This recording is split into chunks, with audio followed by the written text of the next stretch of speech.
Hello everybody and welcome to the penultimate round of matches in the league stage of the Kings League. We're going to get going with our first match today, which is Uno Cat against El Barrio. Really decisive round of matches coming up for us today.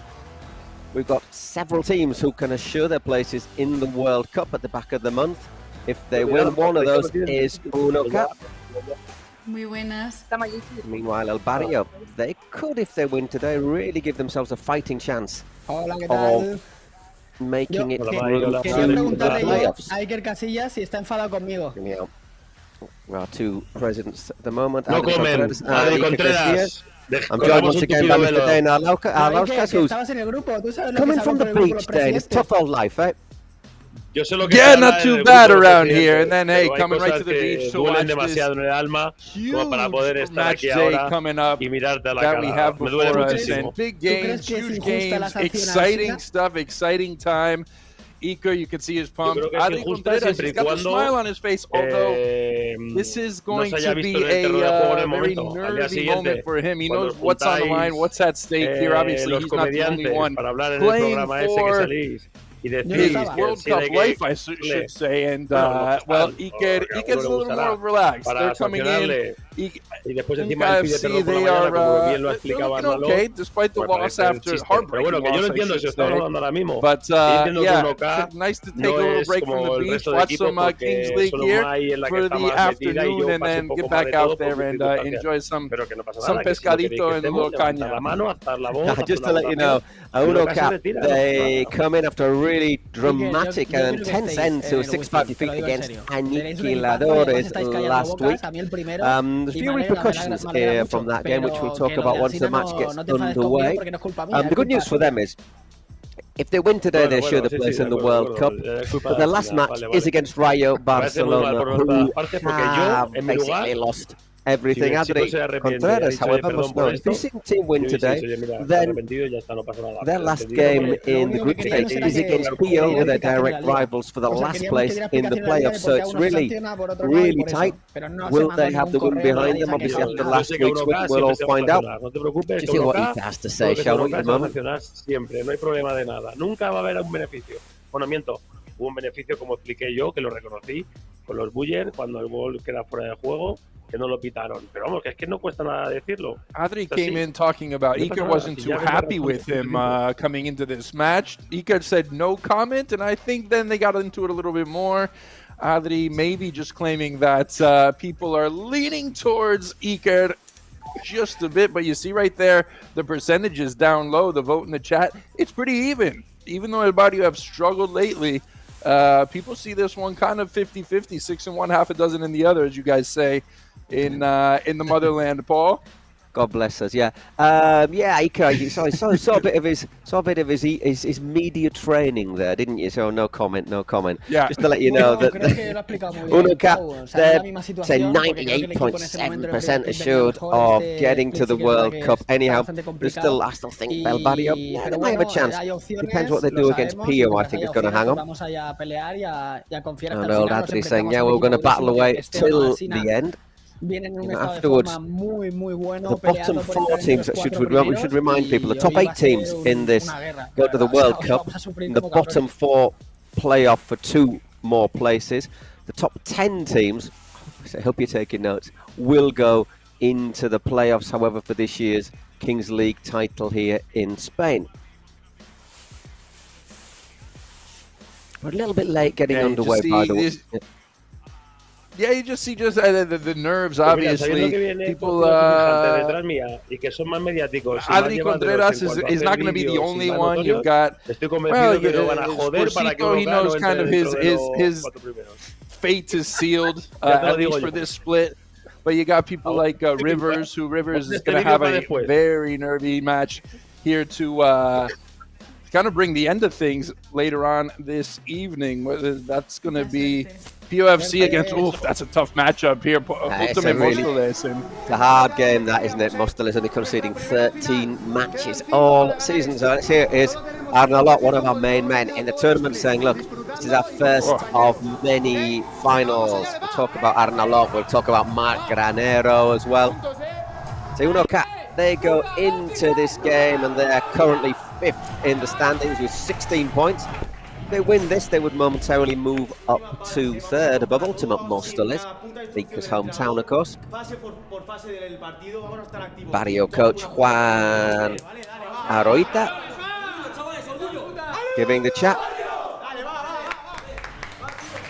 Say El Barrio. Well, you just wonder how Uno K kind of responds after the heartbreaking loss. There was so much on the line last week against Aniquiladores, and all of a sudden Aniquiladores top of the table. Then Uno K dropped down to 5th in the table. So they got to respond here.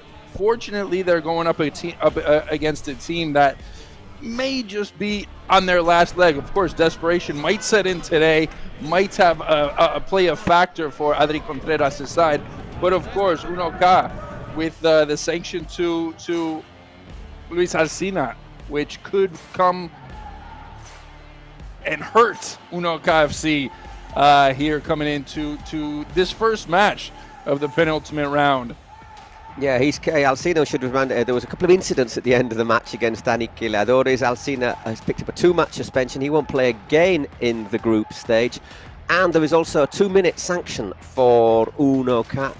So that means they'll play, I suppose when we're done, the players coming on, they'll be an extra 2 minutes with just 6 players on the pitch as opposed to the regulatory 7. So bit of a late start today, but we're going to have a little bit of a late finish. Rivas, the PO president, our last match, she's at a festival in Mexico, and we hope she's having a good time. They haven't changed the time in Mexico. The clocks in Europe, of course, all going forward an hour, or we've had an hour's less sleep. Some people, don't you think, Dan, have been absolutely confused by the change of the hour in Europe. I'm not mentioning any names. No, not any names at all. I just strolled in here having no idea about what time it was or what time kickoff started. But hey, you know what? Rivers did me a bit of a favor right there. I don't know if she did you so much of a favor, but hey, little late kickoff, but it's coming for me at a perfect time, and at least right now. That doesn't mean these players aren't going to be ready, and they're not going to be at the top of their games. Look at El Barrio. You can see how much this game means to them here as they play for their World Cup and playoff lives. Exactly. So anyhow, we're getting ready to go. Our usual start: 1 player, 1 outfield player, and 1 goalkeeper. 2-star men for Uno K. Marc Granero, top scorer in this competition, and Alberto Arnalot, the keeper, who has made the most saves. Arnalot, what a player he is, of course. Getting drafted by Iker Casillas comes with its own deal of pressure, and he has stepped up and answered the call from Casillas. Off we go. We got to play the ball. Little push there. Interesting strategy there from Granero. He just walked right past the ball and made sure that Noya was not going to be so comfortable taking a touch back. But yeah, exactly, because if you take the touch back, then obviously Granero, you've got to play the ball backwards with your first touch. That's one of the reasons for that is we don't want people flying in kamikaze challenges, as sometimes you see a little bit in our Latin American version. There's been a few people. It gets chippy, it gets picante. Bit chippy, some of them. Anyhow, here's Noya. 6 goals for El Barrio. Once again, there is Arnalot straight away into action. Good work there by Noya. Just got caught there. As I think Granero fell on top of him. He knew that Granero had a bit of space to run in, and he just made a, like you said, kamikaze sort of challenge, putting his face on the line right there, and Granero was cut down. He's asking for the foul. And if you get a foul in the one-on-one, it's always trouble because it's exactly. Gets the ball very clearly, doesn't he, to me? So, anyhow. It's a brave challenge by Noya, who is known more for his attacking prowess than he is on the defending side of the ball, but very well done there to spare a chance for Uno K. Yeah, top scorer for El Barrio, 6 goals. By the way, El Barrio, the first team, one or two, just a couple of teams who've not been involved in an end-of-game shootout this season. I don't know if they want to or not. The way things have been going for them this year, maybe that's what they've just been missing. But shootouts haven't been going too well for them. I think they're only one successful shootout in this entire split, and it came from Oriol Boada. So it may not work too much in their favor. Yeah, exactly. They're a bit better on shootouts than Los Porcinos. They've lost all 8 matches in their history that have gone to shootouts, but time whizzing by, still no goals. There's Neuer once again. Just to remind you, of course, now the keepers can come out of their area. So they tend to do till there's about 4 on 4, 5 on 5, and then it's a lot wiser to stay back. Number 10, Abraham Gonzalez, big player for Unoca. He's got Granero, 13 goals. What a goal he had last week. That was fantastic. Came so quick that we barely saw it on screen in live time.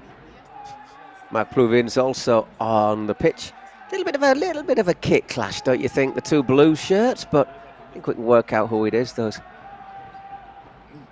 It's one of those ones you got to look at the socks to know who's on your team. The pink socks and the blue socks, that's the only real difference here. Well, here's a chance, and once again, that effort from Alvaro Arce into the arms of Arnalot, who's, say, 69 saves, was it? Or was that last week? Yeah, I'll tell you what, 79 saves he's made in this tournament. Saves. Oh, he's past the 80 mark now because he's already made a couple more. Pluvins. Wasn't a terrible effort from Arce, who just couldn't get over the top of it. Had to play it with his knee, and in the end, it's going to take a lot more than that to beat Arnalot, which is, for my money, the player, one of the players of the split, certainly the best keeper in the tournament. Yeah, there's been a couple. I mean, it's a tournament where the keepers really do shine, and we've had some great keeping. I mean, Segovia's been brilliant, and also Victor Vidal's a story about him, which we're gonna keep you on tenterhooks though until later on tonight before we tell you that. That's a good story. We can't unravel all our information that we've spent all week studying in the first couple of minutes. So hey, just a little teaser for you later on. There's a whole 6 hours, 6.5, maybe even 7 to get through today. Yeah, 6 against 6. And just to remind you, when it's that the barrier will have another player come on after the next minute, but ultimate Mostel is they'll still stay with 6 for a moment. Pretty even so far. You know, if anyone thought that Unoca were going to start running away with it, I don't think it's been the case. Once again, there's Arce. And back to Pau. Neuer looks for the nutmeg, doesn't quite find it. And gets fouled from behind.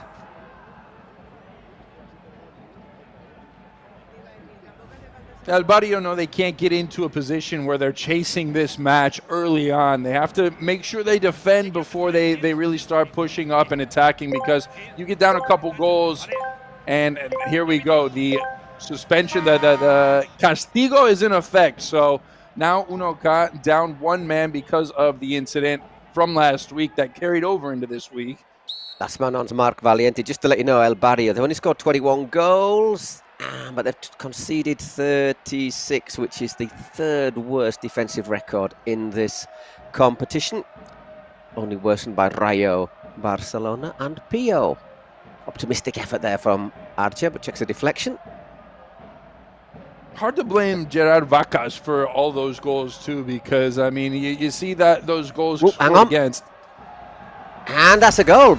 Different camera angle, but El Barrio opening the scoring. That we got that from the long range angle behind their goal, and it looks like it's Valiente who has put them ahead. Here I was speaking during the corner kick, Paul. I'm sorry to I interrupted you, because we aren't used to seeing goals off of corner kicks, but last round ended with a corner kick, an own goal off a corner kick. Well, that's an own goal. I just wonder if they're going to have do you reckon the VAR will have a little look at that? A little bit of Did he come over the top? That's the question there. And Arnalot, that's even more trouble for Unoka as he is down and just kind of stretching his neck out a bit. I think did he go against the post as he tried to get that? Let's have a look. Let's have a look. He's gone into the he's gone into the back of the goal, hasn't he? And he's just into the netting. That bar at the back of the goal as well. So yeah, he's given himself a bit of a bang on the back of the head there. A bit of cold water. I think he'll be okay. But anyhow, and now we're looking at the goal. There's the referee. I think he's immediately taking advantage of that one-man advantage they have. I just think we're not getting going, so I think we're looking to see if there's a foul here from Valiente. Nope, there isn't. Play on. No. On the replay, it looked like they might have had a question, maybe going to VAR, but the referee very clear in his decision right there. Not even a cause for a replay, and El Barrio won't complain. I think they've had a little look at that, but said there's nothing to penalise there. Neuer dipping and curling, but not quite enough here in this penultimate round of Kings League InfoJobs in the Cupra Arena in Barcelona. So Contreras usually has a bit of company in his presidential box with like the stuffed animal or something a little fluffy right there. But today maybe he's going against the grain, knowing that hasn't quite worked out for him. The luck hasn't been there when he's been accompanied by the stuffed animal. So he's going solo today. He's just got a bag of potato chips, as you would call them in America, crisps as we would call them in England. Valiente. Well, why not take advantage of the sponsor, Grafus? All the snacks that we see around the advertising boards in the stadium, you got to take advantage. I wouldn't mind some right here. Came in rushing, didn't even have lunch, Paul. I'm going to be 6 hours. I'm going to be starving by the end of this. Don't get that. Keep your sugar levels up. Keep the sugar levels up. And yeah, so have to stop by the Mao bar, see if they got any snacks or tapas there. It's a good start. Good start, though, from El Barrio. They lead 1-0, own goal. And they've controlled most of the chances so far. We're all back, by the way, all square, 7 against 7 now. Yeah, aside from the early 1v1 with Granero, haven't heard anything from him. And that's the second game in a row, really, that he's been kept quiet. I mean, it was the penalty last week that got him on the board, but other than that, he wasn't making too much noise. And of course, we're talking about the Pichichi of this split. Yeah, top scorer. Obviously, let's just quickly, I know there's a long way to go, let's just think about this. If El Barrio win, that would leapfrog them above Pio, who have got a really tough game later on today against Móstoles, against Ultra Móstoles. You know, you wouldn't be putting, there you go, the confirmation, thank you very much. You know, I wouldn't be putting much money on Pio to beat Ultimate Móstoles, which means that the next weekend's big game is El Barrio against Pio. Everything hanging on possibly on the result of that game. Long way to go, though. Still over half an hour. Not going to get ahead of ourselves, but sometimes it just works out perfectly, the scheduling, doesn't? Where you're fighting for your life on that last match day, and if that ends up working out and the planets align, that is a can't-miss matchup. I'd say they put that one in the Whizzing Center before the playoff. Once again, looking tighter in defence, aren't they? Looking good tight in defence here. Lovely little run here. Great little dribble that was from Gil Vidal, who we know is very capable with those dribbles. He gets around defenders more easily than anyone in this league. How many regates does he have? Let me just check my notes. 18 on 37 tries, so he does try them quite a bit. 50% success rate, more or less. Just about. Corner for Unoka, which Dalmau will take. First time we've really seen Unoka in this attacking third all match, other than the early minutes. Oh, a little bit too close there. Yeah, we're nearly halfway through the first half as well. It's played in low, and not a great deal that I think Zabiden Gonzalez could do with that one. So it'll be remember Bacas. To the dice round, those dice minutes at the end of the first half that really undid Unoca last week against Aniquiladores. Well, I'm going to say they were 3-0 up, weren't they? 3-0 up, went into halftime, equalized at 3-3, and then the heartbreak. I mean, Iker Casillas' side had every chance to win that match, and untimely goals allowed. Hard to blame Arnalat for all of those as well. It's good defending. Ball cannons away for a Barrio throw, and it goes back once again to Vacas, who hasn't had to make a save yet. So, which makes a change. This side's third worst defensive record. That's flashed wide. I think just for the first time, the colors might have just confused. We might have seen that for the first time 10 minutes into this one, but that seemed like a pass played perfectly into the center of the box for Unoca. By the way, just if you didn't know, it was Dalmau who put the goal into his own net under that pressure from Valiente. Arnalat claims that one. It was shielded for him. And that's a foul. That's a you are not progressing any further down this pitch challenge from Pau. Quite a bad challenge. Not playing the ball there, is he, either? He's not making any attempt to play the ball. Just a little pico. Just gave him a little nudge on the cheek right there to introduce himself and just make sure that Unoca knows that El Barrio is still coming into this, and they still got something to fight about, and they're going to put up a fight. A couple of the Unoca players there, sort of, mentioning to the referee that, maybe you could consider a yellow card for that, not playing the ball, taking the man out. Referee saying, it's a foul. But I think the next time we see a challenge like that, he might not quite be as generous. Well, not to mention, that's one of the most dangerous attackers for Unoca. Abraham Gonzalez right there had that three-quarter pitch goal last week off a quick restart. Oh, good pressure up the field there from Barrio and El Barrio, and not a bad effort there from Arce, but just curling wide, but robbing the ball high up the pitch. Couldn't quite get that shot on target. That right boot from Arce is so dangerous. He gets just the littlest bit of space, the slightest bit, and he's going to put an effort usually on target, even from outside the area.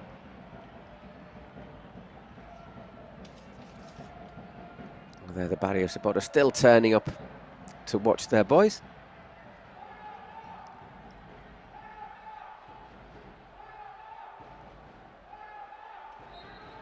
But yeah, maybe this time Iker was complaining. He was a bit upset, wasn't he, after last week? Iker Casillas saying, the dice always seems to go against us. Well, maybe the dice this time, with them trailing, might go their way. Who knows? Who knows what will happen with the dice? It's my favourite moment in every match. There's no strategy. There's no preparing. It's just what happens, and it has the way those 2-3 minutes, however much stoppage time is allowed, it has its ability to change a match in the blink of an eye. Exactly. There's Pluvin just playing it back inside, and it comes back to Abraham Gonzalez. He adds it up. How tight everything is through the middle of the park. Yeah, Fran Rodriguez involved, but yeah, no space. Really well worked so far, El Barrio.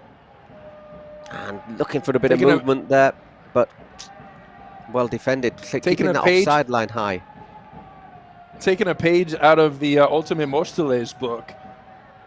They've perhaps just gone and done their studying midweek and came in and tried to replicate the performance of the best defensive team that we've seen maybe in all of Kings League history.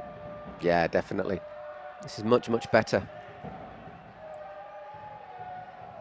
They're giving themselves a real chance. They can't qualify directly for the World Cup. They'll have to go for the Mundial. They'll have to go through a playoffs, as I say, which will involve the team's 9th, 10th, 11th and 12th at the end of the split. But as I say, end of the group, if you finish strongly, who knows, you make a couple of signings for the playoffs and everything can change. We've seen that before.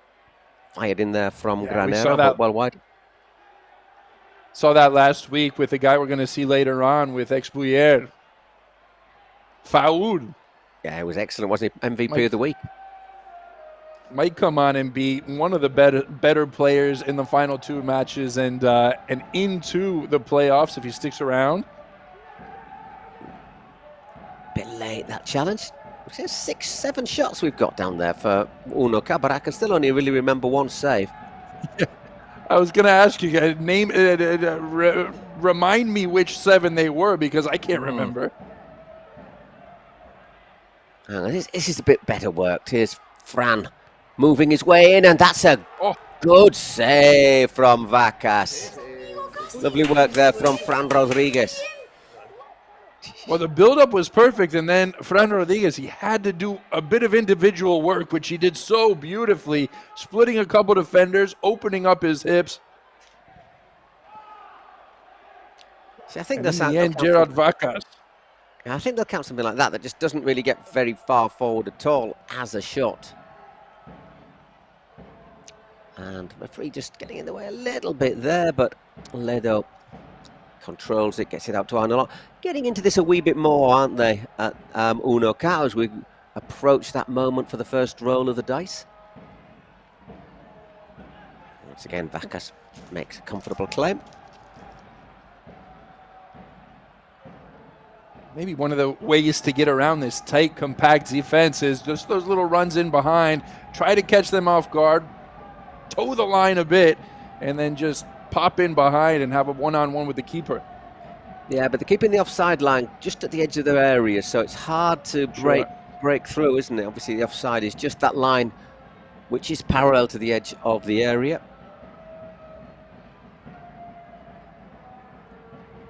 Well, I think Unoka, as opposed to last week, they are desperately awaiting this these dice minutes right here as the 18th comes upon us.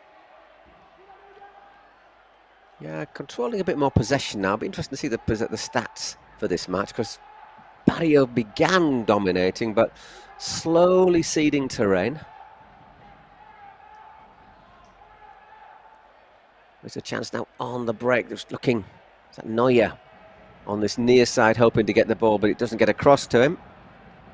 This isn't a league, this isn't a sport, this isn't a match where you can go up 1-0 and then just tuck back and park the bus, as they say, because you will get an onslaught for 40 minutes entirely. And right now we kind of see that change in the balance with Unoka getting the possession, having some more chances at goal, but still El Barrio's last line holding strong. Yep, just taking a while over this throw-in, which is quite clean. There's Neuer. I don't know if the referee blew for a foul throw there or for the 18 minutes. There's that chance from Fran Rodriguez. Look at that. Great dribble, and it's a great save as well, because he doesn't have a massive angle. Very quickly, try and see who is our man on the dice. It is Cacho. There you go. Familiar face. All right, Cacho.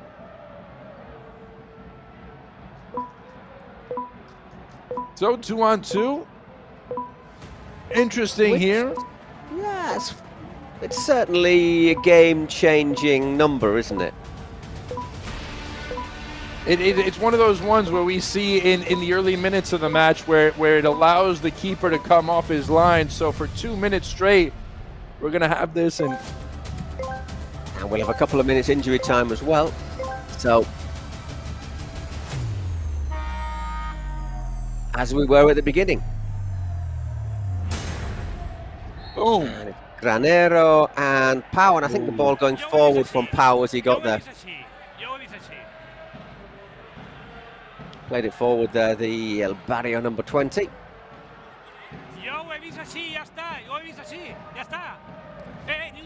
Seemed like Granero did everything he could have done to play that right, touch it back, but that's why you see him protesting. So it's interesting, El Barrio playing two outfielders. One dangerous, risky. Oof, Granero doing well. It's kept in by Arnold. I think it might have been a goal kick. He's now going to go for goal, isn't he? Because there is no rival goalkeeper, but unfortunately He puts his shot into the ceiling. Oh, you got Granero right there holding on. He's got some space, working one-on-one as Arce was tracking back, and I think he chose the wrong. It's a difficult skill, isn't it? I know Arnault's a fantastic keeper, but judging and with the low ceiling here, it's just so tough. So once again, it's as we were with El Barrio looking to double their lead, and here's a good chance. Here is a very good chance. Oh my word, he should have scored that there, Gilles Vidal. Got his dribbling, didn't he? Worked his shooting chance, put it wide. Well, he had the chance on the one touch, but instead made that move inside. And beautiful move, but he just couldn't tuck it on the inside of that post. Unfortunately, Uno got their first chance here after almost 2 minutes. Once again, it's two outfield players. This time Granero works his chance and fires wide. Frustration there for Ica. Once again, another substitution. Just to remind you very quickly, rolling substitutions in the Kings League, on and off when you want. No injury time, says the referee. I thought we could have had a minute or two. There's the numbers to get us underway. Predicted goal scores. Well, pull your number out of a hat. A couple more shots from Unoca, but they've not looked as dangerous to me apart from that effort from Fran Rodriguez. Just in the end, they have had a bit more of the ball, haven't they? 55% to 46%. We've had 101% possession in this game so far, Dane, which is all you need to know about Kings League. Well, El Barrio giving 101%. Let's see it. Listen to Adri. Well, it wasn't the greatest first half, but I'm happy with the score. Noya had a chance to, or Vives had a chance to double the score, but off the post. The important thing is that we win the match. We don't need it doesn't matter how we play as long as we get the 3 points. Pues es verdad que Barrio ha empezado con mucha intensidad y mucha fuerza. That's true. They came out strong. Y parece que vamos otra vez. A lot of energy. Sí, la cosa como muy igualada. We got possession back, and así que confiamos en la segunda parte que se puede. In the second half, anything can happen. We've got all the confidence in our team, and let's see what happens. Si te digo la verdad, me está pareciendo un partido como muy descafeinado, ¿no? O sea, no está viendo quizá grandes... it's a little decaffeinated, this match right now. Un poquito como el tiempo que hay aquí en Madrid. Todavía no sabemos muy bien si va a pasar la tormenta. It's like the weather here in Madrid. We don't know if it's raining, if it's sunny, what's going on. Tenemos que buscar el gol con las armas, supongo que se va a cambiar un poco todo. I can back Iker up on that one, to be honest. Y tenemos que ir a conseguir dar la vuelta al resultado, evidentemente. Why do you think I'm at the beach, Paul? Yeah, lucky you. Lucky you. Yeah, not too bad. Although I'm stuck inside right here on a beautiful Sunday afternoon. But there's nowhere else I'd rather be. Just like Iker right now. So, good luck, everybody, and here we go. Second half underway, so once again the ball dropping from the heavens. And Unoca, a little bit of work to do.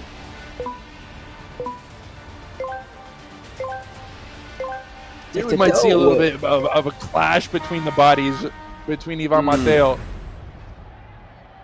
Yeah, Unoca, they need a win, really. You know, I mean, they're qualified already for the finals, but if they want to get into the top 4 and only go into the playoffs in the quarters and not the previous round, right, they need a win, because ahead of them, there's Troncos, Ultimate Mostalis, Sayans, all of whom look, and Aniquiladores, who all look pretty strong, don't they? Pretty laid, pretty nailed on.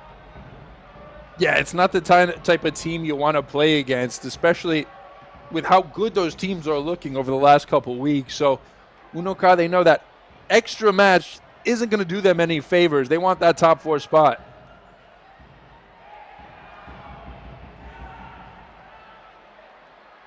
So the good news is that their last match is against Rayo Barcelona, but I'm sure they were reasonably confident against beating El Barrio, and at the moment they're trailed by 1-0.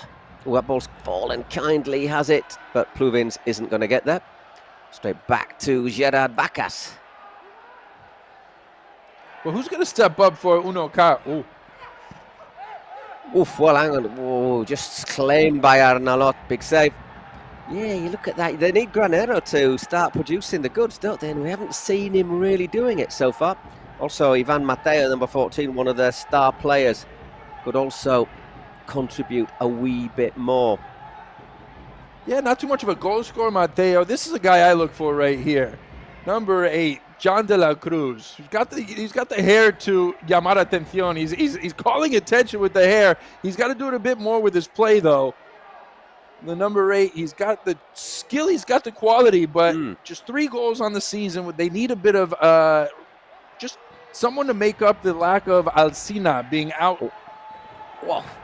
Well, straight down at the other end. We almost missed that. It's Arche. Once again, denied by Arnalot, who once again is turning out to be important for his side. Here's De La Cruz. As you say, he's only scored 3 goals, but he's got big engine on him, hasn't he? He's up and down the pitch. Yeah, he's a big body. He likes to impose himself. And you just saw on the other end right there how difficult it is to beat Arnalot to this point. Oh, what a thundering effort there from Raul Ledon. Great save from Vacas. Not easy to score from distance, but he had to make up ground here, the keeper. Look how well he hits that. It's a dry arrow of a shot. Now was spearing in at the far side until the keeper got in. That was there. headed. And again, and here's a chance. Oof, vital challenge there. And well battled there as well. 2 big chattels in the middle of the pitch, then just given away by Iker Gonzalez to De La Cruz. Oh, does that bounce up and hit a hand? Ooh. I think yeah, it's given a penalty. There you go. I think we'll have another look at that because it's bounced off his feet. That's what Valiente is pleading to the referee right now. The arm is stretched out, and that's why. That's what the referee is saying right there.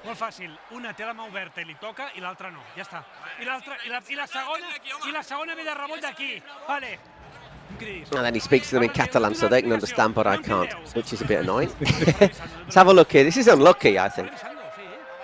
Well, I don't know. It does it makes a bit more of a gesture to it. It is on the way past him, so he does affect it in that sense, but there's always that shady, murky it bounces up off his foot, interpretation of the rule. Yeah, it does. It's just so tough. If you're El Barrio, you can understand why you feel a bit hard done. I think he's still waiting to get Abraham Gonzalez and Valiente, look at them. They're fighting over the ball right now. Valiente had a penalty last week. He had to actually take 2 Took it twice. Interesting to see Abraham with the ball right now, because you would think Granero is the one to take it, but instead it's going to be Gonzalez. So the referee just says there that let's see if the handball is voluntary or involuntary. I mean, let's be honest. If you know that it's going to be a penalty, how many handballs are actually voluntary? I mean, some of them might be reflex. I'm deliberately going to commit handball.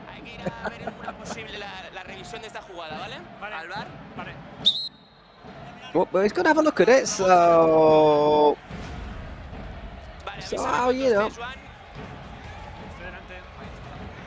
Maybe Rivers got on the phone and said maybe she just 5 more minutes she needs at the end of this match. So, hey, just go to VAR a few more times. Does it go off his foot?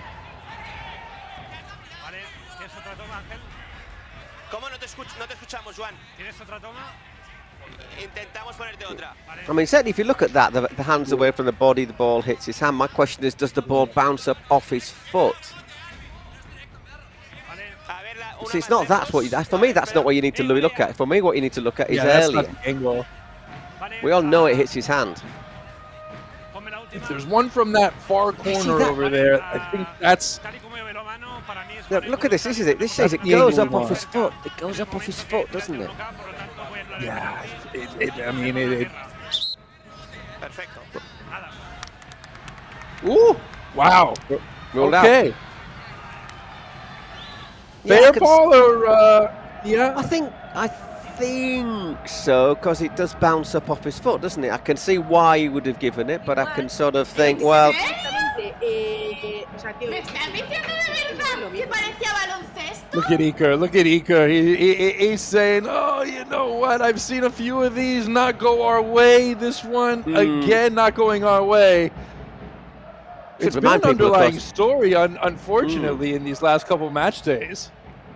Well, I mean, I can see why you'd give it and why you wouldn't. So, yeah, I wouldn't want to give it against me. Yeah, no one's going to be happy with the decision. Everybody's not going to be pleased. You're only going to make one team happy, and El Barrio, the fortunate ones, who of course are the more desperate ones as well. Well, exactly. So, and by the way, let's not forget we have got secret weapons still to come into effect in this second half, which might change everything. Who knows what each team's coach will have? Not a star player, obviously, because you use that from the start of the game. Or the start of the second half. True. Yeah, exactly. For El Barrio, it would be so unfair to play this well defensively and then give it away. Granero drills it wide. Yeah, it would have been harsh, wouldn't it? It's like, I don't know.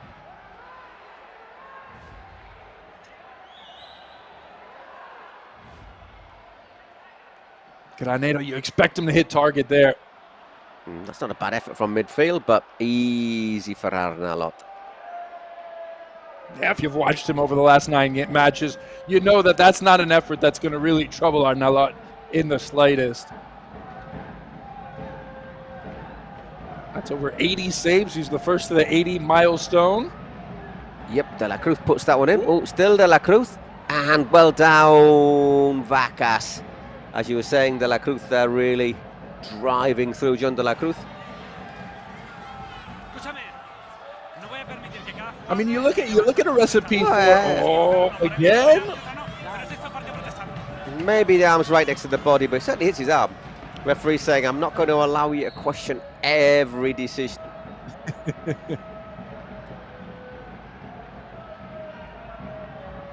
But perhaps they just feel like they're owed a makeup call, and they had the perfect chance for one right there. Maybe that's what the guys for Uno K have been wondering about. And Iker Casillas, you can see him on the screen on the far side of the pitch. Maybe, just maybe, but I think that would have been very harsh as well. Yeah, dear, oh dear, that is optimistic from Abraham Gonzalez. Well, it's not optimistic, it's disappointing. Rather. We've seen in this tournament that the screens behind the goals are made of pretty solid material, aren't they? They'll take the hits. They'll take the hits. What's the Wolverine claws? What are those made of? Of unobtainium? I think that's what the TVs have to be made of too. Unobtainium, isn't that from Avatar? Oh, not a bad effort. Maybe it's an Avatar. Yeah, you might be right there. Get my science fiction stories confused. Getting you mixing your genres up. Gonzalez tried it again. We saw him last week do it.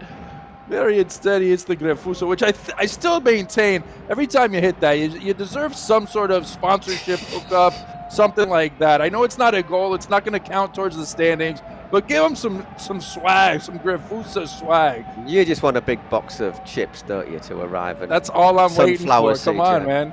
Corn nibblers. The moment that...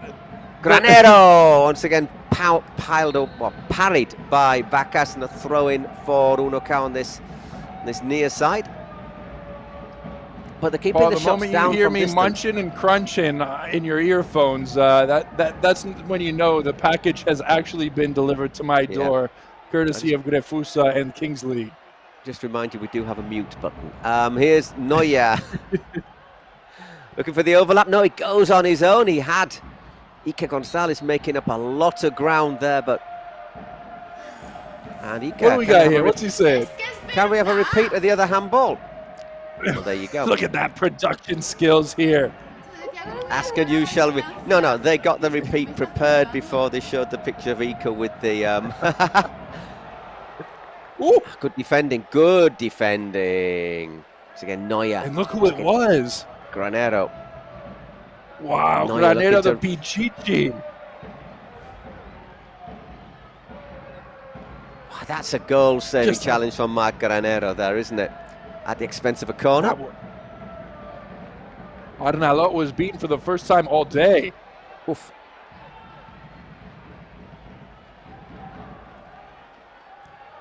Disappointing header that. I mean, he got himself into some space right there. You expect him to do a bit better. He put it on target, which is all you can ask for, but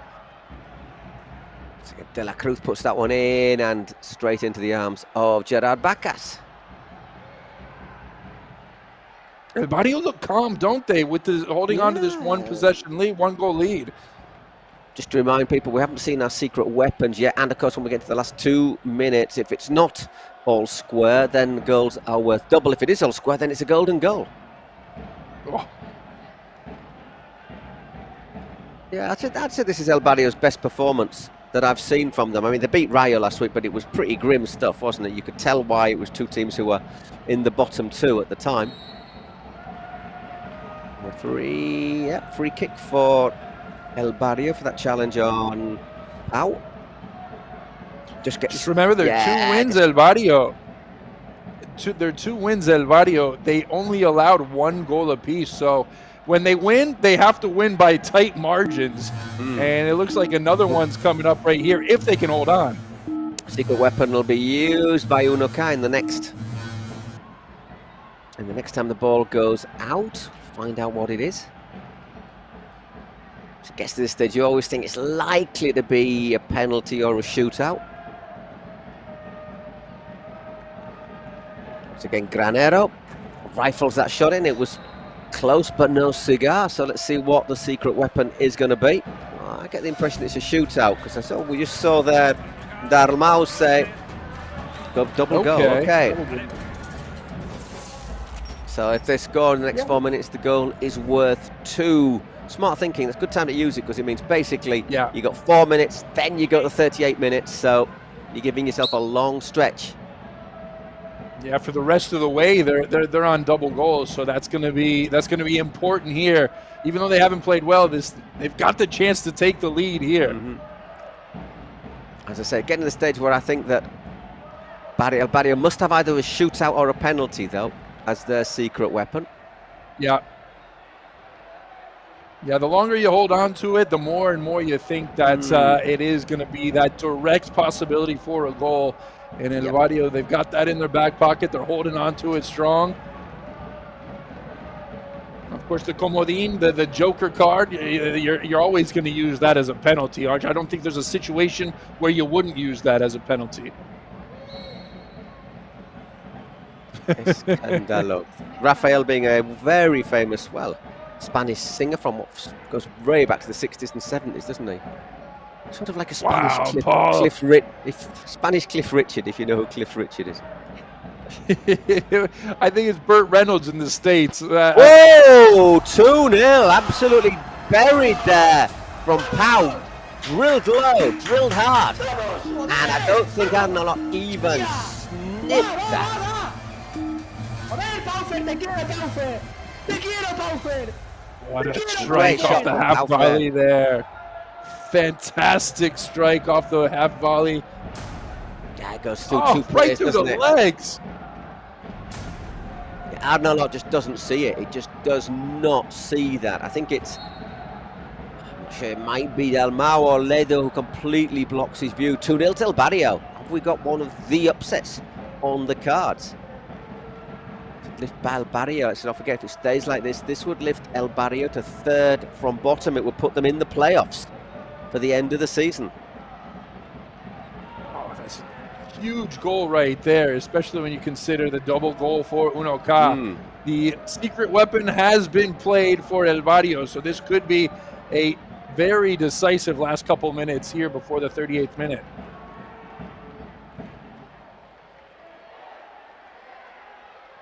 Getting a bit untidy, and a free kick for El Barrio. They'll be quite happy just to see a few more seconds tick away. Only 1:47 left.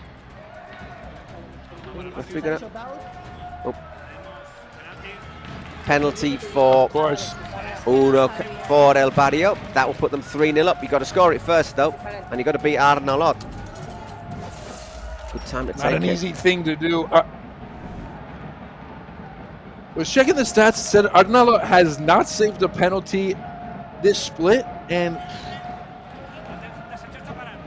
just can't quite believe that because this is a fantastic keeper right here. Valiente scored 2 last week and he scored another today. He scored 2, had to retake it, but great penalty. What an important one, and it's very similar to the one that he hit last week. Exactly, Paul.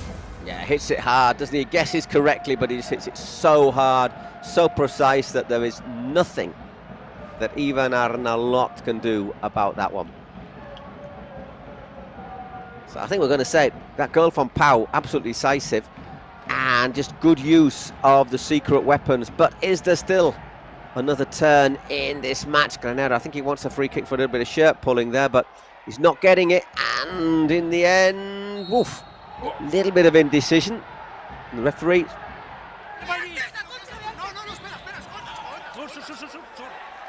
Oy, oy, oy. Wow, that's not a timely card right there. Gonzalez Yellow card for Abraham. Yeah. For the next 2 minutes now, they're going to be a man down, needing a comeback here. And remember, El Barrio's not the only one playing for something in this match. No, Ica's boys, they'll really need a win. After the last game's against Rayo, but a win to try and finish, to have a chance of finishing in the top 4. So Abraham off there for 2 minutes. What does he do here?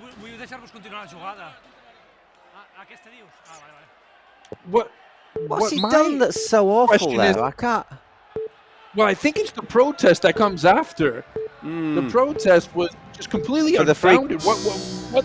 I think it was a protest for something on Granero, but at the other end. But anyhow, 2 minutes to go, nearly all of which Abraham Gonzalez will miss. So it is looking good, isn't it? You expect your veteran, your leader, one of your leaders on the pitch, to be a bit more cool-headed in those situations, but that's very unfortunate timing. And for Unoca, 2 more minutes, they're going to play essentially the next. Yeah, you hear Arnalot, he's just getting a bit of a talking to from the referee. Can't argue with every call, every little bit of contact, and Arnalot just walking away like a grumpy kid. Yeah, I mean, the referees, I think what they wanted is they wanted a free kick for maybe a little obstruction, a little bit of shirt pulling on Granero at the other end, but didn't see a massive amount there.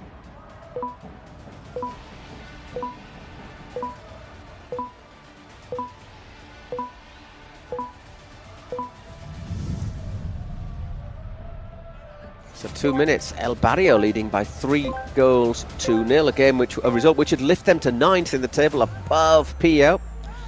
And probably leave everything, well, it would leave everything depending on that last match between the two next week, Pio and El Barrio.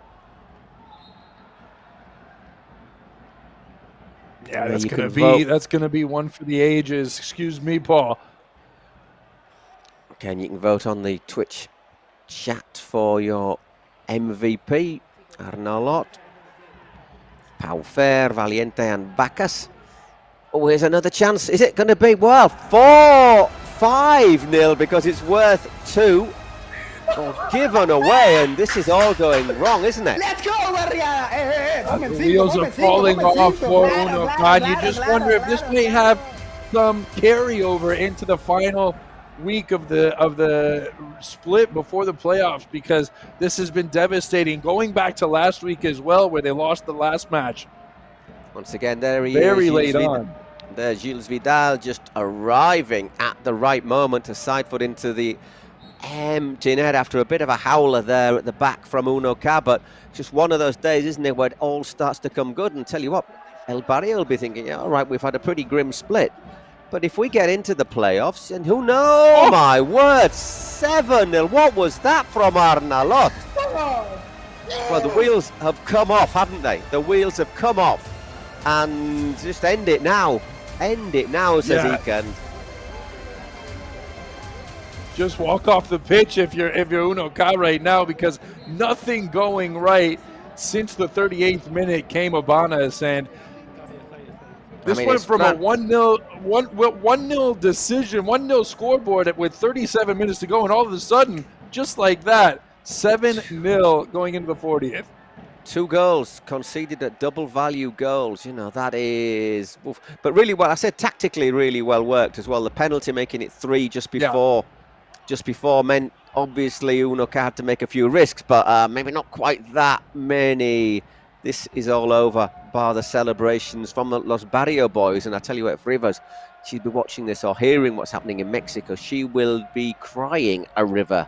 Of course, her side now really have their work cut out to make it to the playoffs. There you go, Pio slipping down to second from bottom. El Barrio getting into that red playoff zone.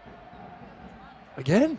Ooh. No, the ball hanging in there midair there and just fooling you with its trajectory. Wow, poor Unoca, they've got to play 4 more minutes knowing that this game got out of their hands in a hurry. El Barrio have a chance to add injury to insult.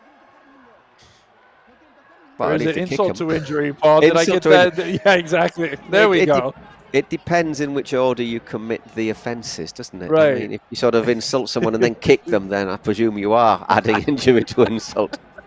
But it just hasn't worked today, has it, for Unoca? They've not looked as solid as they have done in recent games at the back. And they've just lacked punch. You know, his Granero, as his form just evaded him. He's not, you know, he covers a lot of ground, hasn't he? But it's just not.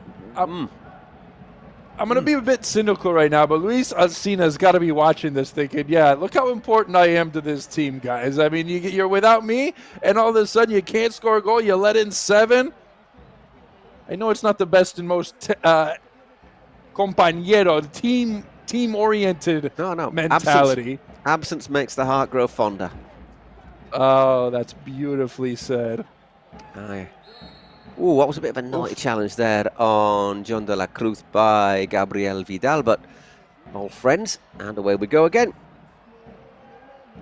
Just looking at that would have been adding injury to insult. Just looking at the goal difference. Unoca had really good positive goal difference, 6 before this. Now, obviously, they now in the league have got a goal difference of -1, so that I don't think that really hurt them that badly. It might do with Porcinos, who've got a goal difference of +2. Just below them, Gigantes got -10, so that's certainly something to think about. And since we've got time with 2 on the clock in this game being in the hands of El Barrio, no double goals for El Barrio coming into today, and they get 2 in the most important match, in the most important moment of their split. Pau Fer, the overwhelming MVP. It's been tough. I mean, everybody's played so well for El Barrio. Yeah, it's been a team performance, hasn't it? But I think that second goal, that goal that he rifled in from outside of the from halfway almost. I think that was just such a key moment in the game. That and then allowing the penalty moments afterwards.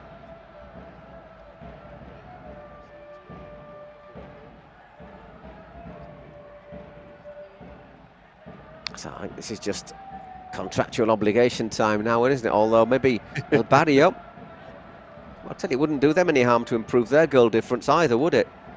If it comes down to, I don't know, if it's really going to be a factor for them. But tell you what, it has improved it quite considerably. It's been a team that's so short on goals this season. They just want to see, they don't want this match to end, do they? They wouldn't mind another 20 minutes. Well, they've got another 20 seconds. As De La Cruz. Granero, it's just not been Marc Granero's day today. And they'll just see the clock down here and say thank you very much. Another free kick. Game's just going to die here, isn't it? It's all over. It's all but over. And I say another game next week. There'll be no Alcina either for Unoca. There's the final whistle. There's final score. I don't think we'd have anyone who'd put money on this before we got underway. Unoca 0, El Barrio 7. Absolute thrashing there. not going to be just the surprise of the round, maybe the surprise of the split, this result for El Barrio. And at a time when they need it most, nothing like coming in under pressure and having the performance of the last 10 match days. There's the stats. I think the big factor here is that 9 shots on target out of 14, just 6 from Unoca from 18. They had a few more, no, they had quite a lot more passes and they had more possession, but just really, really solid. El Barrio, let's hear how what they say. Si llego a saberlo, yeah, I didn't know we were playing basketball. Talking about the handballs, everybody's bouncing the ball. We can bounce the ball as well.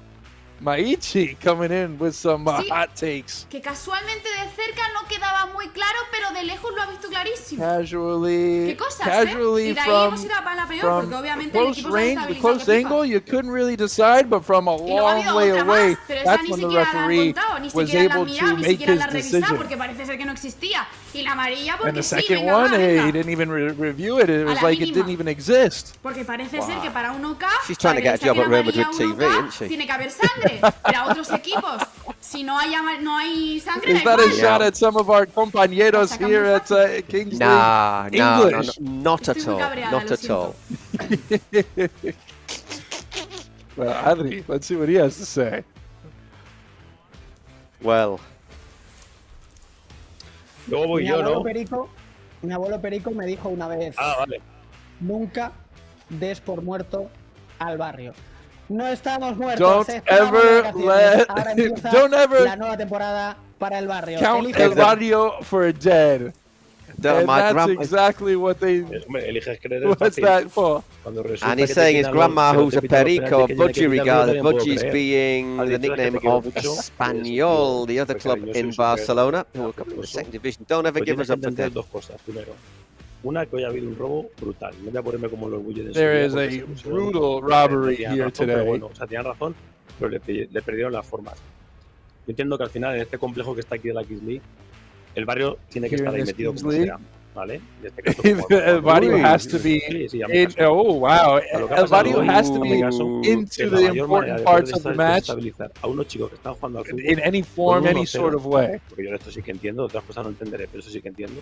Cuando una jugada como las dos manos que ha habido, que son penaltis, claro, las dos. The two plays the two handballs, ninguna de las dos es penalti. Entonces, los chicos se desestabilizan. Neither of them is penalty. Se ponen nerviosos y llega un punto en que se desesperan. Y eso ocurre en este partido. Hoy, si alguien tiene que dar las gracias por el partido que habéis hecho, you just lose hope, lose faith. I didn't think the second one was. I thought his arm was right against his body. But o sea, ha sido desastroso. It was disastrous. Y que tú con un VAR no tengas la sanción de quitar dos manos que son claras. Sobre todo la primera, que encima la bola va hacia la portería rival, que puede seguir el rechazo y puede continuar hacia adelante. O sea, es escandaloso. What he's saying is the ball was past each player, al señor Piqué o a la gente que compone la X-League. I think we could just resume this by saying Iker not very happy with the referee. I could see why you'd want the penalties. I can see why they weren't given. So, you know, when you get both of them go against you, I think that's when you start to think, hang on a second. But as I say, you can look at both those penalties and say the first one, it bounces off his foot. The second one, you'd say, well, his arm was right by his side. Just remember though, Unoca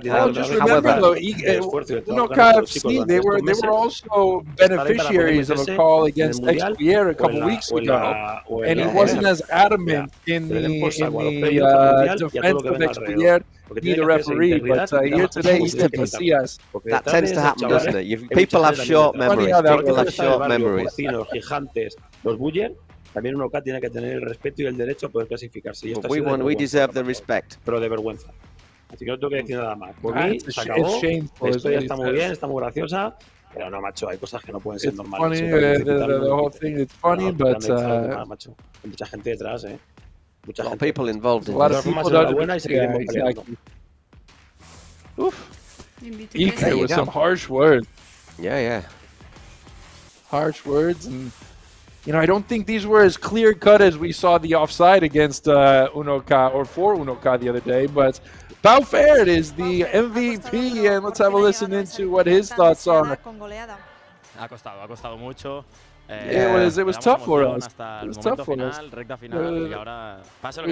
was a lot of tension in between the both teams, and until the very end. Bueno, o el barrio o ellos, pero sí, sí. La vida, yo qué sé. El Barrio and my old team, yeah, crazy how things work out. But the former PO player saying he's hoping that El Barrio is the team that goes through and gets the win next week. So match 1 in the books, and it was a surprising one. Yeah, we're going to we'll leave the highlights 7-0, 2 double value goals for El Barrio. We'll be back. Our next match should be fun. Porcinos against Cooney Sports, and we have the Enigma 70 back, better known as Nolito. I'm looking forward to that. Big game as well for qualification for the World Cup. We'll bring you up to date with what it means in a couple of minutes.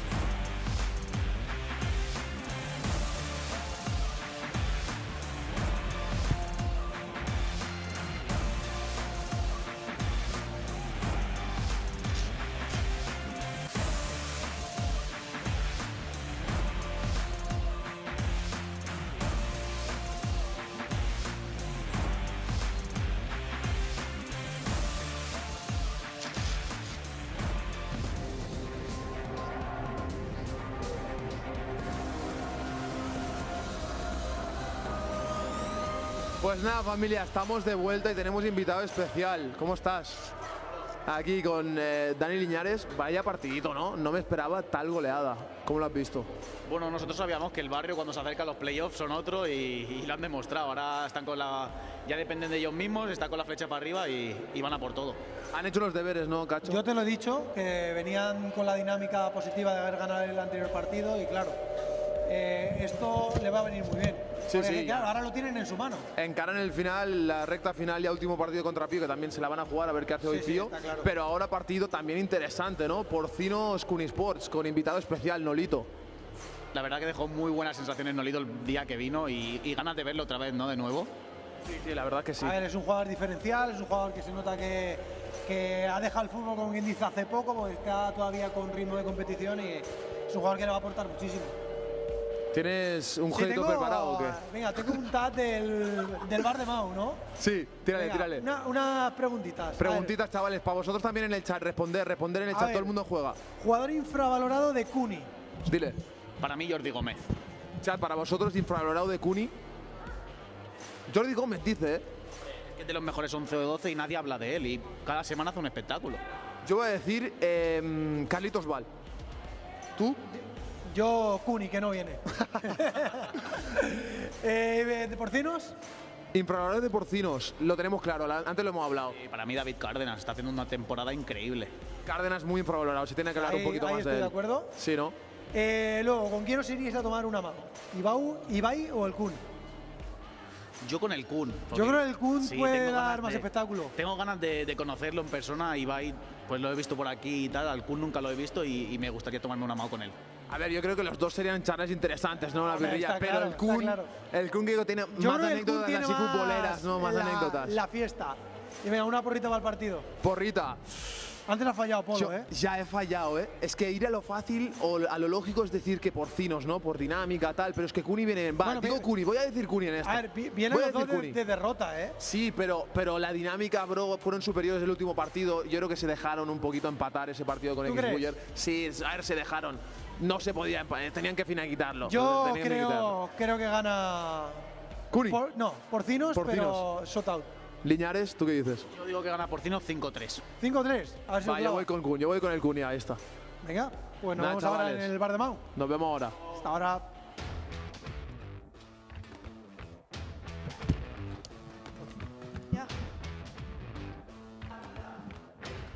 Well, it's time for match number 2 in round 10. Dana Lucas and Paul Giblin with you here from Cupra Arena here in Barcelona. Thank you for joining us, everybody. I hope you enjoyed that first matchup. It was a surprise, and we've got another surprise. Cooney Sport with one of the legends of the splits. Nolito back Yeah, let's see what he says. Bueno, a nosotros nos hace ilusión. Tú estás aquí un poco así porque te quieres ir a calentar, pero imagino que estás con ganas de volver a jugar en el Cupra Arena. Looking forward to play, to warm up again and play again. Yeah, I'm good. Mucha lluvia, pero bien. Estoy contento. Yeah, I'm wet. It's pouring and rain outside, but I'm really happy. Yes, I'm just looking forward to getting back and enjoying it with my teammates again. No sé si vienes con ganas de repetir. Hey, you were MVP last time. A disfrutar y a pasármelo bien, ¿no? Como he hecho toda mi I'm vida here y ahora to enjoy myself and have a good time as I have done all my life as a player. Pues te dejo que vuelvas con los compañeros y dale a la gomina, ¿eh? A very gentle giant there, Nolito, who, you know, it's a big name coming in for this league, and he showed how good and how important and how impactful he can be in trying to take down Porcinos, who are coming off of a shootout loss last week against XBuyer, had their 3-match win streak snapped, and Kuni Sports obviously with a big hand, with a big helping hand in the form of Nolito, number 27, so he's not number 70 anymore, the player number 13, and obviously with Jordi Gomez and Nico Pareja, this is a stacked side, Paul. Yeah, just one that threw me again. So the Enigma 70, number 70 is no longer is the player 13, but he's wearing 27. Yeah, okay, I've got that. Just he's number 27, right? Just to let you know, Porcinos, last week they lost the shootout. It was a great match. They've lost every shootout. When it's ended all even Stevens at the end of it, they've never won a shootout. So they'll be hoping that this game is resolved in the 40 minutes. Quickly. If Porcinos win today, they go into the playoffs. But just looking through my notes, there's a couple of teams, where have I got it, that if Kuni Sports lose, they also qualify without having to kick a ball. So there you go. I'll soon tell you which ones they are. You're working the abacus there during the midweek. I'm trying to figure out all these situations and scenarios. If Kuni Sports lose, then in our next match, Los Troncos will all... If defeat for Kuni Sports means that Los Troncos will go to the World Cup, whatever they do in the next match, which is against Rayo Barcelona. Okay? So Los Troncos, Rayo Barcelona. Vested interest. Yeah, exactly. That's a tough one for Rayo Barcelona too. So you think that those Troncos have a very good opportunity to put their stamp on the World Cup coming up in just a few months now, and very exciting stuff there as Jacobo and company, mustache and all. I'm going to carry on. I do like Jacobo's mustache. By the way, I should also add that Ultimate Mostoles, who were last up against Pio, if Kuni Sports lose, they also have their place in the World Cup assured before their match this evening. So both Troncos and Ultimate Mostoles would assure their place in the World Cup if Kuni Sports lose this game. So maybe we should cheer for Kuni Sports, eh? Because that means there'll be a lot more at stake in 2 of our next 4 matches. Well, we're always going to be neutral, Paul. You know that. You're a professional. You're the best around here in the in the world of football commentary, and you know, we are all just blessed to be able to listen to you on a weekly basis here in the Kings League as both teams come through the center circle. As Porcinos know that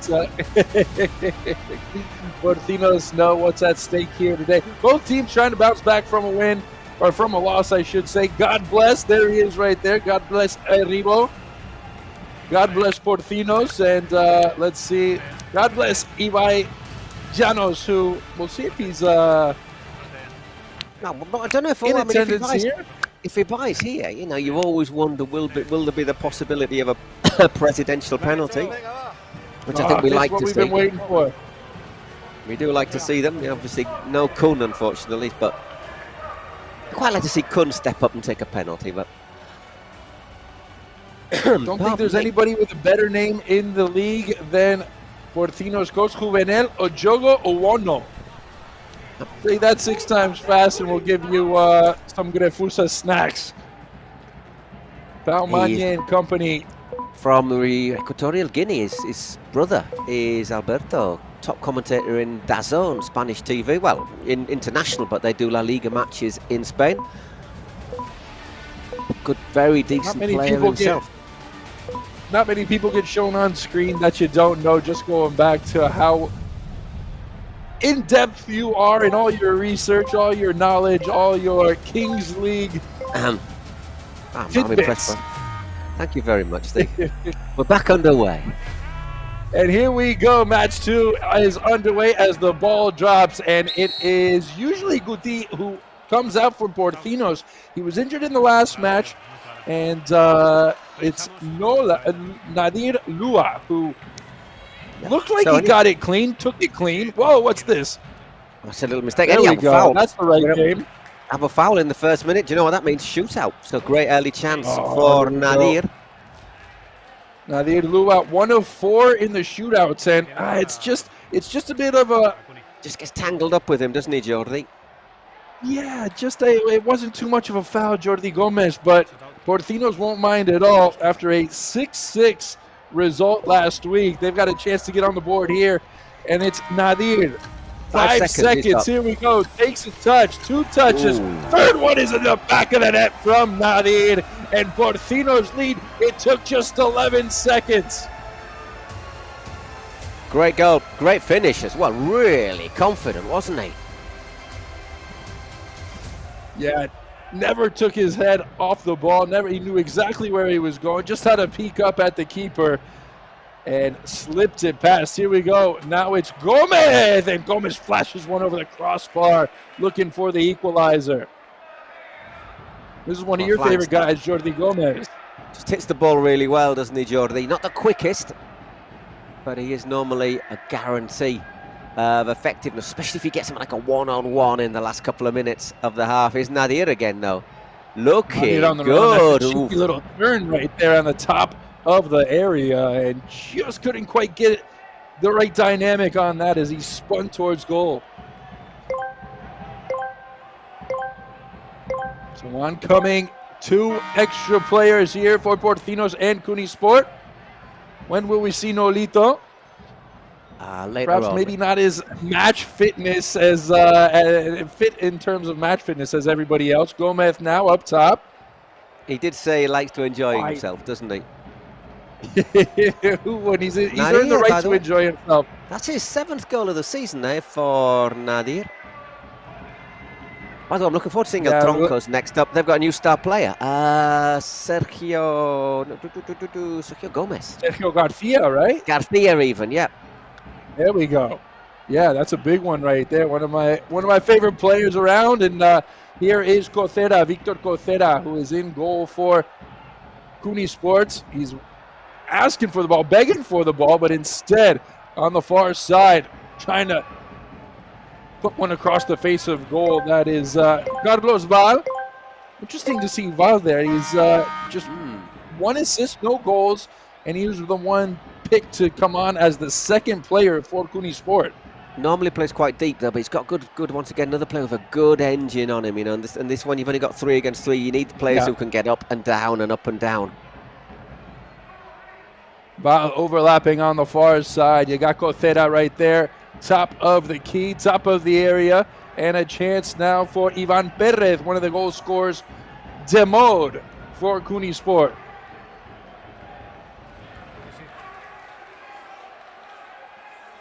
Disappointing there from Jordi Gomez, who's had a couple chances to put one on target. No such luck so far. 4-on-4. Here we go into the 3rd minute. That is David Soriano on as the 4th Porcino. Ivan Perez, by the way, 8 goals, as you say. And corner kick for Porcinos as the 5th player comes on. Oscar Cole. That did just take a deflection.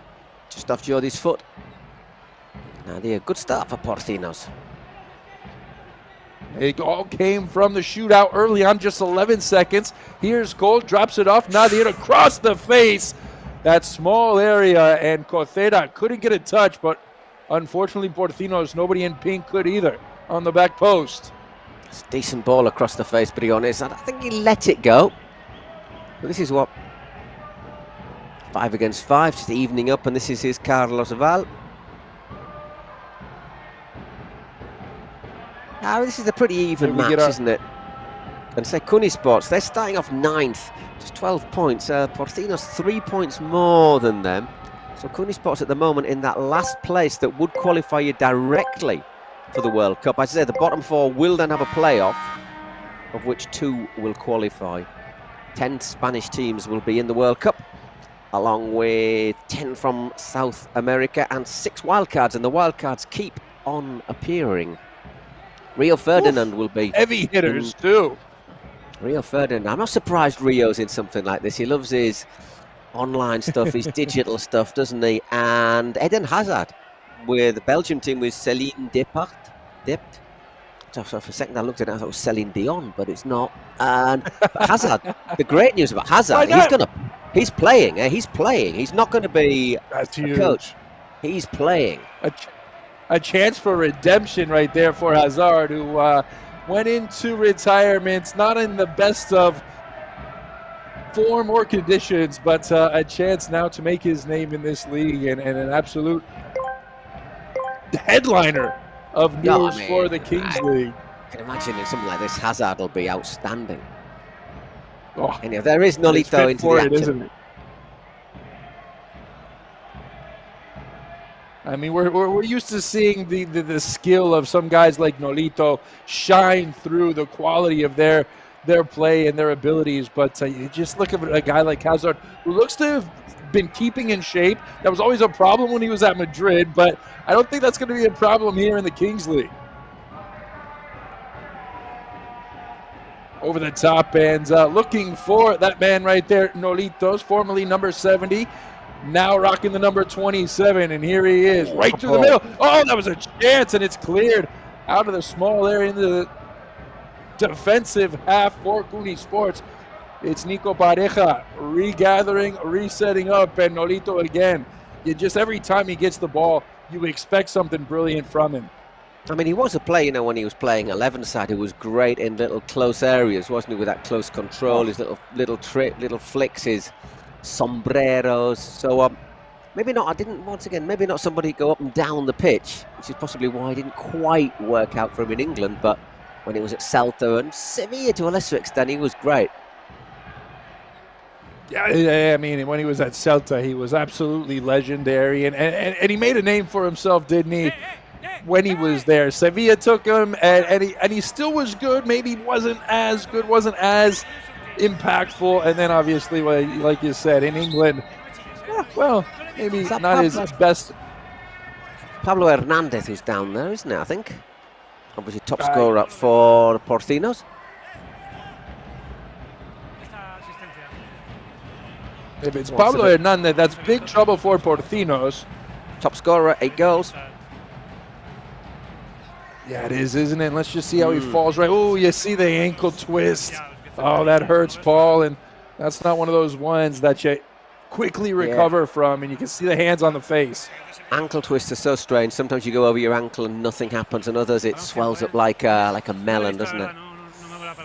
Oof. Didn't look like a foul to me, though, the ref says. Well, this is a guy, Pablo Hernandez, 8 goals, 4 assists, top scorer, and the second leading assist man for Porcinos, who is limping off the pitch, and you see how he's limping there. It ain't a good picture, especially for the short future. 2 former top-flight professionals there. Jordi Gomez goes over gear, apologises. Yeah, that doesn't look good because, normally sometimes with twisted ankles you play on and you think, yeah, I'm all right. Then half an hour later when it's cooled down, you're like, oh, blimey, I can't move. But I think this is straight away. So I don't know if we'll see Pablo again. Not just today, but we're looking for the very near future in the next coming weeks. This could be detrimental for Porcinos, who have some big matches coming up, obviously, depending on where they stand at the end of the split, but they'll carry on. They've still got quality. Nadir, David Cordeneros. Next week, the Porcinos, they play Gigantes, and Kunisport, just so you know, they will play Los Troncos. Ooh, this is just getting a bit chippy after watching Porcinos' star player go down. Hulk Artigas. You won't like him when he's angry, and right there. He was angry. He just leaves a foot there, doesn't he? Asking for the yellow card, and it's good to see Nadir saying to people, players there, just calm down, let's okay, don't worry, don't get yourself. He knew what he was doing right there, didn't he? He's experienced enough to know that. And we've got God bless Eribo on the pitch as well to replace Pablo. There he is, lining up over the ball. Let's just see. This is one of those ones you see. Whoa, good effort. Oh, not a terrible first effort from God bless Eribo, who is just off the bench and flashes one towards Victor Cocera, who was on it, didn't spill it. Well done by Cocera, the Kunisports keeper.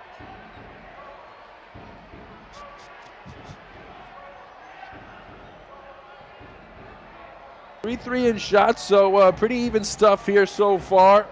Both teams getting chances. It's Porcinos, who took just 11 seconds to get on the board. Nolito with Kunisports trying to just add another dynamic to the attack. A lot of pressure going on the back line for Porcinos, and they were lucky to get a throw in, perhaps, as that's his, I believe it's Jacobo over there on the far side.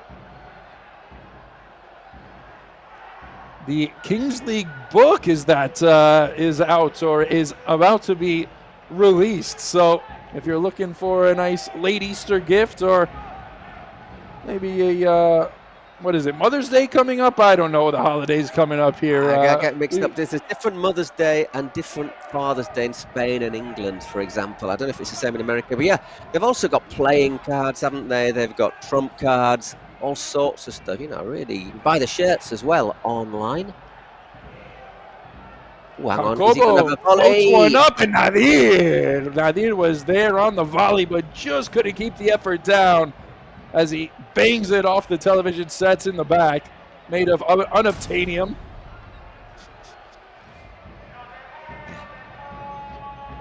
Lots of blue people got blown up so we could have those screens. It was a just cause, I suppose, as Kings League has been. Well, you don't see any of the presidents on those screens. It's a little strange not to see anybody there. Naku, not Ibai. Yeah, it's a big matchup. Where are they? Where are they? Oscar Cole floating around the top of the air too. God bless Eribo. Eribo drops it back, and not a terrible save there from Cocera, who had to stretch with one hand to push that for a corner, conceding it for Porcinos. It's been a bit of a bit part player, hasn't he, so far, God bless. But he's done well here coming on to replace Pablo Hernandez. And yes, quick, isn't he? He's got power, and he's showing he's got a decent eye for goal. I mean, he's already had a couple of efforts. That's another nicely worked move there. Nadir, by the way, if he gets booked, he misses next week's match. He's a yellow card away from suspension. Just having Pablo Hernandez on the bench, obviously for Porcinos, that is a nightmare situation. But for God bless Eribo, this is his chance to shine right now. And so far, he's done well in his first few minutes off the bench. Yeah, you wonder, will they think about bringing somebody else in? Oof. Obviously for next week in the playoffs, because Pablo's got 2 or 3 playoffs. The finals on the 20th in the Wizink Centre, but the playoffs are the week previously. It's the Saturday and the Monday previously. So you're talking what? My dates. Sorry. Let's see how you can go on the run. 13th and 15th, I think the playoffs. There we go. April. Just after the books come out.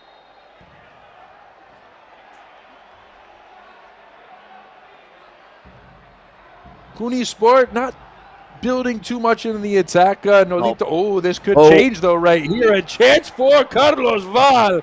And there you see just that lack of definition in front of goal. He did so well to step in, but couldn't finish it in the face of goal. Marc Briones, of course, had a fantastic game last week. Yeah, great work from Carlos Val. Wins the ball. Great movement, and then just looking to place it. Just maybe he should have just gone for power. Send it hard. Send it the other way. Pareja to Nolito. Nolito looking back post. God bless Uribo there. So too was a chance for Gomez. Gomez was draped all over Uribo, and Briones just wants to call for calm. Another brilliant ball from Nolito, opening up the defense. Does just enough, doesn't he there, God bless, to stop Jordi getting a decent contact on it. Here he is again. Oh, look at Uribo. He's in the mood, isn't he, Uribo? But that was an unfortunate touch for Porcinos that could just set on a counterattack. Nolito, overlapping run. Vala, that's disappointing. That's nice work from Paredes. And Pareja. Hulk using his body, and that Hulk goes down again. Ooh, I wonder if that's a yellow. That should be a yellow, shouldn't it, for Nolito? He's had a bit of a kick at him there. He gives him a little kiss, but I'd rather get a by without the kiss than without the kick. The Stars, well, they get a bit of star treatment there as he walks away from the scene of the crime. No booking to come, it appears, and Hulk wasn't as adamant towards the referee asking for a card right there. I think that's because Nolito wasn't as. I think that's because Nolito's so quick, isn't he, to apologise and say, sorry, mate. But Pareja had no interest in any apologies earlier in the match. Chipped over the top, looking for the crossback. Wow, that was great stuff. Well worked. Córdenas, I think, was there. So too was Jacobo. Yeah, it's nicely worked for him. Just needed someone getting into the box there to really attack it. Perhaps Hulk would have been the man, but he was probably still nursing a bit of a sore ankle. That challenge from Nolito. Approaching the 18th minute here, still some time to go. And well, that is chested down easily by Val. So we've been 14 minutes without a goal exactly after the 14-11 mark. It took 11 seconds to put the first one on. Since then, though, we've been very quiet. We saw a very similar start in our first match, but it ended up 7-0, so still a lot of time to fill the scoreboard with stats. That's across the face of goal, and sliding, it's Nadir for his first half brace. Well, once again, they've been threatening, haven't they? They've been threatening it. Playing really well, Porcinos, today. So maybe needed to after, well, as I said, that great game against XBuyer last week, but once again, God bless involved. Just a really well-worked team move, isn't it? Great cross from Nico Santos, and that's what you need, people attacking that space, attacking the ball. Great goal, well, 2-0. They've lost Pablo Hernandez for perhaps the day, perhaps a bit more than that, but they still lead here after 15 minutes, a quarter an hour gone, 2-0 over Cuni Sport. And Nolito, the MVP when he made his debut here in the Kings League, looking to just spark a comeback for Kun Agüero's side. Again, there's Nolito triple team. Ooh, Carlitos Val just leaves a foot in there, doesn't he? Once again, asking for a yellow card. Hulk Artigas, that's the number 3 right now, and you just got to wonder how many chances is the ref going to let Cuni Sports off the hook right there before he shows a booking. Just stops an attack there, doesn't he? I think he's a bit lucky to get away without a yellow card. Soriano. Oh, good stuff from Nico Santos. So there's a lot of talk about, Hernandez and Lua and Nadir, but this is a skillful player, Nico Santos, right there, and you get to see a bit of him. He's in the shadows a bit for Porcinos, but here he is right now. Oh, that was a good idea. Just doesn't quite get the help, but they're winning the first to every ball at the moment, aren't they, the Porcinos lads? God bless Erivo. Looking for the 1-2 on the edge of the area. Hulk goes down again. Won't petition for a foul this time. Pareja slowing things down. Knowing he's got a minute until the 18th mark, and will Cuni Sports get one before we roll the dice here at Cupra Arena?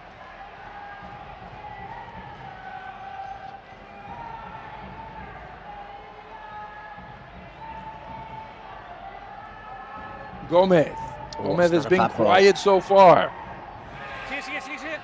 Referee saying play on, but both players are down. Yeah. Cárdenas got the worst of it, and Gomez is also down. Yeah, Cárdenas is saying, yeah, missed both of my legs. Oh, what's up? He gets helicoptered in the air right there as he comes right through the challenge. Oof.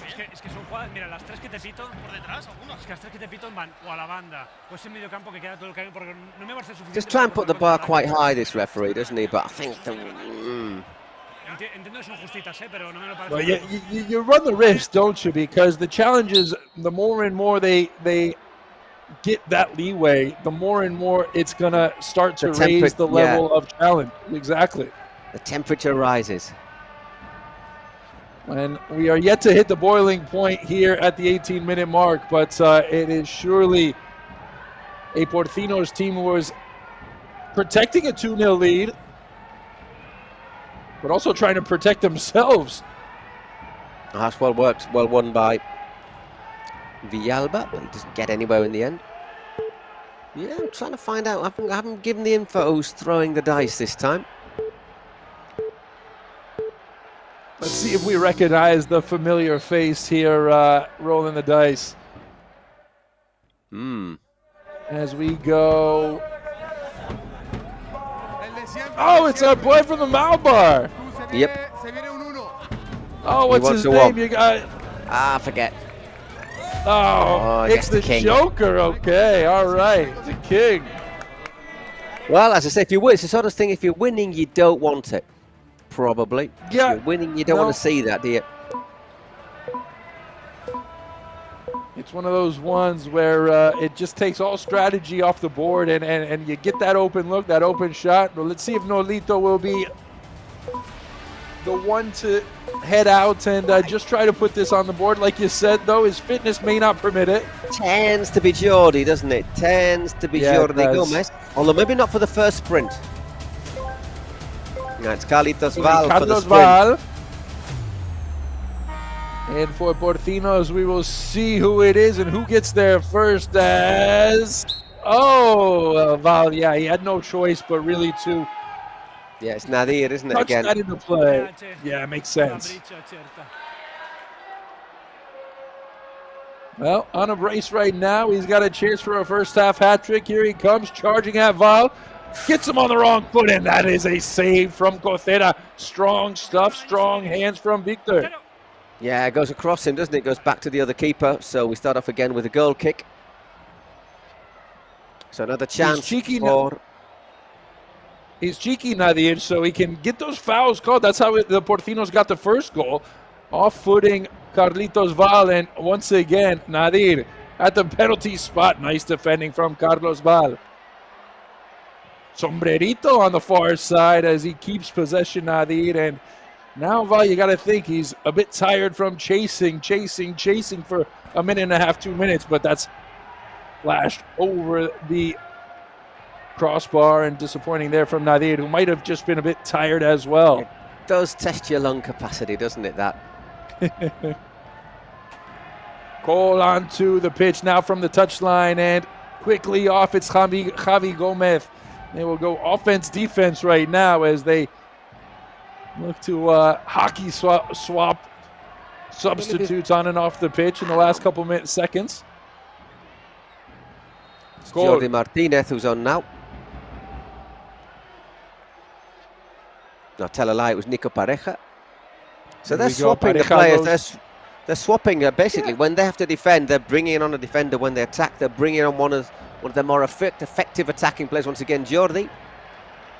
How much stoppage time will the referee allow? It is Gomez, and stoned at the very mouth of goal was Marc Briones once again. Just a minute. Gomez, just a minute now, so Gomez will just take his time, catch his breath, go right back at Cole, and Cole defending well, a full-out sprint. It's a foot race, and, well, you see maybe just the fitness, the physique coming into play right there as Gomez keeps possession in the last half minute of the first half.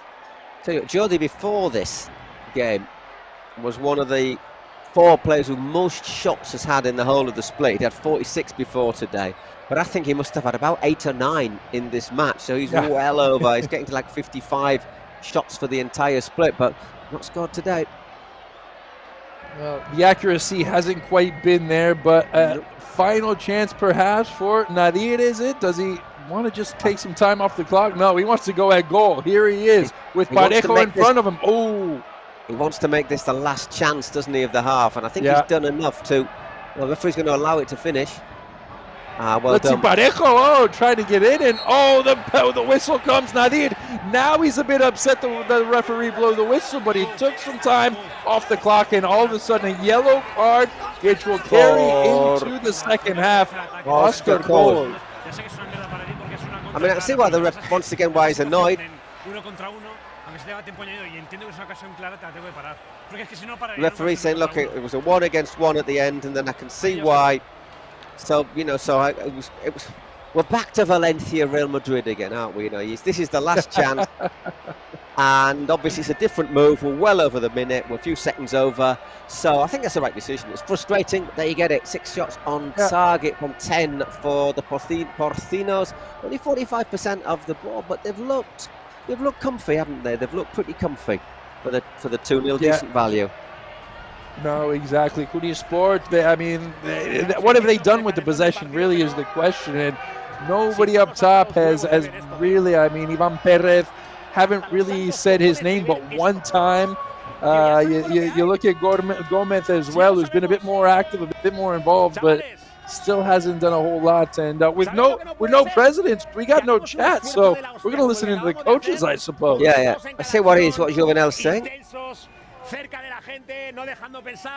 We've got to be intense, we've got to be right on top of them, don't let them think. Oof. That is a tough sight to see for Porcinos fans. Yeah, we're not seeing Pablo again today, are we? And this is Martin Posse. This is a second half where we have to suffer. We're going to have to look for 2 against 1 out wide. Defensively, we're solid. We've been really rushed with the ball. You know, let's be patient till we got the chance for a 2 against 1 and then take advantage of it. Martin Posse, of course, former Espanyol player in his day. Players, you know, we carry on defending, but, you know, when we've got the ball, let's just stay calm. Easier said than done. So there you go. They're going to be looking to open up use that advantage, try and get work up an advantage on the wings.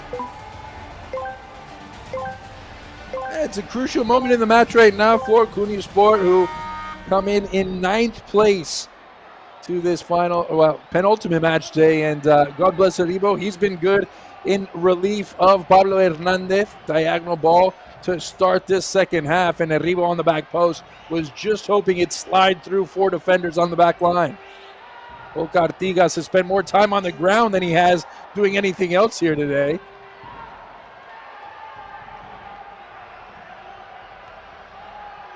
Well, once again, we got no presidential penalties. Boo! No presidents visible. But both our secret weapons still though. Oh, there is a meaty challenge right at the center circle. Scream the moan from, that is Iñaki Villalba. Once again, the referee saying it's not deliberate, it's not voluntary.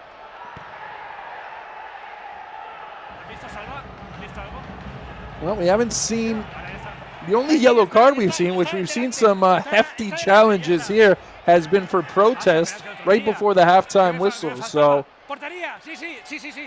goal kick. Carlitos this time is.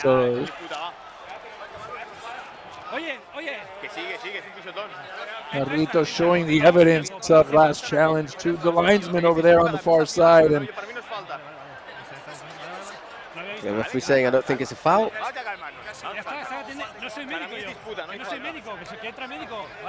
I'm not the doctor, you know, bring the doctor on.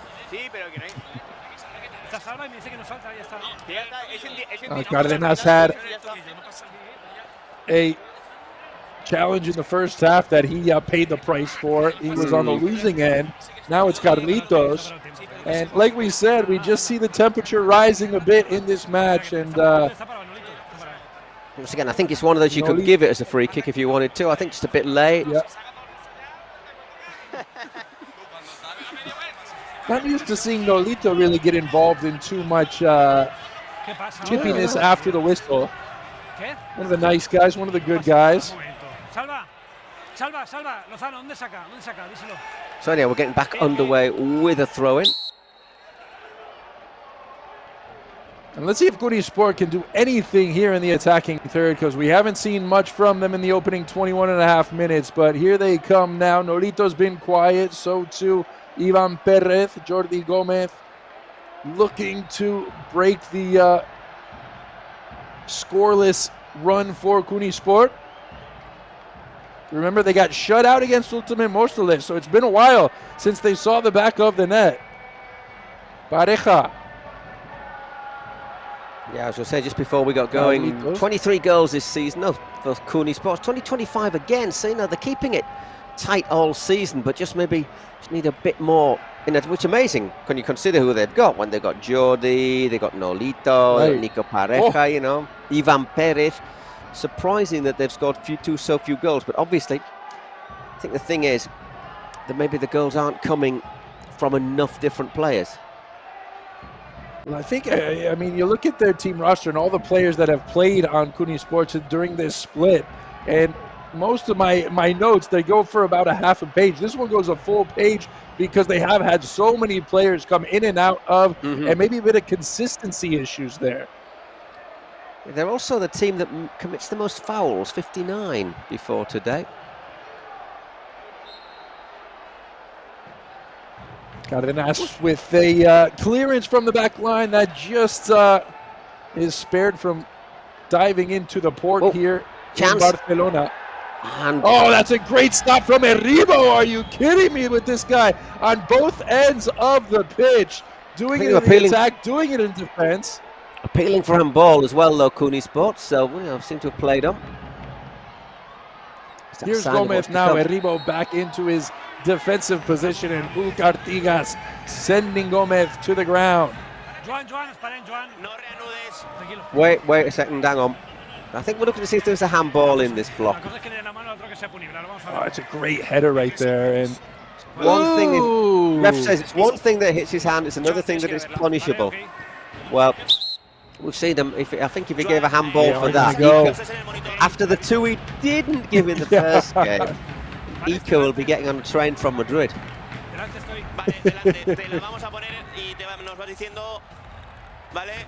Let's have a look here. It's a brilliant touch from Galva. That's a penalty for me. That's a penalty for me. Yeah. Oh, it's a bit high though. Is it a bit high up his arm? But his arm's away from his body. Again, it's harsh. There have been 3 50-50 calls, and you could understand the arguments for both or all 3 of them, really. Listen, Paul, this is the same exact angle. It's going to give penalty, eh? Is he going to give a yellow card, a red card? You.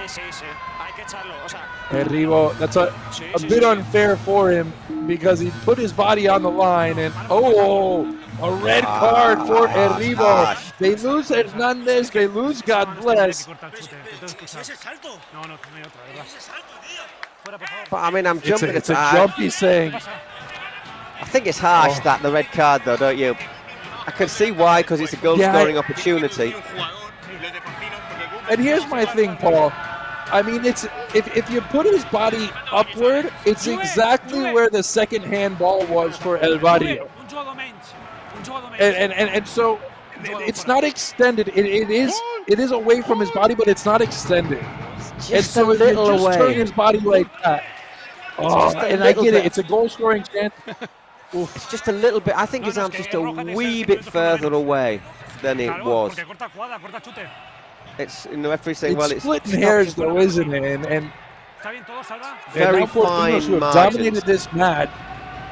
5 minutes, they've got a man disadvantage with a goal. We like to call this an and one in basketball.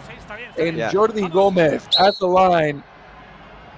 at the penalty spot, excuse me, and weighing up his options here against Briones. Jordi Gomez cuts the lead in half, and Porcinos, they've got some work to do with a man disadvantage for the next 5 minutes here in the second half. Once again, just showing how a game of football, in this case, Kings League or any match, can change in a blink of an eye. I say, I feel a bit sorry for God Bless. Oh, hang on a second. We've got a, no, this is smart. Kuni Sports have got used their secret weapon, which is a suspension. So it means Soriano's off. So they're making sure it's going to be 6 against 6 for at least 4 of the next 5 minutes. No, hang on. No. Let's see how this just works out here, Paul, because this is Porcinos. Hang on a second, I'm getting mixed up. Who's used the secret weapon? 75.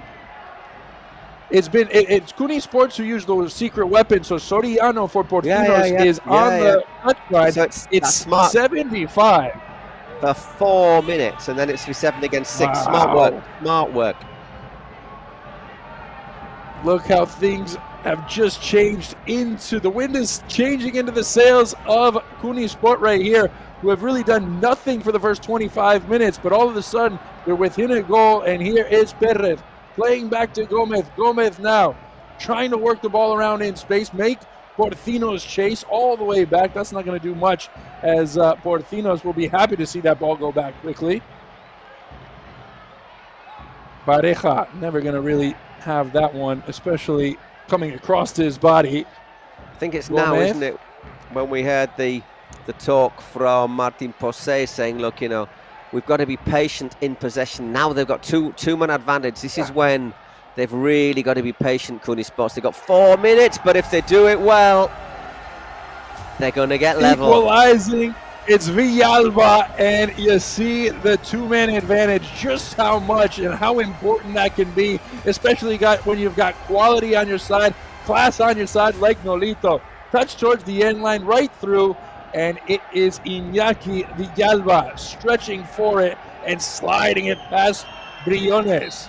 Just times his run perfectly, doesn't he? And it's great work from Nolito. Perhaps another MVP performance. No, just dropping like flies right now, Porcinos.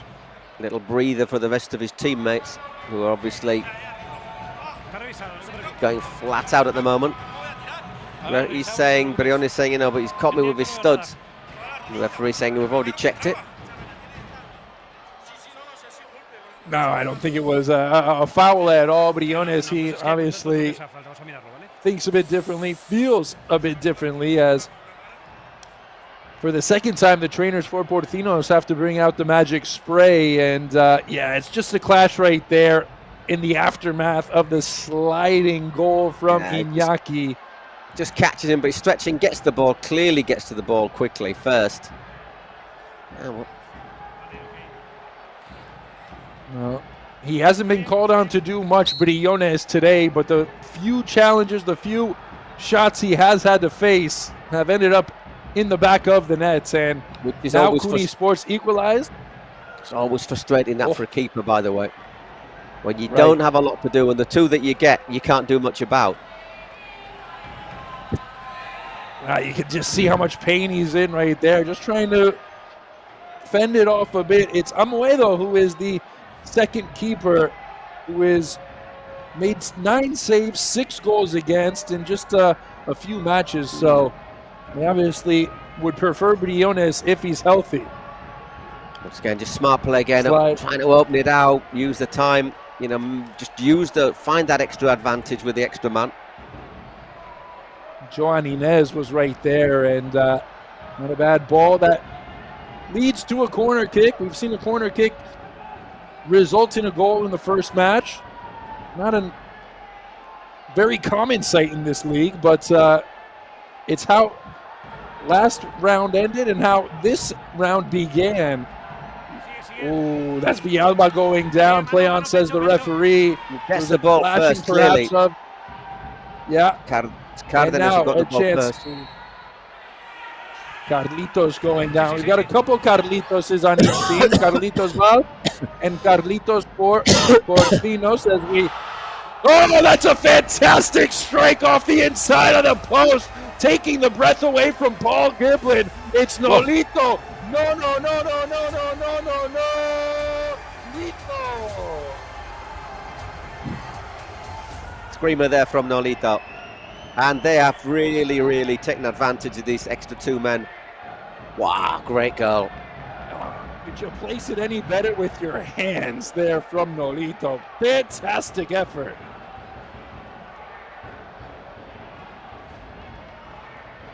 Just have a look. Right. It's a perfect angle. Whoa.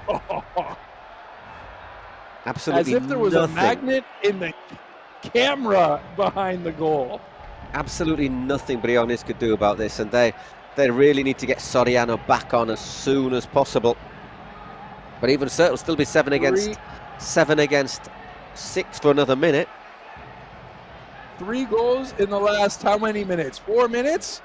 Well, yeah, in the last 4 minutes. No, in the last 4 minutes, yeah, because it was the penalty. Last 5 or so, yeah. Right, exactly. So, whoa. Oh, it's just what a touch it is. The ball's coming at him. It was a bit of a hop before, and he just calculates it perfectly. Nolito. It's why he was brought here. And now a chance for Porcinos to get one with a man disadvantage, still with, God bless, being punished after his goal-saving handball that really changed the game. Cardenas. Oh, Cardenas, you want to get up and have a perhaps. Someone got to the referee. Obviously, they want to try and get it even. One of the Porcinos playing goes, "Is that not a yellow card?" And the ref going, "Don't get carried away." Well, it's so funny to see, Paul, that the yellow card stayed in the ref's pocket until about 5 minutes ago, and then the one card that he does show ends up changing the match entirely. Yep. I suppose you had to show the red card. Anyhow, Porcinos going to use their secret weapon. Now we're back to 7 against 7. Will it be a penalty? Let's see what it is. Now, you would think at any really time you might want to use the penalty. I think you want to use stages, but it needs to get it level, don't you? Now. You want to get level now, don't you? Oh, that's great stuff from Nolito again.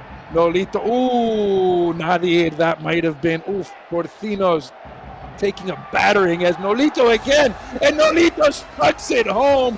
Nadir was left on the ground writhing in pain after a 50-50 ball, and Nolito ends up taking advantage and sliding it past Briones. Nadir's in a bit of trouble here. Nadir wants the referee to have a look at this because he takes a heavy touch. This is brilliant from Nolito. What I want to see is the challenge, though. Yeah, exactly. And slips it between his legs, but I want to see that challenge on Nadir.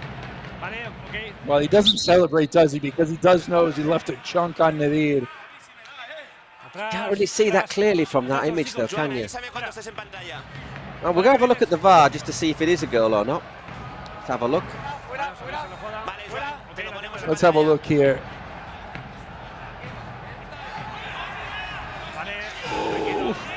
I'm not sure. I'm not quite sure either, Paul. Does he step on him? Just catch him with his studs on the top of his foot, doesn't he? Look again, just catch him with his... Let's see here. This would be a good look. Oh, did he call it a goal? No, Nolito, it's been taken back. Okay. Yeah. I think he just catches him with his studs on the top of his foot. Meanwhile, we have got the secret weapon. We'd forgotten about that. Sure, yeah. There's a lot going on in this match here in the second half. And for as quiet as Cooney Sports was, and not a bad one for Porcinos, who can take the lead here before the 38th minute with a goal. Maybe a little bit late using it, double value goal. Obviously it's 4 minutes, isn't it? I mean, having a look, you're losing out on almost a half minute here. Yep. It's only valid until the 38th minute. Exactly. All the way back now, Oscar Cole. Where do the goals come from? Eribo, who was the man who came in and really drew some inspiration in the attacking third. That's where the goals come from. They have taken the lead. It is Jacobo to Nadir, and he's got his hat trick. Pumped up. I think we have a candidate for man of the match. It's been outstanding, hasn't it? I think we've got an absolute lock for man of the match, Jacobo. It's a brilliant ball, and really, the defense just disappeared on the back line there. Nadir was right there to tap it in. It rolled right in front of the face of Escribiano. 2 against 1 in the penalty area, and finished at the far post. Well played, but not really well defended. And that's worth double, of course. It's 4-3. Back and forth we go here. Paul Giblin from Cupra Arena. They've still got a few more minutes of the double goals, so they could really help themselves out going into the final 2 minutes. 4-3 up on Cluny Sport, who have had all the momentum here in the second half. It's just getting a bit feisty as well, isn't it? You know, this is getting tense. There's a few challenges going in. There's a few complaints. Going down in the box. Who was that? Nolito? No, that was Perez, and taking down Oscar Cole. Leon says the referee, and this is a brilliant ball here through the diagonal part of the box. Oh, tough angle, has maybe rushed to judgment a bit. Jacobo with the captain's band. He tried to sneak it in here. Oh, he wasn't he? Cheeky stuff from Jacobo. Tell you what, they've done really well. They've done really well, Porcinos, because, you know, after going from 2-0 up to 3-2 down with a player less, a lot of teams could have caved in, but they just weathered the storm, and here they are back in with they're back in the lead. Still with a fighting chance, they're in the lead. And not to mention just the score, but Pablo Hernandez going down with the twisted ankle. Then you had Douglas Eribo who came in, exactly. Just to remind people, if it stays like this, Los Troncos and Ultima Mosteles have booked their tickets to Mexico without having to kick a ball. Still plenty of time, though. 3 minutes of normal time, plus, I reckon, a good 3 or 4 minutes of injury time. Yeah, I mean, this match has been so unpredictable for the first 37 minutes. Who knows what awaits us here in the final 2.5 plus stoppage time, as Porcinos protecting their lead, but it's a very fragile lead right now. Oh, that's a brilliant ball up the park, and it's Jacobo in the middle waiting for it. So too Oscar Cole, but into the corner it goes, ticking some time off the clock, going down, protecting the ball, protecting possession. Brilliant from Porcinos. That sound is the countdown. Could be a chance, and jumping in is Cardenas, who is more hopeful than anything, but it's Porcinos who lead a last gasp goal before the 38th minute, take the lead after a double goal, and we've got 2 more minutes of breathtaking, heart-pumping Kings League action here in the second match of this 10th round in Cupra Arena. Yeah, absolutely everything to play for. All the goals now worth double. But referee's saying, but you know, you can't see it's live, but you know, but then on the video you can see that he's that you stepped on him. I think it's fair enough. And there you hear Jovenel saying, we've got to get foul. We know we've got to try and force a few fouls, and we've got to defend. So 2 minutes plus injury time. Who, yeah. It's been a back and forth battle in goal between Cluny Sports and their keepers, between Cotera and Aguilar. They chose Cotera today. 23 saves, 11 goals allowed. 23 saves for Aguilar, 9 goals allowed. So you just have to wonder there about the decision from Martin Jose. But 2 minutes to go. Cluny Sport trailing, looking to come back here. Oh, that's great stuff. Touched back by Jacobo. And we've got our vote for man of the match. But I'd say Nadir, for me, clear favourite for me. And he's still got time to add to his repertoire. Ooh. Oh, that one just rolls across the face and just wide. It was Nadir again. He's been on target all night long, all game long. Oh, and he would have bet money on him from right there. So just to let you know, this will qualify Porcinos for the World Cup. Ooh, leaving a leg in was Gomez at the top of the box. Sigue, says the referee. Play on, says the referee. Now we'll have perhaps a bit of just a bit of a discussion and argument. Maybe just each team pleading their case. Ooh. Oh. Well, there hasn't been a clear call really all day, and that might be the clearest of them all so far. I'm not sure. Does Gomez play it to his advantage? I think he does. Possible penalty. And we are going to VAR. Oh, so the drama continues here. My question is, does he get the ball or does he get the leg? Oh. And where does the foul take place? Is it inside? Is it outside? He catches his shin low down, doesn't he? Hang on.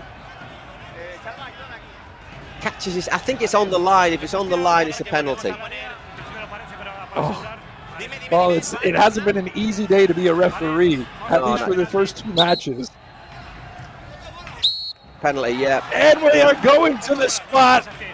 Goody Sport with a chance to take the lead. Nadia can't believe it. Holt can't believe it. I think he catches him just above his ankle on the shin, and it's on the line. It's just enough. It's enough. There you go, says the referee. So Jordi has time to put his time 5-3 ahead. And another layer to this fascinating match about to unravel here. It's Gomez at the line. At the spot again. And who's that now? It's Martin Posey, who has been shown his marching order. Nope. Not Martin Posey, is it? It was just one of the assistants. Yep. Jordi. Can he make it 5-3? Whoa! Come in, and it's Briones with a stretching stop as he dropped down and got it with the fingertips to keep his team in the lead in stoppage time. It wasn't well taken, was it, Paul? Nah, it was hit low, but it was too close to the keeper. Great save. Still a chance, and now it's no, Lito! Cody Sports ahead in the second minute of stoppage time.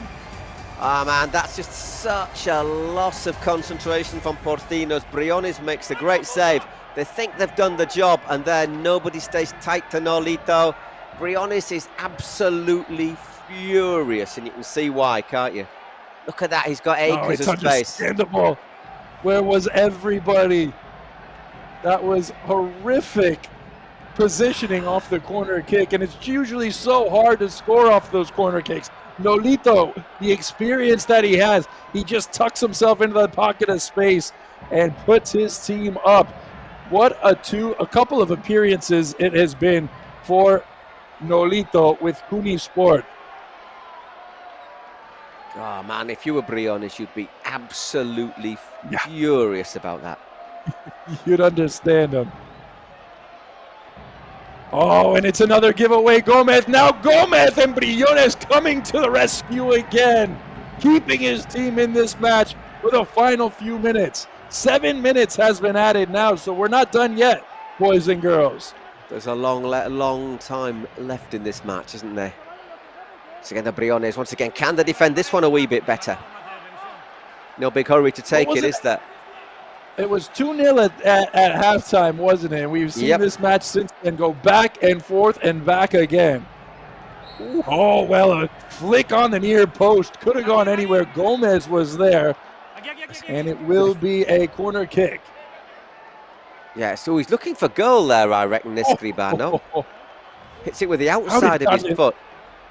How did Cardenas keep that out? It was a touch that could have really troubled Briones. Nolito again trying basically the same action. Peels off his man. They're all ready to come on, the Troncos. Well, they can't take their eyes off this match. They should be warming up right now, but they want to see what's happening too. They know a lot's riding on the line for them too. By the way, this is now Troncos have to beat Rayo Barcelona in their next match to qualify for the World Cup. Cooney Sports making it just that little bit more difficult. Moves that down on the ground is it's Nico Pareja. You can tell by the hand grab. Cooney Sports winning. That'll put a little bit of pressure on XBuyer in their match as well when they play. They got to play Aniquiladores. So it is having a big knock-on effect all the way down. Unless, of course, the Piggy boys can pull one back, which would mean that they start to take the lead. They went back. My word. This has been exciting from start until the very end. A photo finish awaits us, perhaps. Cole is there taking the kick. And Jacobo, it was just left a bit too much in there. And that's brilliant stuff from Perez. Gomez now. Back heel. Nolito. Oh, he was waiting for that back post run from Ivan Perez. And Nolito, he's got to be the MVP, doesn't he? Yeah, he was winning the ball. I tell you, that was lovely play from Nolito. It's just they won the ball high up the field, but that vision looking for that pass. Porcino, still alive. That's lovely stuff to keep it in. Cardenas across the face of the area, and Pareja. Pareja! Watch out here, Cardenas and Pareja. Oh, baby! And then a very loving pat on the back. Yeah, but I saw a bit of a head bump right there. There was a little bit, wasn't there? I think if that had been a proper league match, you might have seen someone hit the carpet there. But I think the thing is, Nico Pareja there, a former La Liga player, he's not having that, is he? Come on. Throw in. Now, those are two guys that you would want on your side in a back alley fight. Cardenas and Nico Pareja, and no surprise to see them going at each other, but then understanding between them at the end of it. Now, here is get up, says Soriano. Soriano not happy with Escribano, who Adrian is going to waste some time. Referees will take that into account. Yeah, you have a few more seconds for that, I think. Carlos Val taken short into the corner. And how long can they hold on to it? Was a push there, wasn't there? But once again, just getting numbers and bodies in the way there. Yeah. Last few seconds here in this second match from Cooper Arena. Nolito trying to bump the defender off the ball. That's wasteful. I would just let's punt it forward easy for Corcero, who's been pretty solid in goal today, hasn't he? Said not had much of a chance before. I think he's justified his selection. If you win, you're justified. Oh, well, there they go. 3 points in the bag for Cooney Sports in a thriller of a match that Nolito carries his side through on a second appearance for Kun Agüero's side, and another second straight MVP performance for the number 27, formerly for the artist formerly known as Enigma 70. Yeah, another once again vital Nolito, not just with his goals, with his assists. Got to feel very, very sorry for Nadir scoring 3 times and being on the losing side. Some recognition there from Nolito, but yeah, a game that got a bit feisty at times, didn't it, as well? There's the stats in the end, 10 shots for Cooney Sports. That, let's be honest, that penalty, sending off, and those 4 minutes with 5 men were absolutely decisive at the end of it. Yeah, and it's just and it just goes to show how important those draws of the secret weapon are too, because they played it brilliantly, they played it perfectly. They went from 2-0 down to 3-2 up, and it really changed the aspect of the game. You got to feel for God Bless Erivo, just trying to put his body on the line to save that off the goal line, and in the end gets the red card. And I mean, I think his arm's just that little bit. I think that arm is just a little bit away from his body, and you can give it, but I don't think it's deliberately away.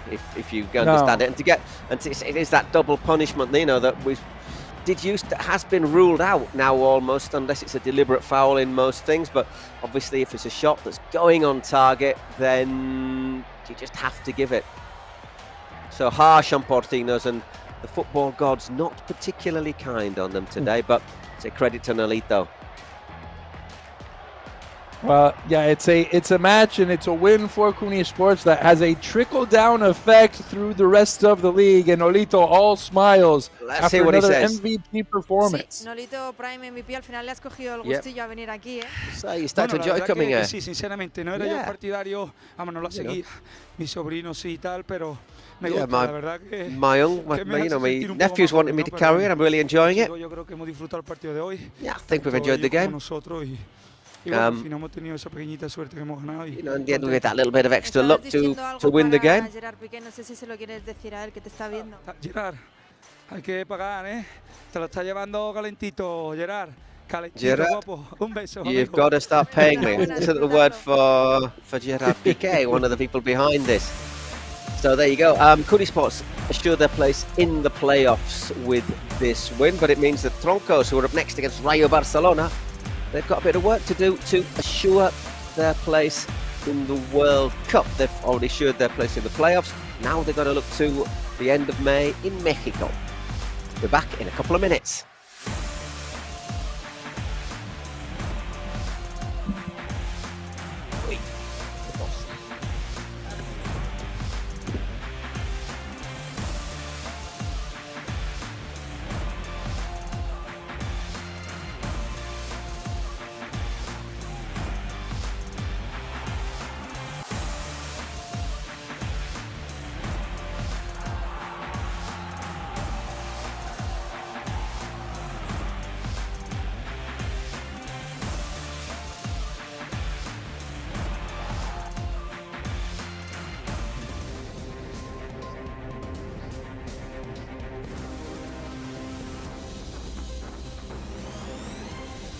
Bueno, ya estamos de vuelta por el bar de Mau.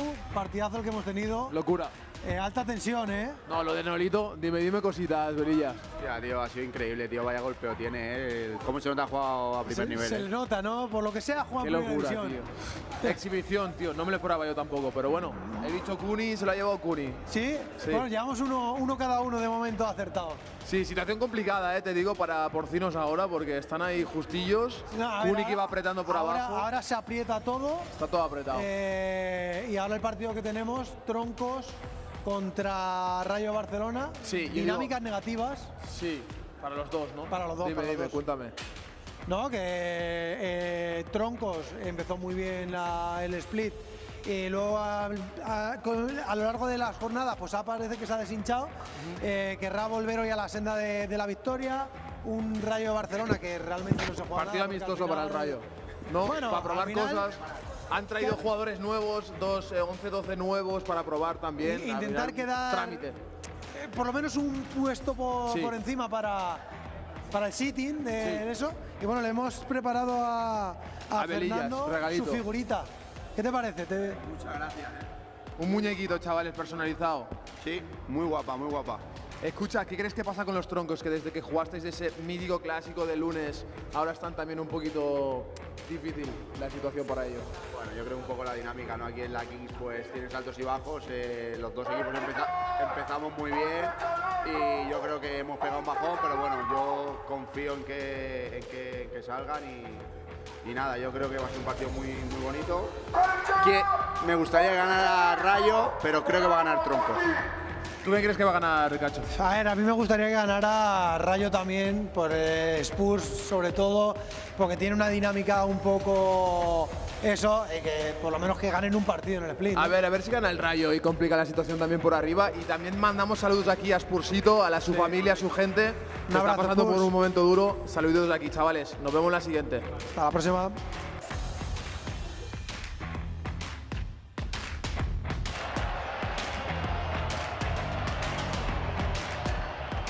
Hello everyone, welcome back for our third match of the afternoon session. We've already seen great match just finished as Cuni Sports beat Porcinos 4-3. Now Los Troncos against Rayo Barcelona.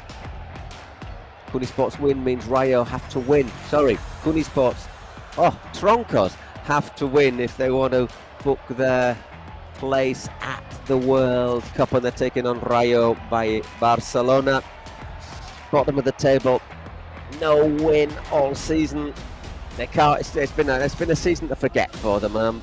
Sí, Sergio García y Joan Verdú, compañeros del ESPA, pero primero Sergio, importante. Big names for Los Troncos. Sergio García. Sergio García, former La Liga legend. Let's listen to him. Le llamaban Moro y bueno, pues it's for my Moro is what they used to call my father-in-law. So that's where his name comes from, and I know Joan from a long time ago, and it's time to have some fun. Let's see if we can get a big win here. Yo tengo que deciros que os veía por ahí por TV3 cuando jugabais en el ESPA. ¿Qué consejo le das? Que ibais a jugar juntos Really made de his nuevo. name español across town. Siempre es un placer. Right? Enseguida esta semana nos faltaba el 13, siempre lleva mucho tiempo detrás de This Sergio. year, Esta semana ha podido venir, this week we were missing a 13th player, and hey, who better to count on than a local legend, and Sergio Garcia. Look at the same, but it's got the haircut. We're used to see him with the ponytail. Perchita, he's always willing to come down and help his team with a president's penalty. No era del español, pero sí que lo recuerdo juntos. Recuerdo a Sergio ahí con la coleta y. Yeah, there you go. I remember him with the ponytail, and it's bringing me back to my childhood days when I used to watch these guys play, and what an honor it is. Yeah, just quickly, let's go through some of the numbers. Hang on a second, just see what he says again. Digamos, 3 partidos muy complicados, que al final era Porcinos, 3 tough games over the last couple of weeks, and we couldn't get that dynamic down, and we lost the opportunity to secure the World Cup spot for ourselves, and now if we get the win, we're almost positive to get into the World Cup in Mexico. That's the most important thing, and then we think about the playoffs, and then what happens next. Well, that's to worry about in the future. Yeah, let's just let you know quickly that they came in at the weekend. Troncos 4th in the table with a 99.9% probability of getting to the World Cup. So they need to beat.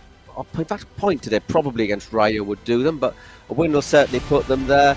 They have already qualified for the end of split playoffs in Madrid, but win today would do their chances of actually going into the top 4 absolutely no harm whatsoever. They haven't really got much chance of finishing top. After this, their last match will be against Cuni Sports. So if they win today, everything's wrapped up. And they start looking ahead. Troncos. Paul, I just want to know who's voting for who's winning down there, because you got Rayo de Barcelona, haven't won a match all week, all split, and they're favored right now coming in. Optimists. That's I think it's saying friends that, and family of the Rayo de Barcelona. Hey, we watched El Barrio first match, didn't we? None of us thought El Barrio were going to really have much of a chance against Unoca, and what happens? They won 7-0. So could this be the day that the underdogs start biting back? Well, lacking a few players, though, it has to be said, Rayo. Yeah, no, exactly. No Maldonado. That hurts. That's a big loss. And no Jose Blanco, and no Nacho Berche. Well, he's a reserve keeper, so maybe not such a big loss, but their squad's looking a wee bit thin. Yeah, no. Maldonado hurts. Not having Maldonado is definitely gonna have its effect. And against a team like Los Troncos, who like to possess the ball, like to move their defense around a little bit, and here we go. Yeah, you got to think, well, you got to fancy Roble, Edgar Alvaro, Sergio Garcia, Verdú. Well, you know what they can do, don't we? Roble has been a bit down lately as well, so look for him to really want to come out and have a statement here against a team that isn't... Roman Allegre looking to get things going, and...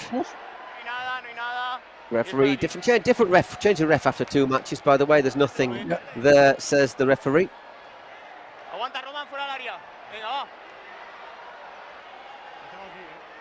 It's Aitor Vives Cactus. He goes by, as we say, everyone at the Troncos is named after some kind of plant. Whoa, not a bad effort there from Vives, but just wide. He got a hand on that there, Paul Lechuga. So it's a goal kick. Start down at the other end. Was just maybe wondering perhaps why Vives was in on the one-on-one, because he hasn't really showed that goal-scoring prowess here in this split, but that left-footed laser just shows you exactly why he's been entrusted. That pace, isn't it, I think? Once again, Sep Corderas. Oh! Well, there's the opener. Fantastic right there from Corderas. What a strike on the one time with a rocket off the left foot. Screamer. Well, we like to see keepers score. Can Rayo get back quickly on level terms? Not exactly where you want to be if you're Rayo right now. Down 1-0 to a very talented team. Oh. And 1-0, 1-0, 1-0, 1-0. Well, how about that pass right there from the keeper, Paul Lechuga, looking like a midfielder with the distribution, with the vision. Great stuff. No offside. Great finish from Allegre, by the way. Just looking as if he's going to put it across the face of goal, puts it in at the near post. We're just having a quick check to see if there's offside. No, we're not. Well, we are, but there wasn't. So off we go again, and it's 4 against 4 now.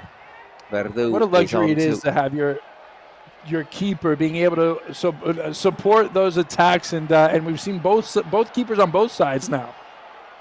Carlos Planes on for Los Troncos. And Vives losing out this time, and it's Danny Santiago, normally known for his sterling work in defence. Marc Soroche, the other Troncos player, on. Hugo Fraile.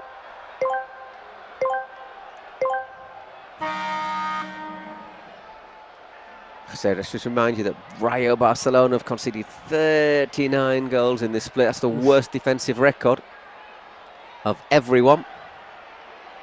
There's Roble sticking with his blonde hair this week. That's good to see. Bit surprised after a couple of down weeks where he's had the blonde hair. So, you know, this is a guy who certainly puts a lot of stock into what color his hair is, but maybe not too superstitious in that fact. Yep. Planes thought about that shot, didn't he? In the end, opens it out wide. Soroche, Vives. Oh, good effort. That was a swerving, dipping effort, well saved by Paul Lechuga. Do you remember last week, Troncos, when they lost against Sayan's keeper basically saved everything, didn't he? Yeah. What a performance it was last week against Los Troncos. And it wasn't like they were short of options, was there? But how about Vives? First with the left foot and then with the right foot, showing all sorts of, what do we call that? It's not, it's ambidextrous. No, it ambidexterity. There's Danny Perez, who frustrated them last week. Is Paul Lechuga going to do the same thing to them? Verdú on now. There he is. Good ball to the far post. Pulled back Soroche. Into the roof. That had golazo potential right there. The beautiful ball over the top, played back, and if he could just have turned this on goal, but it came in a bit too quickly for Soroche. Yeah, just thinking, you know, for Rayo, okay, they can't make the playoffs for the split, you know, for this part of the season domestically, but they want to continue. They want to try and get a couple of results because there will be a playoff between the teams 9th, 10th, 11th, and 12th for 2 places in the World Cup. So if they can turn it around, then they might still have the chance of going to Mexico through the playoffs. Yeah, there's a big difference between going with a couple wins into that playoff, into the World Cup playoff, and going with no wins at all, having your team down on themselves a little bit after having 11 chances and coming out with 0 points. Well, I guess they got 2 points, don't they? Because they have lost on shootouts, but yeah. This is the magic man right there, Verdú, the number 10. Wears it with honor, that number 10, and very rightfully so, wearing the 1-0. Oh.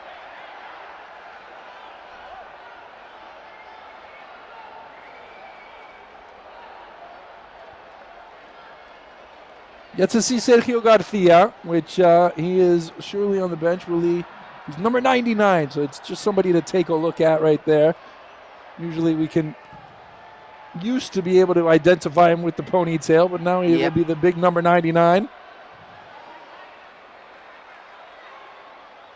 First time I ever saw ponytail too, wasn't it? Quick story. First time I ever saw Sergio Garcia play was back in 2004 when Barcelona played a friendly against the Chinese national team. I kid you not, in the Camp Nou stadium. Me and my mate Sid Logue had to commentate it in English. And there was Andreas Iniesta when he was a kid. Victor Valdés was in goal. You know, some of the Barca kids who either went on to become like basically footballing gods, or Sergio Garcia, who went on to have a great career. And wow, the good news was the Chinese team had a very big, clear numbers on their shirts. There was about 300, you can see all the embassy all the consulate workers were all there to cheer them on. I think it was 5-0 to Barca in the end.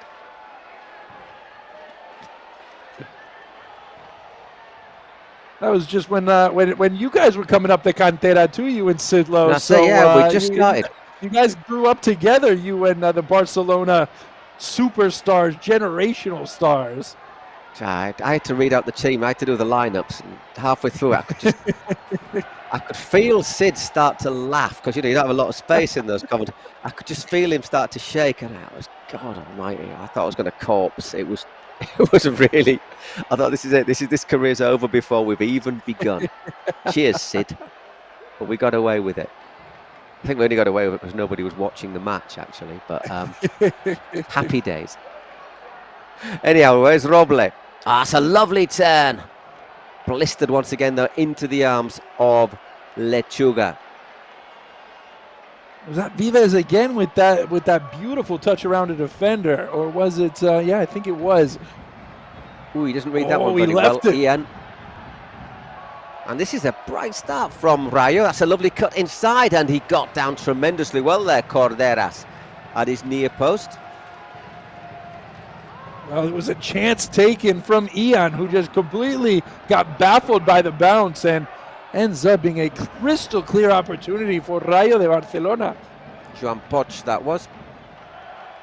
Frankie Porti is top scorer for Rayo, 5 goals. But they've come out to give it a go today, haven't they, Eric Yorca's team? Fraile was so disappointed that didn't come to him after the turnover in the middle of the park. Poch had him wide open, acres of space on the left side, and Fraile, a chance missed there. Oh, well, that's going to be okay. You got to be sure of yourself there if you're going to do that.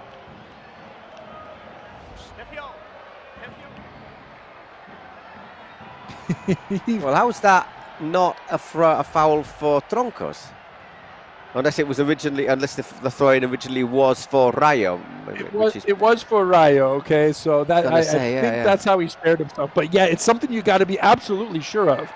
Yeah, because otherwise, that's a yellow card, isn't it? And you're having a couple of minutes rest Roble there dragging that one wide. 10 goals this season, but he's, as you say, he's not been on fire, has he? Particularly the last couple of weeks.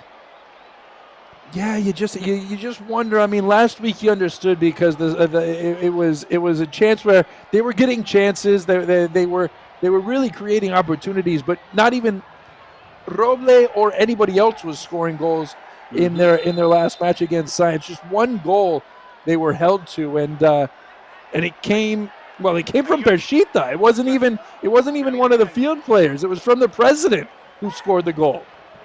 Well, that's well worked. Quick free kick taken by Verdú. 2-1. All of a sudden, that came from nowhere. Yeah.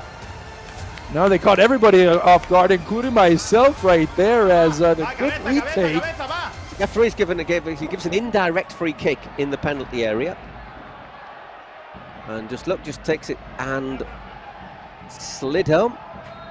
Oh boy, it's Pershita time. We are going to have presidential penalties as well today. Those blue symbols tell us we can have a president penalty in this match.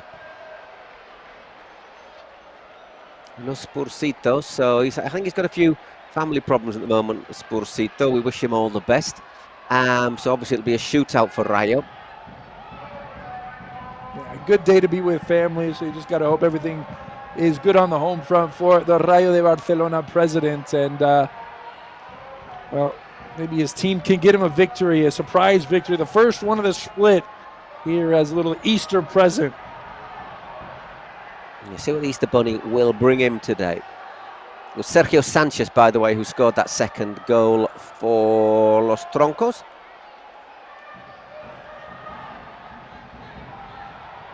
It's Verdú looking for somewhere to pass to, but good defensive work there from Rayo. As I said, worst. Fortune nearly went against them there. Bounces off Paul Roman, that shot from Ian. And could so easily have ended up in the back of the net, couldn't it? As it is, they defended the corner well. Very dangerous right there. And it's been the kind of split that those things have... Danny Santiago unleashes that one. And just wide.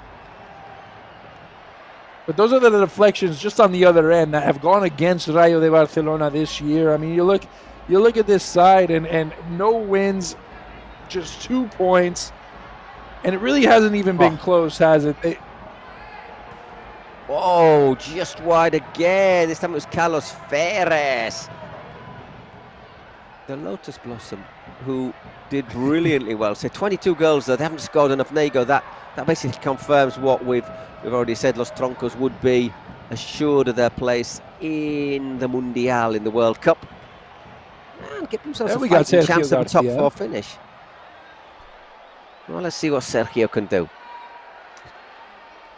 How old would he be now, Sergio? 40... Because he was carried on playing till about 35, 36, didn't he? Yeah, he was one of those ones who had a nice long career, and that makes you think that he's going to be perfect for this sort of league, because it wasn't all about physicality. It wasn't all about, knocking defenders down. He was just a skillful guy who came up to the Maisa and really, I think it translates perfectly. We've seen Nolito, how good and how much quality he has in those boots. And Sergio Garcia, he's another guy like that who's so smart on the ball. So I've just done my little. He's 40 years old. He hung up his boots in the end of the 2018-2019 season, Sergio Garcia, after playing for a long string of teams, Levante, Zaragoza. He also played for Betis. Him and Verdú, I think they coincided at both Espanyol and Betis. Little spell in Qatar. Wasted no time with the flicks and tricks right there. He just tried the back heel to Verdú with a little cañito, a little nutmeg. I found his nickname, which, if you know anything about sort of Spanish flamenco, which I don't, but I do know who he is. His nickname is Falete. You know who Falete is? No, explain it to the more ignorant flamenqueros in this audience. Flamencos, very famous Spanish. Oh, hang on a second. Nearly gets through there, but a very famous Spanish flamenco singer who is a transvestite. Is a yeah. And so it's quite of ample, let's say, of ample proportions, and quite a round face. And I think that must be where Sergio Garcia gets his nickname from. He's also from Andalucía, isn't he? So I presume, you know, he likes that sort of music. Good work from Tronco. So yeah, that is his nickname, is Falete. You never choose your nicknames. Your nicknames choose you. No. I'm sure he's taking that with plenty of cariño, with plenty of love. Yeah. A very popular media character. Very good Falete, has to be said. I didn't know that until just now, but there you go. Brilliant stuff. Brilliant stuff. Wow. Brilliant stuff. So still only 2-1 to Troncos. A couple of minutes coming up before we get our throw of the dice. Gets his shot almost on target, but no power there to test Paul Lechuga. You can still see he's got the touch, doesn't he, Sergio Garcia? Oh, I mean, people don't lose it. That's a decent ball from Alegre. And rifled in by Joan Poch, but over the bar. So just under 2 minutes before we get our dice rolled in. There's another look at it. Tell it's not Joan Poch, it's Joao Parderas. Presidential penalty. Pros don't lose it. Pros don't lose it. Oh, here we go. Let's go, Peshita. I wonder, will he do that run-up again? Do you remember his run-up last week? Oh, when he the diagonal one. Yeah, exactly. That was beautiful. I've never seen that before, but I'd love to see it a bit more in the pros. Let's see him set some trends. These guys are. I mean, we've seen much more ridiculous penalty walk-ups than his right there last week. So you think about, you know, Neymar's 1,000 steps to paradise, and now Peshita, he's like, come on, let me get out there. Yeah. So it's free kick, by the way, for his team there. So Peshita, can he do it again for his team? Give them a 2-0 advantage. I'm just so intrigued. Is he going to do that? Is he going to do that funny? I'll tell you what, you know, I mean, his whole team are named after plants. He's carrying a bit of timber as well, isn't he?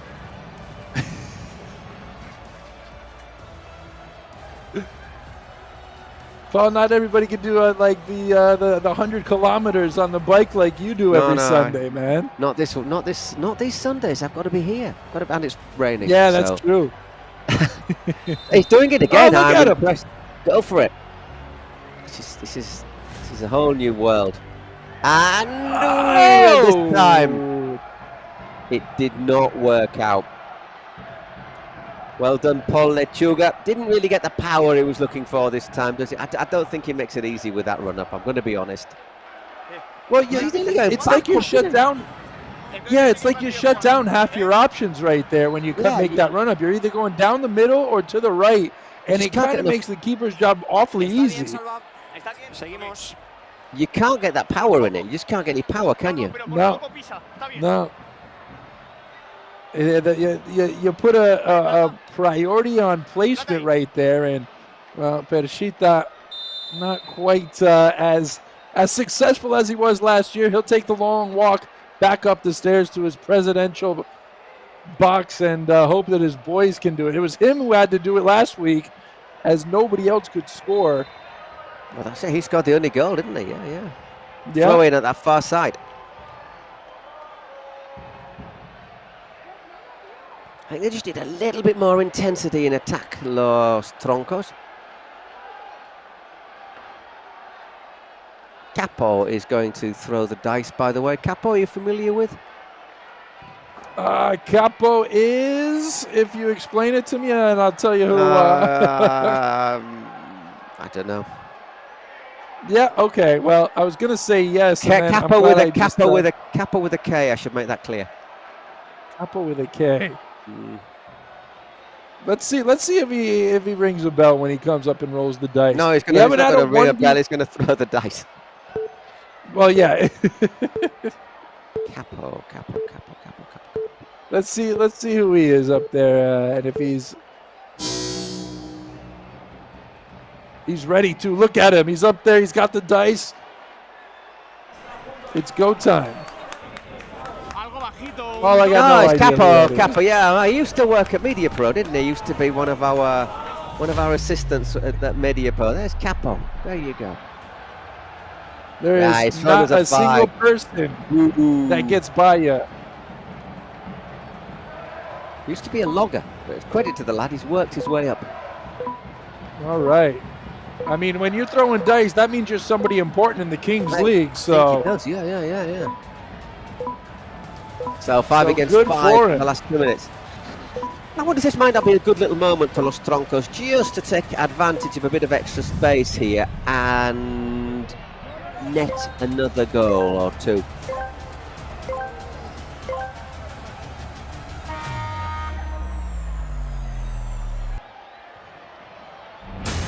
Oh! Viva's going down. And I think that's one of the reasons why we play backwards, don't we? Oh, and a yellow card. Was that a yellow card for Alegre? Yeah. I think it was.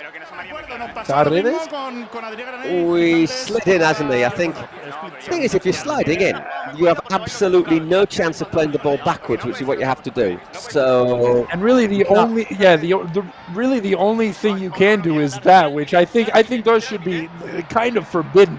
Those slides, because you're only asking for trouble right there. Yeah, well, he's Joel Paredes, who is booked. So all of a sudden it's 5 against 4, which is a good chance now for Troncos to extend the lead. Now. Worked it nicely, Vives. Oh, it bounced back to him. He couldn't control it. Well, Lechuga came off his line, and it was do or die, and his defense, luckily for him, came in and saved the day because Roble was in there waiting, but goal-sparing save from the back line for. Yep. Well, handball. Obviously, he's saying obviously that he was pushed. Once again, Vives finding space. Great save from Paul Lechuga. Should he have crossed that to looking for Roble? So that's another chance. I think he was just shied away after his last cross attempt was blocked away. Once again, are they going to work that space? They are working it every time. Verdu. There's 3 bodies in the way. And great just defending. Being a little bit too precise, aren't they here, Los Troncos? Yeah, I thought Vives might have had a couple shots at taking, and that's going to be it. No injury time. That hurts. They'll be disappointed there's no injury time. Yeah. We've been stopped for 15 seconds, not half a minute. I can agree. I think they clearly would have wanted another minute, wouldn't they? But there you go. 11 shots, 8 on target. They've had 64% of the ball, but they only lead by 1 goal. And Rayo have got a presidential penalty, which I suspect will be a shootout. Yeah. You got to think so.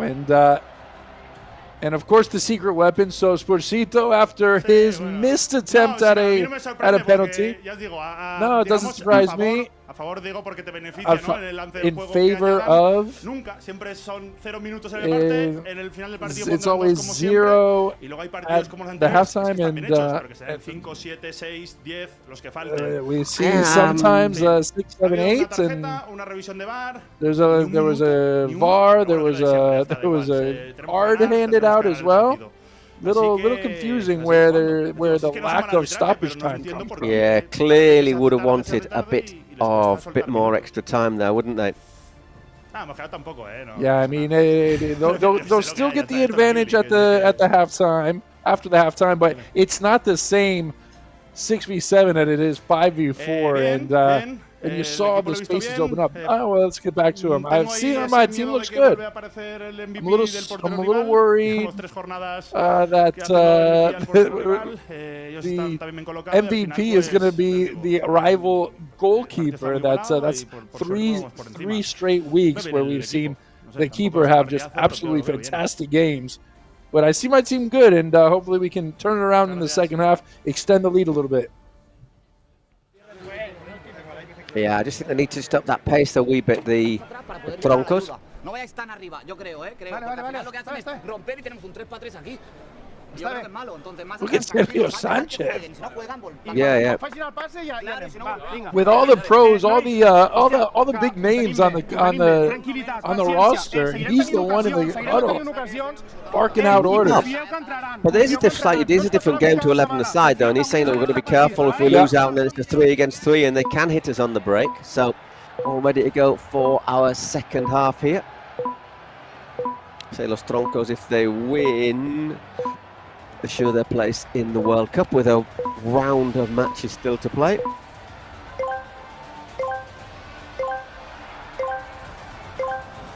But still tight, just 2-1. So Rayo Barcelona. Oh, he almost let it slip. Still get close to it. Yeah, it's that mental gymnastics that let me down. Anyhow, see how Troncos do. Where's Roble? Where's Edgar Alvaro? Get him there he is, right in the middle. Yeah. Surrounded by Rayo shit. He's gotta start warming up here as it comes to playoff time, because this is a Troncos team that, since he's kind of quieted down, they've quieted down as well. They need him on target. They need him precise in front of goal, and obviously no better time to do it than the last few rounds going into the playoffs. Where they stand, how many games they'll have to play to get to the final, if they get there. Oh. Paredes back on after his 2-minute sanction. But Troncos I think they need a good win just to start of getting to the right frame of mind to go into the playoffs. Exactly. Well, I don't mind the shot, though. I don't mind the shot from Edgar Alvaro. Well, somebody does. Yeah, Lechuga certainly hurt. And remember, if I'm not mistaken, Barcelona have their second keeper is out, so this could be big for. Yeah, that hurts. He hits that really hard, doesn't he? What does it actually hit him on the wrist? On the stomach. I think he's just winded more than anything. Right in the ribs, right there for Lechuga, and that's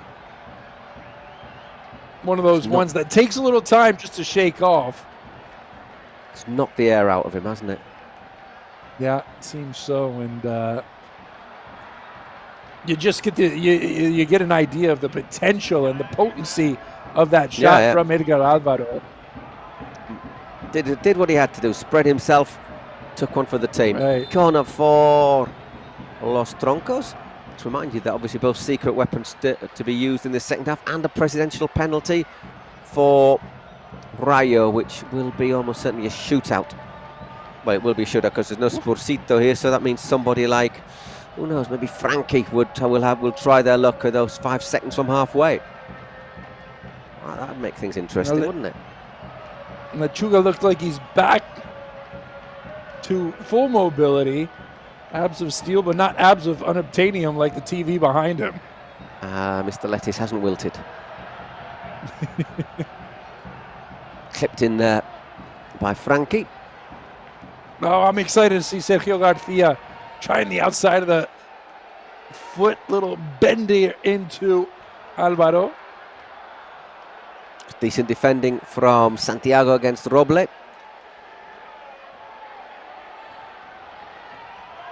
And that's looking to go through the middle once again, aiming for Paredes, but well defended.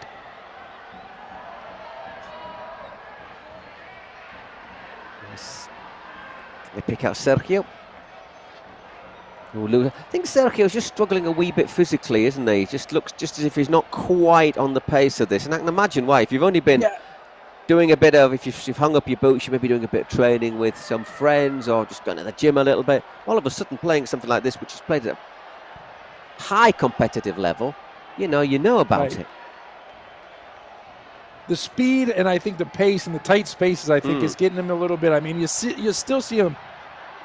Oh, he drilled across there by Carles Planes. Yeah, you just got to find it because the spacing is different to other kinds of football. trying to bring that down, but just pulls it wide. I mean, I think everybody who has played football at either the professional level, amateur level, wherever, you've played 7v7 once or twice before in your life, but it's probably been a while since he's played that, and I'm assuming that he was a bit younger, a bit flater on his feet the last time he played 7v7. So it'll get some getting used to, but it's absolutely non-stop. Yeah, and it's going to be fun to see him kind of adjust on the go. Obviously today, maybe in the next couple weeks if he sticks around. This is a guy who took no time adjusting to Verdú. Yep. Troncos looking to get back onto the front foot. It's Vives. Oh. Once again, good space, good defending though from Rayo. They're not allowing Troncos any real space to play those little 1-2s at the edge of the penalty area. Then when they win the ball, they look to break. Not always successfully, but that's what they're looking to do. Once again, Verdú. Nasty little bounce Lechuga controls. I did think not having Maldonado was going to affect Rayo de Barcelona a little more than it has. I mean, that's a big name to lose in the middle of the park right there, and they've held up well. Verdú, you would assume he would have been just picking pinpoint passes out in the middle of the park, but really they've done a good job filling those spaces and defensively more than anything. Exactly, yeah, they've looked to keep it. I think they've looked to sort of get the basics right, keep it tight at the back, and then build from there. Right. Here comes Poch. Doesn't get past, or does he? Keeps on battling away there against Vives.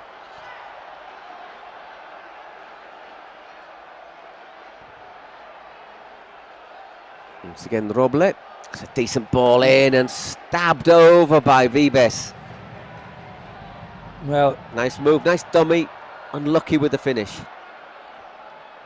On any other day, he might have had a hat trick, but really, he's been the one knocking on the door the most for Los Troncos, trying to test Paul Lechuga from the very early minutes of this match, and so far, unlucky for the number 17 in the Verde Blanco. That's a bit of a wasted ball. That's the problem they have, though, isn't it? When they go forward, they're not really doing enough with it.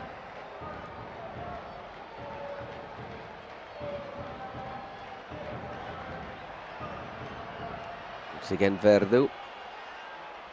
Keeping someone pretty tight to Verdú all the time, aren't they? Just not allowing him that freedom to roam. It's understandable. I mean, you see what Verdú's capable of, and yep, there's a bit more space, is it? Once again, it's Verdú. Looks for Soroche. Right. Can't He's find one of those guys that's going to hurt you with the pass more than he is with the regate, with the dribble. But those passes are just so devastating, and they often lead to goal-scoring chances directly from that right foot of his on the black boots of Verdú.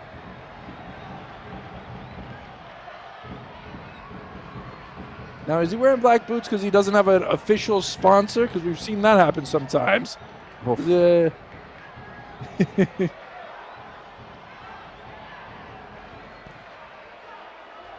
Soroche once again, he's got a bit of space in front of him.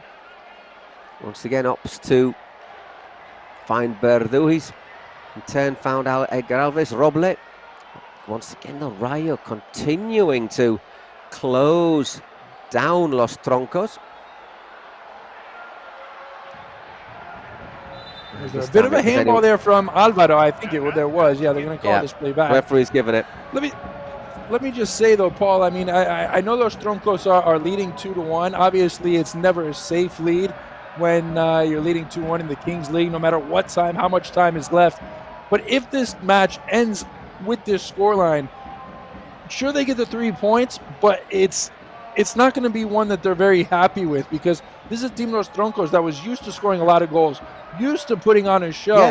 And right now, they aren't really doing that. And it's just, you'll wonder what's going on with the team dynamic inside the locker room.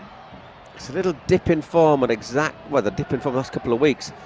Yeah, just at the wrong time, isn't it? When you want to be coming good, you know, there's other teams who have started badly, you know, are really hitting form, like Móstoles and Los Troncos and XBuyer, who both started the season like a house on fire.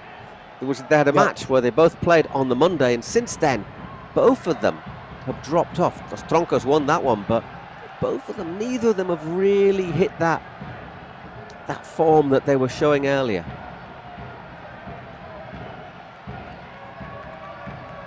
Say this is all a bit cat and mouse, isn't it? It's like Los Troncos trying but failing.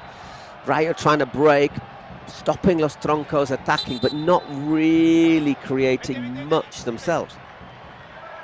This could well depend on what happens with the secret weapons, what happens in the last 2 minutes.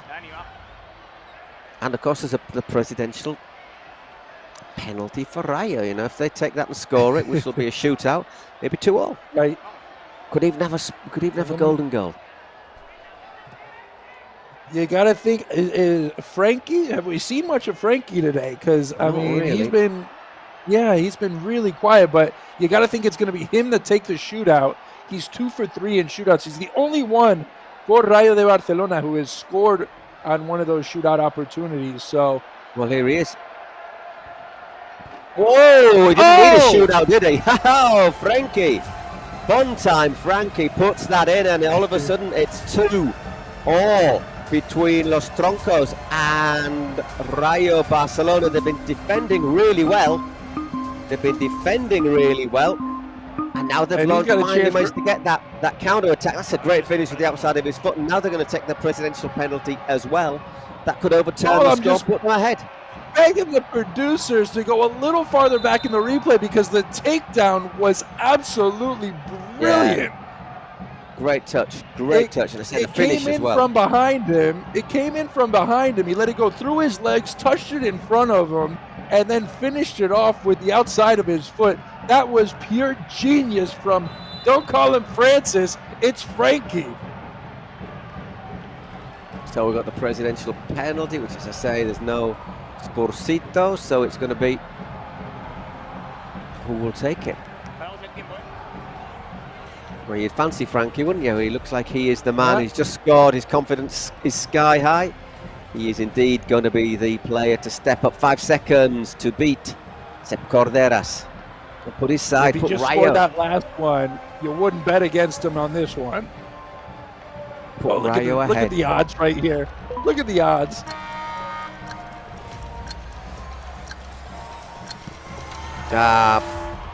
Well played, Sep. There's two things you can either do. You can either try and slip it round through the keeper's legs, past him, or go round him. And you struggle for time to take it round him, don't you? He does well there, the keeper. You got to take those first 2 touches with conviction. You can't be doubting yourself. And right there, Frankie, it seemed like he was just never sure what he wanted to do right there. And that's a bad chance gone for Frankie, who we've seen capitalize on those chances before. Well, that is absolutely dodging a bullet for Troncos, though. Or is it? Well, yeah.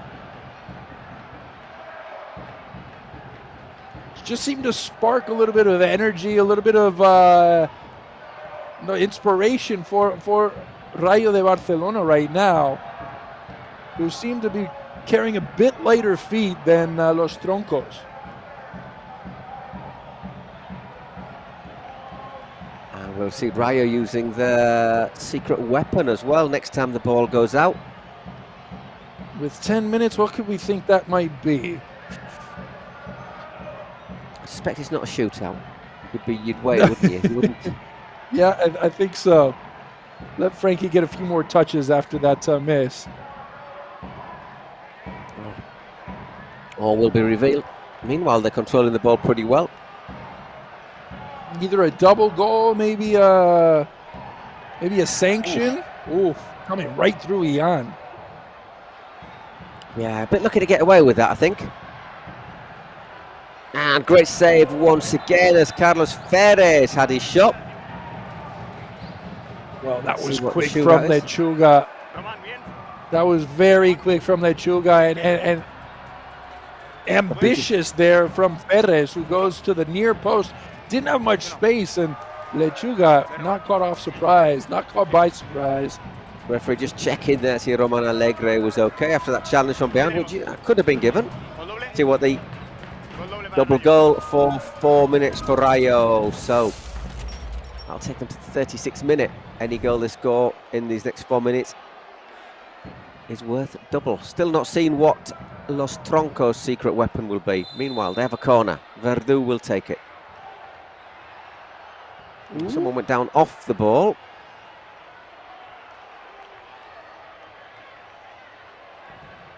Soroche, but once again well defended by Dani Santiago, gets himself in the way once again.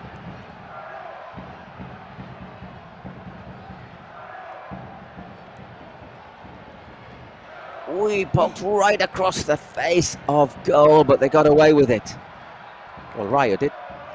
Verdú once again collects. And control for once lets him down. It's Hugo Fraile on the break. Great chance here. Remember, it would be a double goal, but it's just scraped away at the end there by Vives. Well, we've seen him be a bit too selfish once or twice in this match, and I think the angle permitted only across through the heart of the area, but man, Poch, that was a chance right there for a double goal and to take a convincing lead. New signing Nacho Catalan was looking to get on the end of that one. Didn't get a touch though. Both Nacho and Joel Paredes, by the way, new arrivals for Rayo for this round of matches, helping cover some of their injuries. Vives.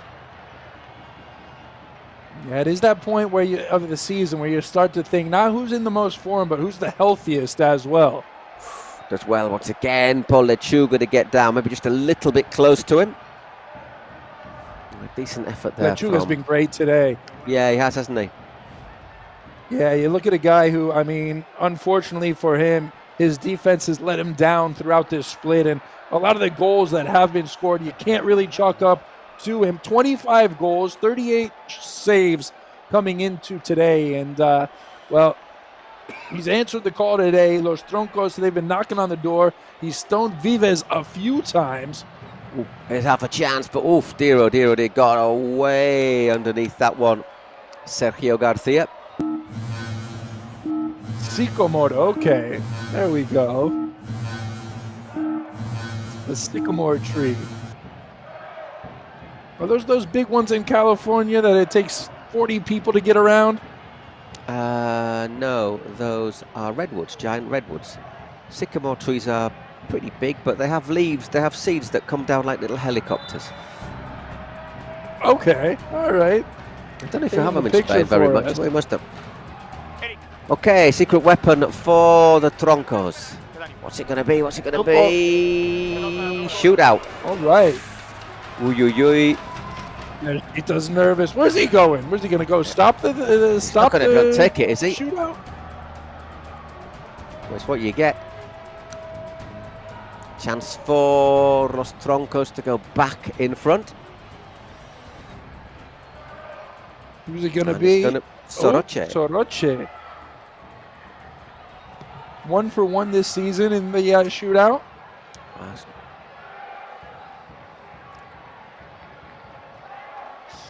Big moment, you get the feeling, don't you? Yeah.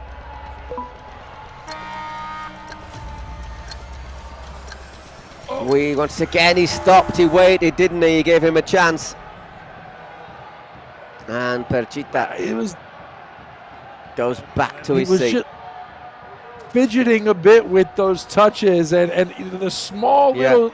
Yeah, I think he tricks himself more than he tricks the keeper with those tiny little half steps. And yeah, you just put yourself behind the 8 ball right there when you start to get a bit indecisive, and it gives Lechuga the chance to make his body big and shut down those angles. Tried to do that little bicicleta, didn't he? But he didn't quite work off. A little sort of step over move. Well, you know what's coming up in the next minute and a half if we get nothing going. Golden goal. There you go. You love it. I think I've only had one. Well, we had 2. We had that drama last week with that own goal in the last second. That was heartbreaking for Pio.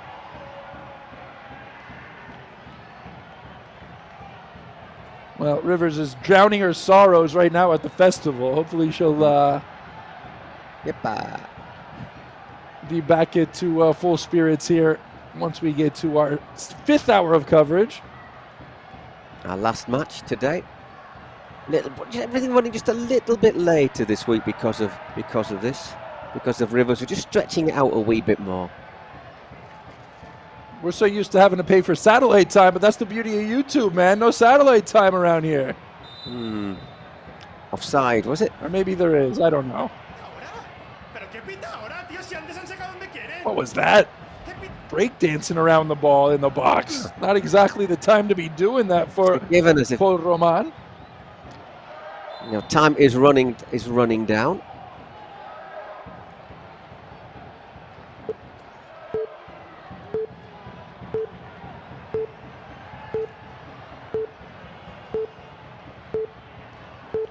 So we're into that 38th minute, which means we will have a golden goal. Look at that. Bartra's pumped up. Oh, no, that's Eric Yorka, isn't it? Yorka's pumped up. Yeah. He's happy. He's happy about the way his team has come out and performed. It's a pride match for them, Remember, isn't it? Eric Yorka, if I'm not mistaken, started the season at Uno K, got sacked quite early with them not doing that badly at all. A bit harsh. And he got his second chance of the season at Rayo. And as I said, it's been a difficult circumstances, but it looks as if he's built at least unity in a team that's working, doesn't he? So golden goal. We talked about it. It's never too late to try to turn things around and get the wheels rolling as you go into that potential World Cup playoff.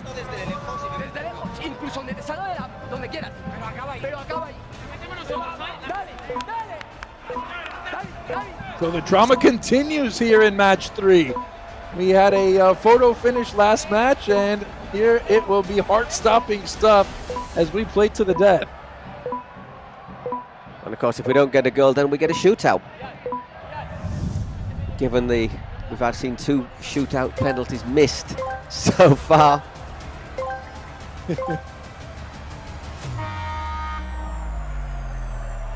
So off we go. Oh. Someone was off the line a bit quick with it. Yeah, it seems so. So I think that was Roman Alegre who was just guilty of a false start. Or no, was it for Los Troncos? It was for Troncos. Hard to say who I think I'd be man of the match. I'd say it was man of the match today. I really couldn't. Maybe Frankie Purti, but tough call. This shootout doesn't do him any favors, though, I think. In fact, he's got 0%. Yeah. Roman Alegre doing well at this early stage. So let's remember, first goal, if there is a goal, wins. Can we get our second big shock of the week? Get it in the penalty area, launch it. There you go. There you go. Iron slices that one out for a corner. Paul, another match for Edgar Alvaro where he has been absolutely nullified. No better time to make your presence felt. Ooh. Verduz puts that into space. Here he is. Edgar Tronco battling away. Just clipped away from him. Goes all the way back. Well, the goals might not be coming, but the heart and the effort has certainly been there. Bershita's nervous. Look at him on your screen on the bottom left. Oh, that feeling is Verdú. Clips one in. That's a decent ball. Well defended. And that's a foul from Sergio Sanchez. Is it going to be a yellow card? It is indeed, Sergio. Oh, that hurts.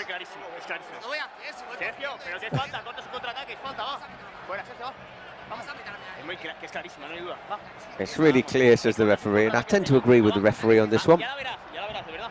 You'll have a look when you see it again, you'll see. Let's have a look. Yeah, it's a bit naughty that from Sergio.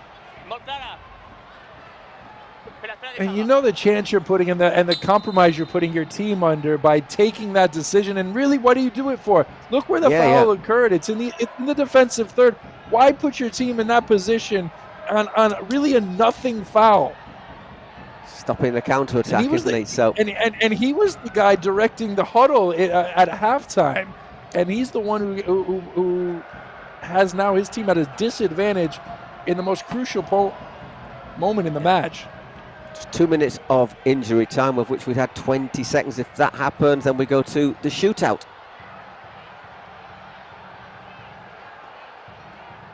Well, I think Los Troncos will be hoping to get to the shootout here with a man down. All of a sudden, the shootout's not a bad result for them. It's another point, which would just edge them that little bit closer to the World Cup. I don't know if it'd be enough. I'm sure we'll get clarification It's at soon. least a point. It's at least a point. Should they win it, they get 2. So just to remind you, Troncos have had 1 shootout in this split and they've won it. And Rayo, obviously, they've got 2 points. That's because they've gone to 2 shootouts and lost them both. So, is it in Rayo's interest to get to a shootout or to really go for victory? There it is! Well, just as you asked the question, there is the answer. Rayo Barcelona pull off one of the shocks of the split, winning on a golden goal in the shootout. The ball diagonally fired across the face of goal there, and what a good finish at the far post. Rayo sneak it at the end with Paredes, the new arrival, scoring the winner. What a way to make your introduction. Look at where he comes from off your screen, slashing into that ball at the diagonal on the back post. That's brilliantly constructed. We've looked, we said Vivas has been good all game, but there he allows Paredes in behind him, and there Joel Paredes sneaks it at the death for Rayo. That's a big setback for Los Troncos. They still have work to do. Yeah, it's a nightmare finish for the Troncos to the split, and you see the stats right there. More shots on target, more possession. They did everything right, but for a second or third straight match day, Los Troncos aren't getting those goals in front of when they create the opportunities, and now it comes at the cost of a Rayo de Barcelona win. Their first 3 points of the split. Disaster right now for Perchitas, and you can see it on his face as we go and listen into the president. What's he got to say right now? Surely disappointed. Yeah, you know what? Happy for Rayo Barcelona for their first victory, and we've got to keep moving on. I don't understand though. I get it, but I don't get it. We've got another opportunity, and yeah, hopefully we can get the other results in this match day to help us out, but it's up to us. It's up to us, really. Next week, that's what we'll try to do. Yeah. The stoppage time has bothered me as well. 0 in the first half and 2 in the second, and don't really get it. But that's it. That is the third match, and it has been very dramatic here so far as we talk to our MVP, Frankie. Por fin ha llegado esa victoria tan esperada para el Rayo. I'll translate Frankie for you. Ha costado mucho. It's been really difficult. Cuesta muchísimo y hay que valorarlo mucho y it's hard to win. Al final hoy era un partido amistoso. Today it was almost a friendly for us because we're just trying to prepare for when we have the playoffs, which is place for the World Cup. So we hope this helps us get into a good little run of form before the playoffs. No sé si nos estará viendo desde casa y no sé si le quieres decir algo. Yo creo que message to the president. Yeah, hopefully if he's watching, a big hug. It's been a difficult week for him. And hope this cheers him up with the women's team won as well. And this as well, so let's hope it gets him through the week in the best way possible. So we're going to give everything to try and get to the World Cup. Okay, so there you go. We'll leave you the highlights of this. We're back in a few moments with our fourth match of the afternoon, another one that promises Scians against Gigantes.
Pues familia, estamos de vuelta. Alegría para Spurs, ¿eh? Una victoria. Sí, o sea, ya le tocaba. Claro, ya tocaba. Y así no firman el peor split de la historia, porque lo tenían Gigantes en el primer split y ahora con esa victoria un poquito mejor. Tenemos aquí a Víctor Cozra, una leyenda de la Kings que lleva aquí desde el primer día. ¿Cómo has visto el partido? Pues bien, la verdad que lo que dices, el Rayo ya llevaba tiempo persiguiéndola y por fin ha llegado. Es verdad que tarde, pero bueno, al menos sí, no se queda con un split en blanco, así que contento por ellos. Bueno, y contentos también por ti, ¿no? Que habéis ganado. Vaya partidito también el Nolito, ¿eh? Sí. Joder, Nolito va. Escucha, el gol de Nolito ha sido una locura. Yo quiero verlo desde este ángulo por eso, porque desde atrás se ha visto bien, pero desde la banqueta han dicho que es una locura. Desde aquí ha habido un momento que yo pensaba que no había entrado. Sí. ¿Cómo bota? Digo, no, ese luego el último gol y es que la ha anulado, que ahí había duda, pero que la acción es una locura. Una locura. Y ojo que el Troncos también se complica también, que estaba ahí peleando también para el top 4 y se ha dejado puntillos aquí, se ha dejado puntillos. Sí, Próximo partido, Gigantes contra Science. Zambombi. Vienen los dos de ganar.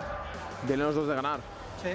Science a priori tiene un poquito el puntillo, ¿no? Ahí. A ver, Science quizás sea el favorito en el partido, pero a mí Gigantes es un equipo que me gusta mucho, que tiene varios jugadores de estos peleones que luchan, que yo creo que se va a poner difícil. Víctor, ¿tú le metes Zambombi por la mañana o qué? No le meto Zambombi, no, me porto bien, no. Y antes de los partidos tampoco. Poco, si no estoy banderita para abajo. Ya. ¿Cómo ves el partido? ¿Quién se lo lleva?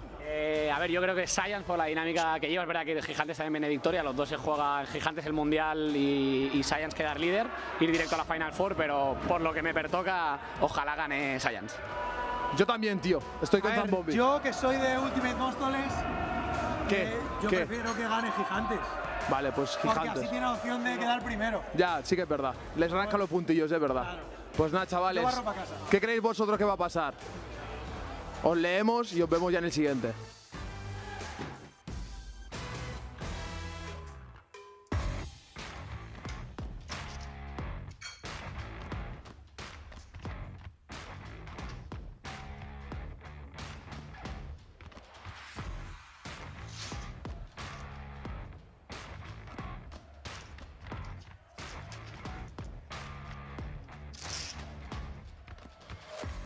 Welcome back from the Mao Bar as we get into the downhill stretch of round number 10 here from Cupra Arena. There has been plenty of action, plenty of drama, a lot of upsets and a lot of surprises that we've seen through the first 3 matches. Gigantes hoping to stun Science once again, and we've got the Science B.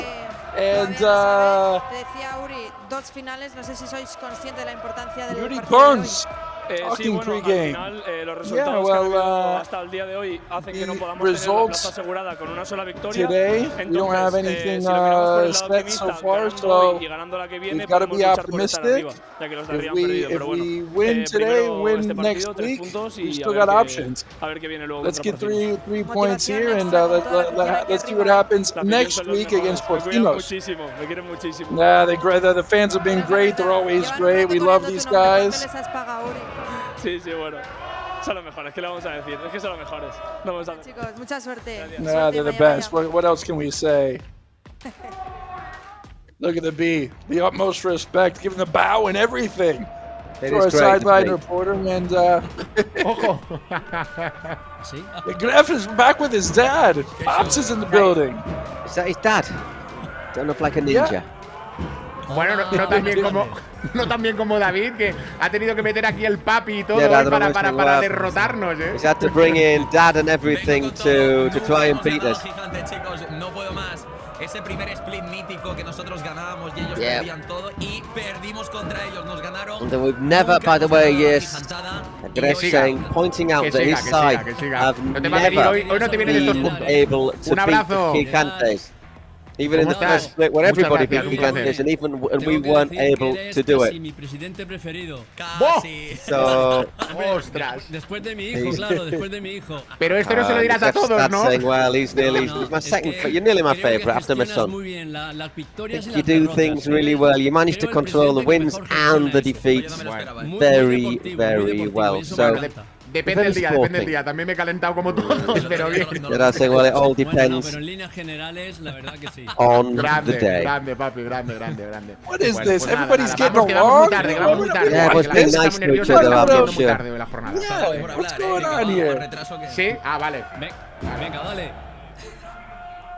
The Grafka's a good guy too. You can see where he gets it from. His dad's a good dude, so yeah, you know, one of the kinder presidents. Not too loud, not too controversial. Yeah. Seen some of the presidents around here. Creo que lo podemos hacer en las últimas 2 jornadas. Aniquiladores además sufre la lesión de Ortega, que yo creo que lo van a notar. No Ortega for Aniquiladores. That's a big loss for the next match. Yo creo que podemos estar líderes y queremos llegar directamente a. So yeah, the second at the moment. Well, second one we kicked off this week, Cyan. So 20 points. They have a definite chance finishing top, because if you finish top, that means you don't have to play in the first 2 rounds of the playoff. Big advantage. I mean, that's massive right here. Se ha puesto bonito, se ha puesto trying to hold on to that second que spot. Está todo ahí en un suspiro, porque al final ganas, te puedes meter tercero o cuarto, palmas, te vas fuera de esa clasificación para el Mundial. Por lo tanto, hoy creo que estamos ahí en esa línea finísima, donde el equipo está muy motivado. So we're all looking at how things going to es un caramelo muy bonito, y sobre todo por esa gigantada y porque hoy nos acompañan Mikel y Gorka, que son 2 gigantes que les queremos mucho, que han bajado de Bilbao, que están en una situación muy delicada de salud y que están aquí justo al lado de la cabina de gigantes. Me los queremos mucho y queremos hoy brindarles esta victoria también por ellos.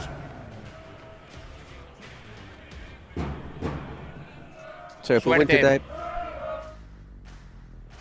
we'll dedicate the game to our 2 fans there, Mikel and Gorka. That's awesome. That's great. I mean, they've got fans all over, and of course, in this, it's regional, isn't it? I mean, there's a lot of teams that are based out of Barcelona, and you see, this is one of the ones that strikes most near and dear to the heart to the fans here in this part of Spain. And Gerard Romero, obviously, he's got a heavy following. Maya, that's the bee's name, huh? So, all right, that's something new every day. La Abeja Maya, it was a TV program, wasn't it? The nice bee. Oh, wow. The culture is just unending from you, an endless source, a buffet of information. Ask me about Spanish children's TV, you know, there you go. So, let's see what secret weapons we get this time. They've been pretty important in some of these matches already today. We're halfway through our program. So we've seen some of those secret weapons come very, very timely in these first 3 matches. And if you're new to this is part of the fun. Those secret weapons that you have to be very calculating in your timing of it and the position and the circumstances of the match. So that's certainly something to keep an eye on, as each coach, Daniel Romero and Alex Soluga, get set. Jose Segovia has had a brilliant couple of weeks. 2 cracking goalkeepers today. Danny Perez, if you remember last week, frustrated Troncos from start to finish. He was man of the match in their games. And Jose Segovia, 2nd highest amount of saves in the tournament, 69. And here we go. Science is the opening team with the opening possession here, as Linares, one of the Pichichis. He's definitely in the Pichichi race, just trailing Marc Granero, but he can catch him or surpass him here in this match, and might be doing it in the first couple of minutes, depending how this 1v1 with Pelaz goes. Pelaz pokes it away, looks back to Segovia. Segovia, no stranger to scoring goals in these opening couple of minutes. Had a brace in the first 2 minutes a couple weeks ago. Pelaz turning on the Jets, burning past Linares, one-on-one with the keeper. Pelaz with a move around. Oh, he's dancing just like this player, Pelaz, as he slides it into the back of the net after a beautiful little shuffle around one of the best keepers in the league. Bit lucky. I thought he did really well to stay on his feet there, because he just got a little nudge in the back, didn't he? And great finish there from Pelaz. extra player on. 2v2. Perez will push up now. Cyan's just 22 goals allowed in the first.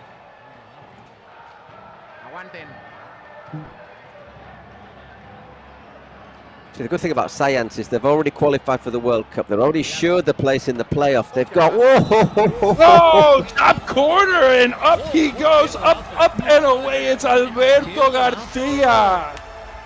Albertito. Vaya chicharraco, nano. Albertito with a golazo. That wanted to hang in the top of the net. What a strike that was.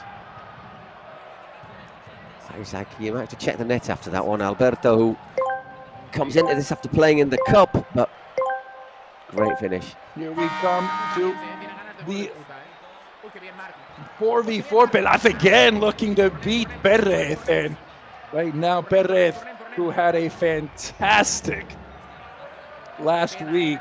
It was really tough to decide who had a better week, Segovia or Perez. Perez got the Hollywood star looks and the hands to boot. And he's quite confident pushing forward. Here he is there, Danny Perez. Ooh, you got to be careful though. You give that away right there. It's big trouble. Linares trying to take on 3 defenders and a long-range effort. Perez just gets a touch to force a corner kick. Calma, says Romero. Not a bad effort from Segovia. We've seen him score from distance. It's not Segovia, is it? This corner, isn't it? Is that a corner? Well, apparently not. I thought it was. I thought Perez got just the slightest of touches on it. Albertito, he had the opener for Science. Here he is, playing it over to, who is that, number 77, Sergi Gesti. Montovani, one of the powerhouses in the back line for Science and one of the best defenders in the league. Yeah, one booking off suspension, but bearing in mind that they've all but assured their place in the, well, in everything basically. Maybe if you get a booking now, you go clean into the playoffs. It's not the worst idea. We've seen a lot of players kind of take those sacrifices, but of course, you're still working on trying to get those top 2 spots to be able to avoid as many games as possible. So you can't be too overcautious, and you can't be, Pelaz again, in plenty of space, working one-on-one with the defender. Cuts inside, and his effort was blocked away by Alberto Garcia. Albertito doing everything today. He is looking dangerous, isn't he, Albert? Once again, Danny making another save.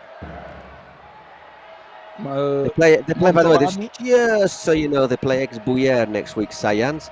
And Gigantes, they play Porcinos, which is a bit of an interesting one. Yeah, that's gonna be a good one as well. But before we look ahead, we've got plenty of action here for Science and Gigantes as we approach the 7v7 mark in this match. Diagonal ball, misplayed there by the defense, and now a chance. Perez off his line, and well, he does well stonewalling Carlos Contreras. Does brilliantly, comes off his line. That's 2 or 3 really good saves he's made already, isn't it, Danny Perez? But just really brave there. Once again, makes himself big, hurls himself at it. He'd prefer not to be so busy in the opening 5 minutes of the match, but you're always going to be busy in the opening. That's true. Gigantes coming out rampant, and this could be another chance to test Perez. And disappointing right there. It was a chance, wasn't it? Contreras again, and you must test the keeper at least when you're in that much space. You don't get that much space in 7v7 in the box too often. Exactly, no. Just pushes it wide, but you do that. Players do sometimes just open their body up, don't they? Look for it. And just wide it goes.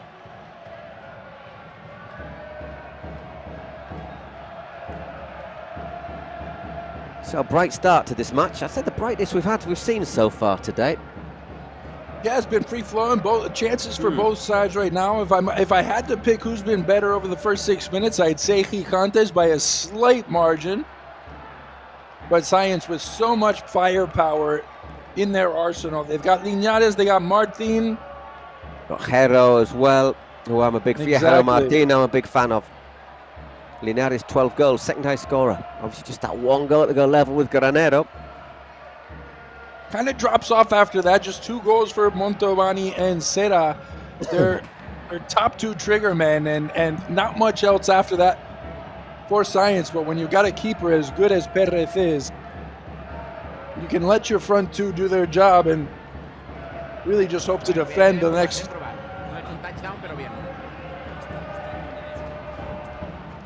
Adamantium, is that what is that the X-Men one? I'm backtracking here. Adamantium, baby. I think I pulled that out of the Rolodex. I'm not a big fan of it. I don't really know the X-Men that much.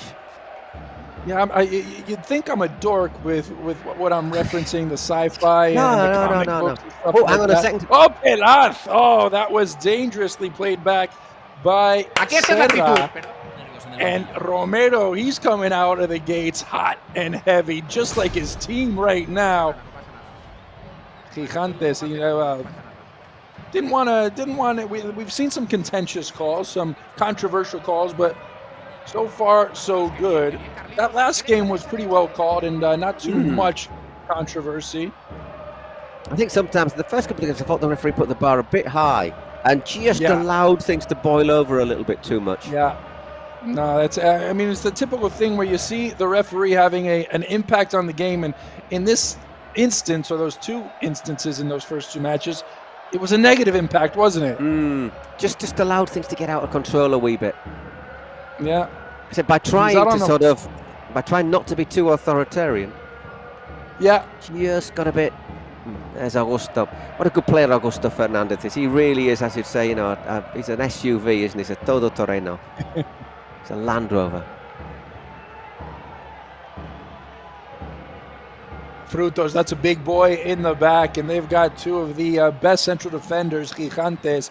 Although their numbers wouldn't show it, 32 goals allowed, just 22 goals for coming into today. But they had one game where they got an absolute creaming by was it Absolute Móstoles, which was 10-0, where they got hit by 2 or 3 double goals, and did their stats absolutely no favours.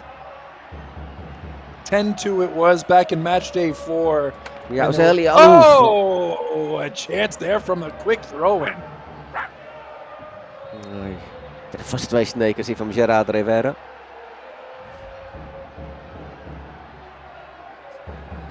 Well, what a the decent chance head on was that. there, wasn't it? Yeah. Adrian Espinar, I think it was. Had a lot of work to do to try to sort of direct that one on target as he flicked it from that front post. But he's a good player. I think he's one of the more underrated players in this league. He's full of skill, full of running. He's a young kid who you can tell has plenty of energy. His gas tank's always on full. That's what you want. You get your chance to play football, don't you? To get paid for playing, and Yeah. What a luxury it is, and I think this is why you think a lot of these guys who might have come from 3rd or 4th division. We've been talking about this a bit in previous match days, but these guys who have played professional football, but it's sometimes not the easiest thing to get paid all the time when you're playing in those ranks. Even when you have a contract, the payments may not be coming on time or are too regularly, and I think a lot of it is. I think a lot of these lads have probably played in youth teams, haven't they, for bigger clubs, and that's the big thing, isn't it? And it's chances to keep on playing. Maybe it helps you through your studies, one thing or another, and and you're getting a big audience. Let's be honest. Let's not rule that out. A bit of fame, not a bit of fame, quite a bit of fame, as this thing has gone international. We've seen that at a week-to-week basis as more and more teams, more and more famous faces, more and more legends of the game have joined on to the Kings League as the World Cup approaches in Mexico towards the end of May into the beginning of what's the next month after May? June. There you go. June. Always has been. Man, is my brain already leaving me? It's only the 4th match. 2 more after this, yeah. As long as there's not another French Revolution, it will continue to be June. Well, I'm quite interested to know I'm interested to know what time the kickoffs will be in Mexico, because obviously there's a big time difference. But if we want to see games in Europe, surely they're going to start to play things a little bit earlier in the afternoon there, so people in Europe can watch it without having to burn not so much the midnight oil, but the early morning oil. We'll keep you up to date with everything we know. But let's remember in the end, I mean, we live in Spain. I think our audience lives in Spain, and this is the motherland right here for the Kings League. So you can't ask too much of your first and foremost audience. Well, let's not forget has been loyal to you from day one. But we've got French teams going to be involved. We've got Belgium teams. Eden Hazard. We've talked about that. Rio Ferdinand's got a team. So it's all around Europe. So you want to sort of spread it to Europe, don't you? So people have got to be able to see the games. Unless, of course, they decide to fly us out there, in which case, Hey, we won't complain about that one bit, would we, Paul? Don't really like flying, but I'd make the effort. I know you get around the world. You may not like it, but certainly you get your travel miles in, your sky miles. International man of mystery, indeed. Yeah. So we did say that this game started at a feverish pace, but it's sort of died down in the last few minutes, and has allowed when you start talking about air miles, it's always a little hint that things have just dropped off a wee bit. Both teams getting control without really being able to threaten the other, are they, at the moment? We just need a little moment of magic. Science, the last 2 wins, they've scored 3 goals only, so it hasn't been wall-to-wall stuff for this team, but great stuff from Augusto. Yeah, Augusto again, and that's that'll draw a big smile from the Graf Senior. Quick touch with that left hand, and he lasers it just high of the bar, but it will be a corner kick. We've seen a couple of those converted here in this match day 10. That's something. Look at that. They've worked on that on the training ground. Mantovani on the back post, and Science are back in the lead in the 14th minute. Beautifully constructed training ground stuff from Science. Watch that back again. Up in the lead. Watch that again. It goes deep. Mantovani peels off deep to the far post. The ball's knocked across to him, and then there's players rushing in. On the other side of the area, it might even be Sergi Gasti. I'm not sure if it was him who put the crossover for Mantovani, but comes in, has a free run at it. Alphonse Serra does very wisely, gets out of the way, and not a great deal Segovia can do about that. I think we're just checking to see, did it go out when Mantovani hooked it in? No, it didn't. Great goal.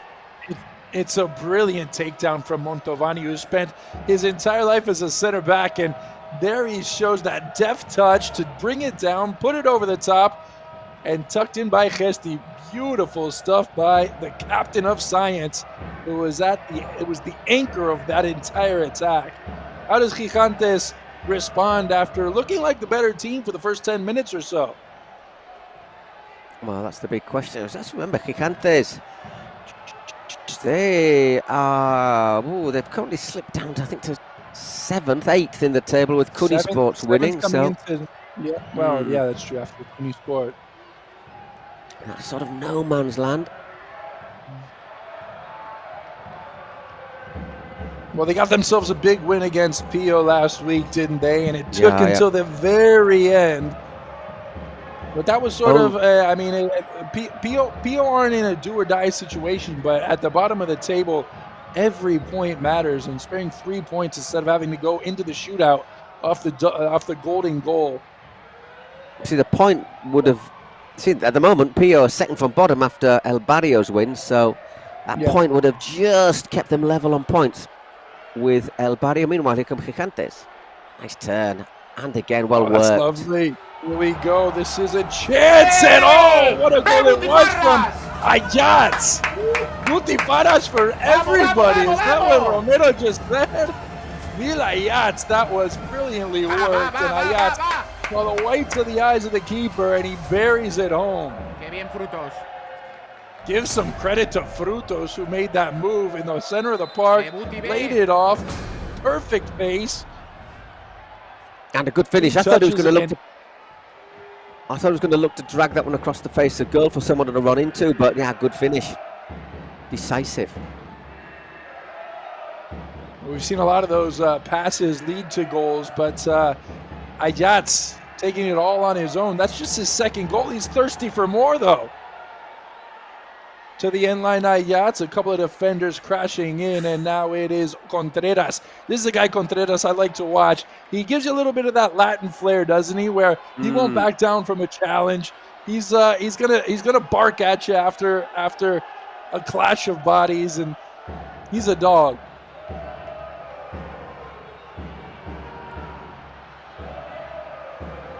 I don't like that referee cam. I don't like the way their arms move when they run. Haven't seen much of Dani Linares yet, have we? A little bit at the start, but we haven't seen him. Ojero really getting involved. He's another one of those guys like Alvaro from Los Troncos who just to maybe dip in form at not the right time. He had 10 goals coming into, I think it was match day 6 or 7.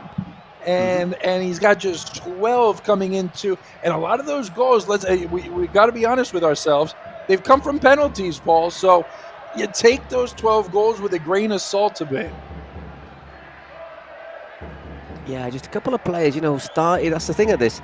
We have seen how form was changed, both of teams and of individuals throughout this campaign, this split, and it's not as if it's not as if somebody very often keeps up the level through all 11 matches. Oh, that's a nice little bit of footwork there from Ayats. Going down and, well, will they give a chance to have the free kick? They're going to maybe stop. No? Let's see here. Yeah, no, I mean, that's smart from Science. Everybody's walking off the pitch, so it's gonna be that's smart. You know what? Why not do that? Yep. Our dice, by the way, when it is thrown in, will be thrown by Ari Campos, who is a player with the Cunitas, with the Kun Agüero's women's team. Oh no, it isn't. Well, fair enough. It was according to the information that I had been given. You took a leap into the pool. Oh, that's what the message I've been given 2 minutes ago. Those are some of the Cooney Sports boys, though, aren't they? We haven't had a 1 today. That's 4v4, not too game-changing. We're not going to see probably 3 goals, 4 goals go in these next couple of minutes, and I'm just saying someone's going to get a stiff talking to after telling me it was going to be one of the Cunitas who threw the dice on.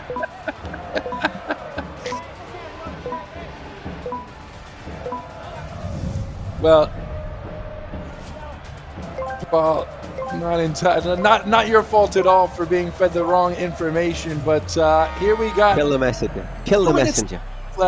Exactly. So, and not for nothing, but I haven't walked out on the plank in any of those moments of the dice throwing where, so you're the courageous one of the two here. False start there from and the keeper. False start from Sergi Gesti, by the way. So and the keeper of the information. So there you go. Gesti with the false start, but it is Gigantes in possession with 3 attackers forward. They're going to keep the keeper in goal, and I think that's the right move. Once there's 4 men on the pitch for each side, it's just too risky to push the keeper up, even though you're really not at much of an advantage right now when it's 3v3. Not much space to move. You got to really work to get yourself open. This is a chance, though, for Pelad, and Pelad smacks it against the hands of Perez, and that was a chance that, just after I was saying, not many chances come from these 4v4s. Yeah, if you're not getting your keeper forward, you need to beat your man, don't you, just to create that extra little bit of space. Here comes Science. Here is Science pushing forward. That's the Linares. No, that's actually Gesti. So excuse me, Gesti. Gesti with the goal to his name, looking for number 2. And was that a shot? Was that a pass? We'll never know. Only he will. What are we reviewing right now? I think we're looking at a possible handball at the other end, eh? Vamos a parar el tiempo. Tiempo, Joan. Was Tiempo. there? This is what. Let's see here. No, this is. I don't think we're looking at this. Yeah, no, This I is don't what think we're there's looking any at. question here. No, it's not. Was No, it? it's not that. I mean, Aquí no hemos visto nada, no pasa nada. was it on the rebound? I wasn't sure. I think it's on the came rebound. I think it's on the rebound. Yeah.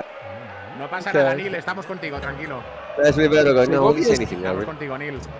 Segovia seems to be pretty convinced something's happening. He's left his goal. Yeah, he says that we look with the review we got was something else. Vamos a verlo. Para mí en el directo no hay intención, pero vamos a ver qué pasa en la repetición. When I see it live, I didn't see any intention, but let's have a look to see what happens on the repeat. Paul, I thought that was you doing that with your tongue. That No, this it's little not me. noise in the background. Oh, I figured, Let's have a man, look. the sound effects and everything. Is that what we're asking for? It doesn't look like anything, really. After we've No, I seen know, so many penalties passed up. Estamos pidiendo otra cámara, ¿vale? Un segundo, Salva. That's me now Definitely doing not it. Michael. No, sí, yo lo que estoy pidiendo es que paremos el tiempo, Joan. Es tiempo, tiempo. And Jessica, can we just stop the time picking down? Where's the Jeopardy music here? The final Jeopardy music for anybody who knows what that That's is. Do you have police. Jeopardy in England?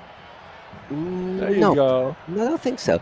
Police sirens in the background, clock ticking down. We're looking for the right video. Absolute chaos. Well, so let's have a look. You see, is that? Ooh, there you go. So Gesti right there.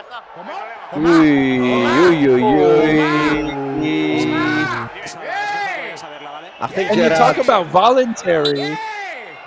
that's certainly You not talk about involuntary, is it? voluntary. It's not involuntary whatsoever. That's about as the more voluntary handball as you're going to see in the box. For me, that's a penalty. That's more intent than we've seen in any one of the penalties called today. And Romero, I think he knows it. Vale, da directamente en la mano. Tenemos otra cámara que se vea. Salva, no me jodas, Joan. La mejor cámara en la que se ve es esta. Te podemos poner otras, pero ya te digo, es That's lo the que best tenemos view ahora we've mismo, got. And this sets up some fascinating incident interviews later on. ¿Pero qué dudamos? Hombre, por favor. As it says in Spain, that's a penalty like a house, isn't it? Es la high behind la Never buena. understood it. Like a piano, like a house. Es la high See, now that from that angle, it's a little tougher to see. Otra vez en dinámica. Vale, da directamente Well, en la mano. for as much of a fan as the Graf's dad was of Romero, he might be losing that fanship. They're not exactly objecting either the Gref and his dad, so yeah, definitely a penalty. La high behind la buena. Mira, si fuera pecho y brazo, sí, pero va directo al brazo. Oh, Mantovani. It's a penalty. ¿Cómo que no, Albertito? But you don't see anything. Yeah, we've all seen it. Albert, how can you say we don't see anything when we've all seen it? Pecho y brazo es ok, pero te da directamente If it's a chest and your arm, it's okay, but it's just his arm. So here comes Perez. Perez will have to try to stop the team of Gigantes. It's going to be number 18, Nando Quesedo. And Nando is stopped by Perez. After so much delay, so much debate, it is Perez who comes up in that one-to-one battle. And we are getting close to halftime. All square at 2-2. Still a chance, though.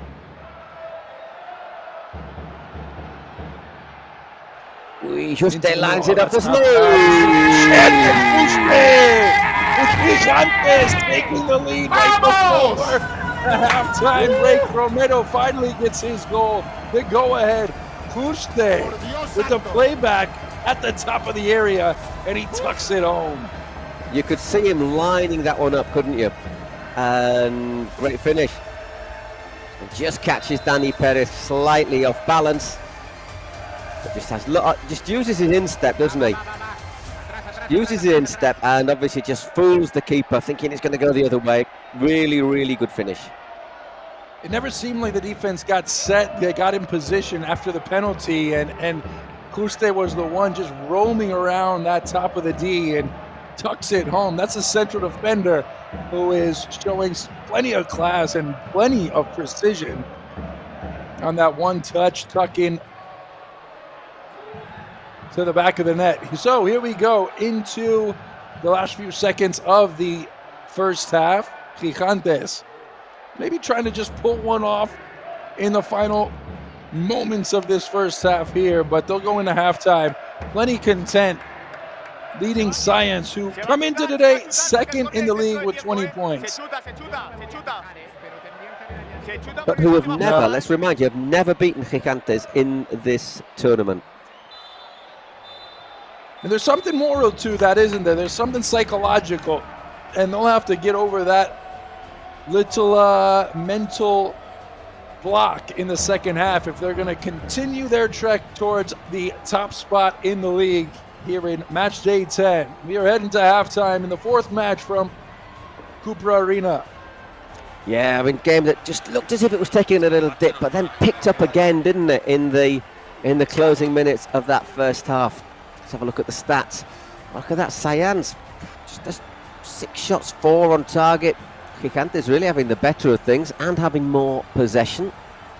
So, yeah, you got to say that that's just about fair. Ref going out. I think that's a bottled water that he was having a little drink of there. Let's see what they say. Bien. Partido de tensión, ¿no? Partido de tensión porque Science oportunidad de poderse poner have a chance to go top al Wizzing si ganan hoy, si ganan el último. Nosotros sabiendo que tenemos que ganar sí o sí para podernos meter en el Mundial, pues have to win if we want to go to the World Cup. Revisión del penalti que hemos estado ahí la vida.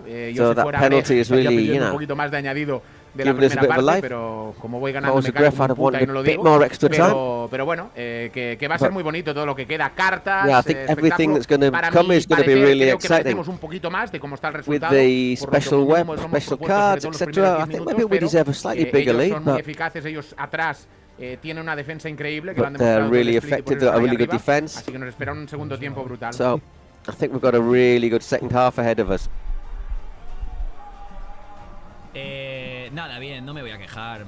No, I'm not going to complain. Se revise y no es de al 100% súper clara, pero bueno, lo entiendo. People to have a look at it again. I don't think it's really 100% clear, but I'm certainly going to complain. Yeah, and then the third goal, then, you know, maybe our defense just let us down. So I think Gigantes have been a bit better. I'm not really happy how we're playing in a few aspects, but we have to improve if we want to take something from this. Nobody gives you anything in this. So if we want to go to the Wizzing for the playoffs, we have to show it. There's a long way to go and all the secret weapons as well, so we'll see what happens. What was that cheeky little look at the end from the Gref? Yeah. But he really is the voice of reason. With all these presidents so outspoken and stuff like that, you get him. He's very. For example, one of two of our presidents in the next match who perhaps are not a modicum of calm.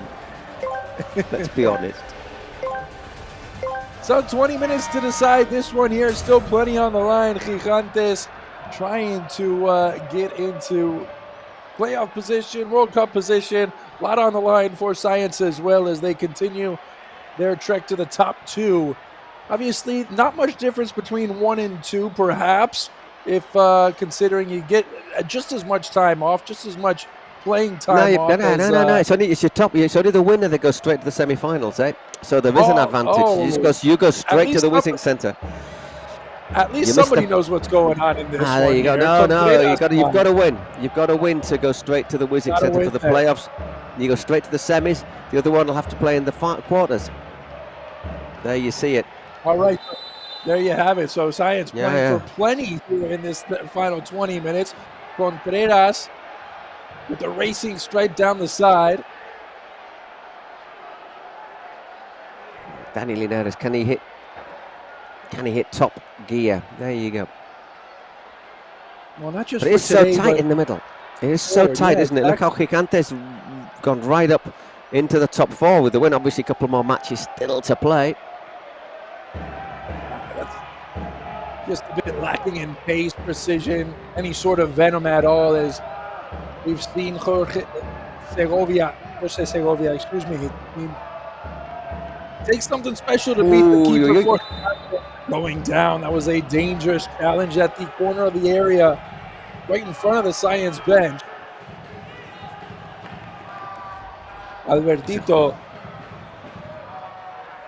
he had the opening goal. Do you want the wall? Says the ref. Segovia wants 2. You need 2, he says. Will be Ayats. Ayats and Contreras. Back goes. Do they have anything off the training ground set up? We've already seen one of the corner kicks. This has worked out nicely. Let's see. Shot fired in there from Alphonse Serra. Segovia will be happy he wasn't put to work on that set piece right there. Of course, both teams have their secret weapons. They've held on to them. Let's see when it is that they choose to put those into play. Kesti across the face, and great movement off the ball. Gestedo Adrian, look at it, continues that run. Might have been a question of offside if that had ended up in a goal from Augusto Fernandez. But lovely move. It was to Garcia. You can even buy the Kings League ball now. Nice Adidas. Don't tell the German national team. Is it just the yellow and white one? Because I wouldn't mind having myself the one that the golden goal one. Around. The golden goal one. Yeah, the golden goal one, which lives up to its name and is golden. It's very nice. Rivers had one that was green the other day that she was spinning around in the presidential's box. I mean, it's a sexy looking ball, I will say that. Montovani, here is Linares. He has been desperately quiet since the opening minutes, and really in the last couple of match days, that ball is not going to trouble Segovia one bit.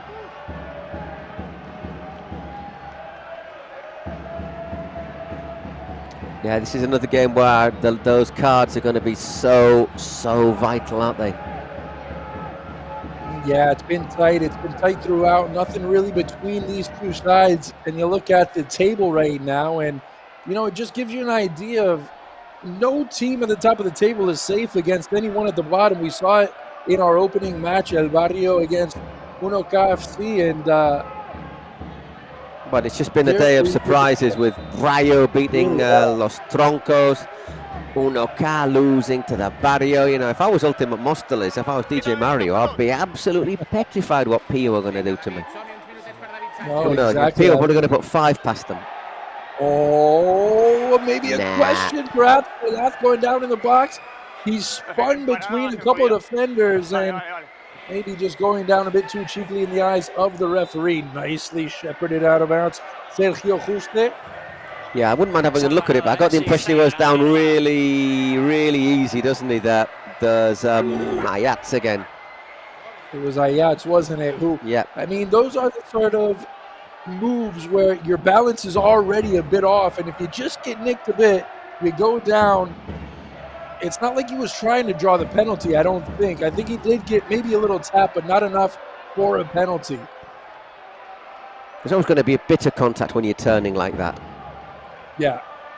Yeah, you got to just kind of assume that and try to keep your feet perhaps. But I like the idea. Great idea at the top of the box. He's got 2 defenders behind him. He knows that shot always fading wide. And Segovia will be happy to see another science attack. Just fall a bit short of endangering the keeper. Exactly. So far, comfy 6-7 minutes for Segovia.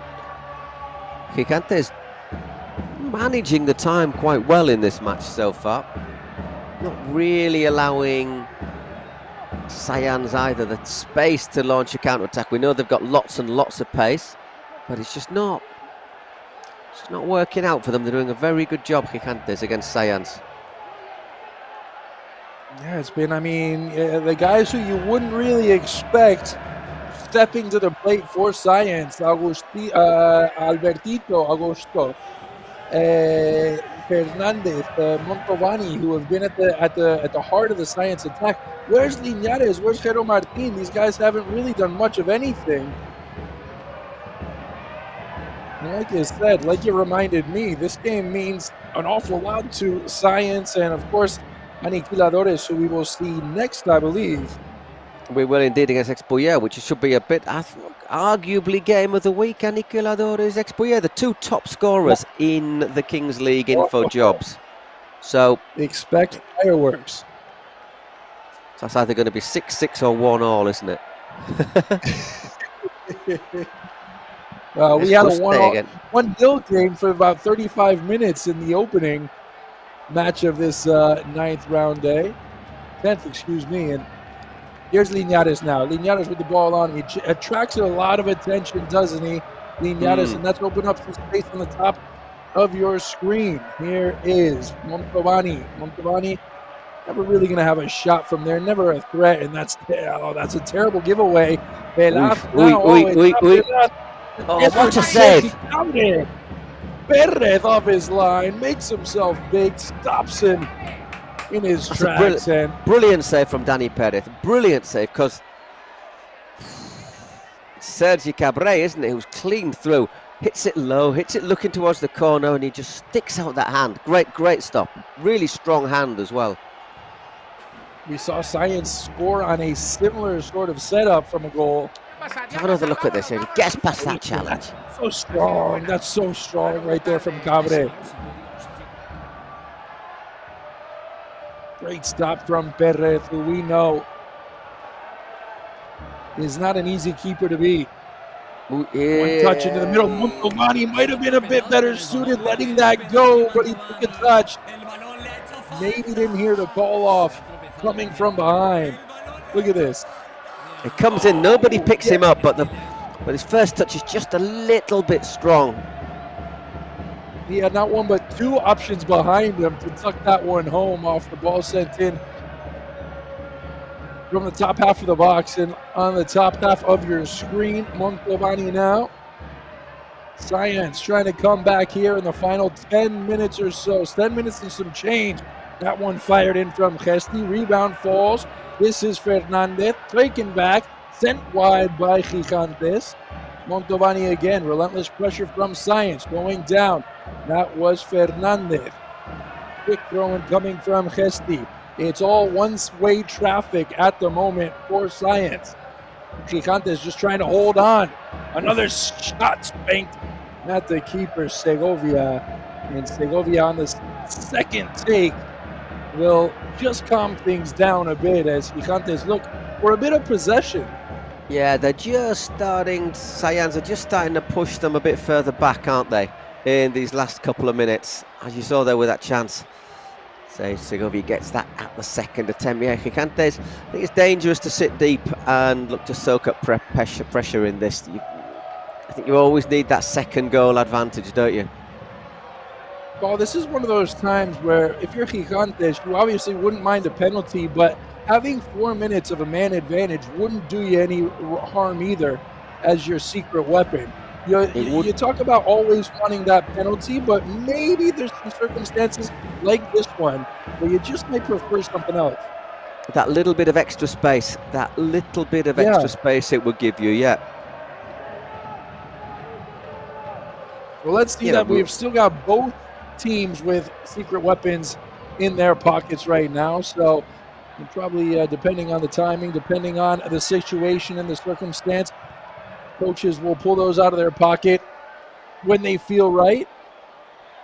Well, they've got to get a move on. Only 7 minutes before for you to use your secret weapons in, so yeah, it's going to be interesting. As I say, that man less wouldn't be a bad thing. We've already seen a couple of penalties missed today, or saved rather than missed. That's a decent ball. Oh, that's not a bad ball again. The goal came from it. The second goal came from it. It was Gesti's goal of a very similar play, and we just started to see a bit more of the repetition, those set pieces becoming a bit more common ground. Well, we're going to get our secret weapon from both of them by the looks of it, from both teams.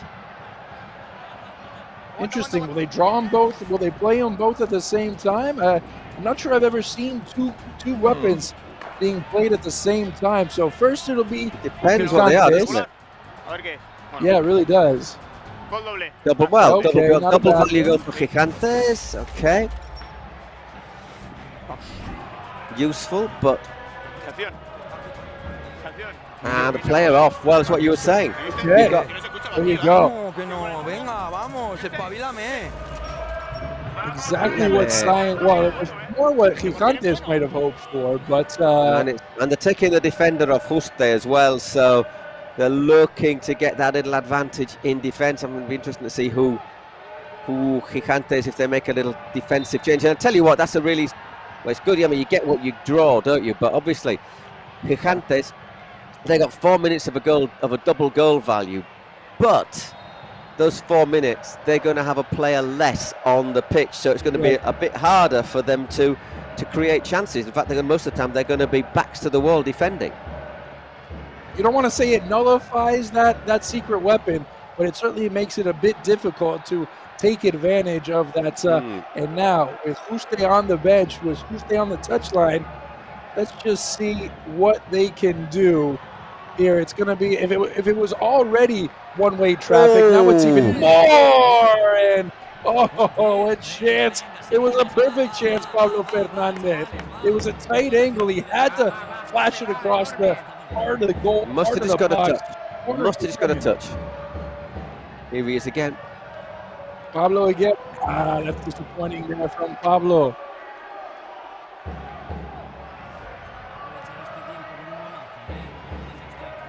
Oof, he just gets a touch on it, doesn't he, Segovia? Oh, that's brilliant. A toenail. If he didn't clip his toenails earlier today, maybe that's a goal.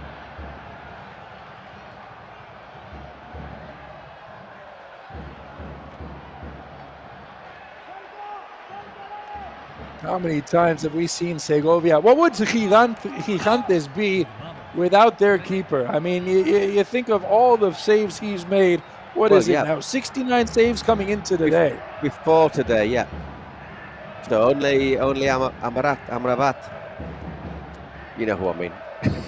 Analot. There we go. Analot. Yeah, brain going. Analot is a save more. We'll hit the Mao bar at the break during these games and see if we can't get a bit more fuel in the cerebro. That was Cachis en la mar. A very polite way of saying son of a gun. Augusto. Yeah, exactly. Just under 2 minutes left for these two secret weapons. I say, absolutely come to know the Cyan's secret weapon. Obviously, double value goal. You get what I say. You get what you draw, but that's just then finding themselves with a player less for that entire time. You know, Agrefusa sends their package of snacks to my doorstep. I wouldn't mind Legref giving me one of those wigs. I like those things that his dad's wearing. Very in tune with the symbol, with the logo of Science. Oh, that's given away, and here's a chance now for Espinar. Espinar's got some options, and that is Pabre! Close down once, close down twice, going to ground, still loose. Who's going to get it? Perez is there. Oh, we're scrambling to hang on if you're Science. Es penalti clarísimo. Well, big appeals for penalty. There's Romero. Romero's asking for the penalty now. Are we looking for a handball here? And there was a foot left in on. Once again, I'm sure when the ball goes out, we'll get a VAR look. It was remarkably, as I'd say, remarkably complicated jugada. Oh my word, great save. Segovia with a statuesque save right in front of the mouth of goal. It was Gio Ferrino. Well, we're going to see if there is. Well, we're going to go all the way back. Oh, that's a great touch from Ferino through the legs of Frutos. Maybe rushed his shot just a bit, didn't have much time. We're going to see if there's a penalty at the other end. Let's see. This is the chance, right? I mean, there's not one, there's not two, but three chances here. Ooh, did Perez get him? Does Perez bring him down? I think that's what we're asking for. Yo creo que no es, del tuercas, pero yo creo que no es. A ver, let's have a look. What's that? Ahí no, el rebote. That's not. Ahí. Ooh, he goes right for it. Yeah, I think it's a penalty. I think it's a penalty. Perez doesn't go for the ball in any sense of the word. I don't know if that's a great angle, though. Let's have another look. All gets very confused after that. No. He catches him on the thigh, doesn't he? Yeah, he goes right into his thigh, too. He doesn't try to hide it. Here. The ball's gone, and he's how much we've seen penalties given. I mean, if it's given, it's not a scandal. It's my general feeling. Not one bit. And you know what? Perez has no way of knowing, but the defender was back. He didn't have to do it. Well, ref's going to have a look at it. Yeah. Well, remember, just you know what that in mind. Tell you what, double value goal as well. If he gives a penalty and they score it, double value goal. So it's a massive decision. Huge moment in the match. Huge moment in the match. Perez, who has been so good for Science over the last few weeks, really over the split. And let's listen into the referee. Makes a bit of a meal of it, doesn't he, though, Cabre? He does. It's a smart play by Cabre. His hands flail up. Look at his hands. Oh, wow. It's theatrical. Romero went from not thinking there was a penalty to now thinking there was two penalties. No! What's the referee giving? No, he's not giving it. No penalty. Oh. See, there's contact, but is it enough to bring him down like that? Does he make such a meal of it? He reckons there's two. Okay. Oh, now this is interesting. If Science can get the equalizer. Good defending there. Really, really good defending. And now how do Gigantes kind of bounce back after almost being sure about the penalty to now having to protect this 1-goal lead? Segovia, that's trouble. Is he just trying to? Yeah, I think he'll be okay. Maybe just took a little brush of the studs to the thigh.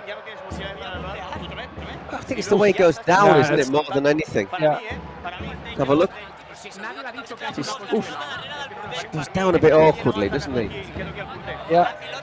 I thought it was, looking at that, I thought it was his knee that he hurt, but he pulled his gluteus maximus. Oh, it's red. It's a little rug burn right there, a little raspberry. Little rug burn on the. Yeah. Oh, I wouldn't want that. You notice about. Oh my word, he'll be sleeping on his front tonight.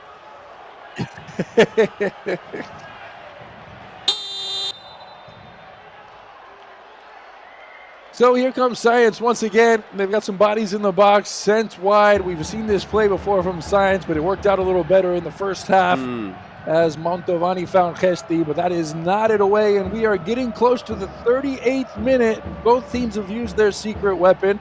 Now it is Augusto. Augusto playing with his food a bit too much. And that would have been trouble. Look at Romero. Look at Gerard Romero. The foul's right there.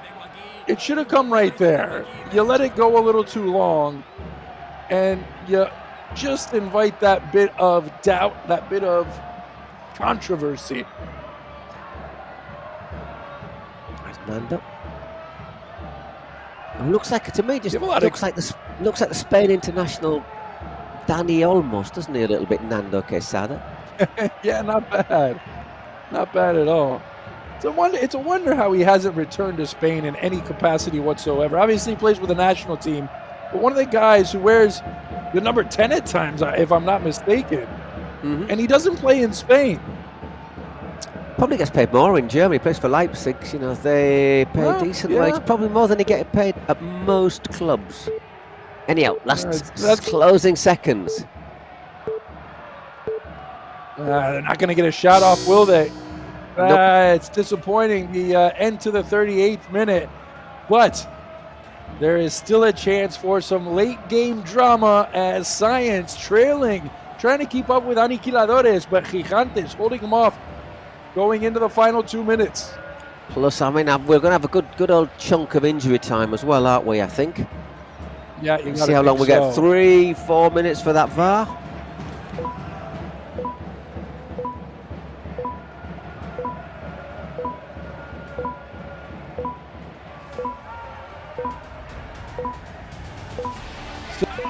Possession is key at every juncture of the last couple minutes into the stoppage time. It'll be an all-out sprint to, and Science are a bit late getting there. Get on the line, do it. Just in time there for Daniel Romero's team, and off we go. The final 2 minutes underway here. Lot to be determined, lot to be decided. So we're having a bit of possession would be very good. The wig has changed heads in the graphic box as they watch from afar. Gerard Romero, as always, in the presidential box. Although we don't see him come down too often and take the penalties for his team. Much more likely to see a guy like Bershita, the XBuyer boys, come down. Romero likes to let his boys do their talking on the pitch. He does it from the box.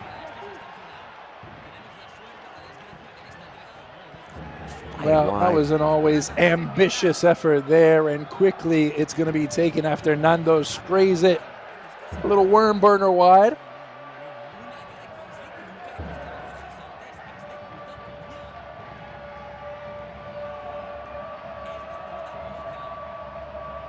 Nervy moments for Science. This is a strange round of matches, isn't it? Let's see how this one ends, but so many sort of surprises, or at least mini upsets. It's upset Sunday here in the Kings League, isn't it, Paul? And we've got another one knocking on the door. 2-3, Gigantes up on Science, the second place team, and a chance again. This is Espinal, Adrian, backing away, and he's fine to just take it to the corner. That's lovely stuff. Cabre! Oh, Cabre! Stop not for the first time. Romero urging his boys on, but just wishing and hoping that it was Cabre who could have put the nail in the coffin late on. So similar to that previous save that Dani Perez made. By the way, not even among the candidates for man of the match, Dani Perez, the Science keeper, which surprising. Is outrageous. This time he went the other way, didn't he? Cabre looking, last time he tried to put it across the goal, this time he went for the near post. Both time Dani Perez stands up, narrows that angle, pulls off a great stop. 3 minutes. 3 minutes left to play. Oh, that's not pleasing. No, es que Romero es falta de Espi, pero box Mantovani también le empuja. Entonces van los dos, es fútbol, por Dios. Si es falta, si Just adding for a bit of bipartisanship, a little bit of clarity on both sides. And Science, if he can hang on to this, he'll be all right with the questionable calls from the referee, at least in his mind. I haven't seen too much wrong with what's been going on. Obviously, the penalty was a moment of controversy, inclarity. Yeah, there you go.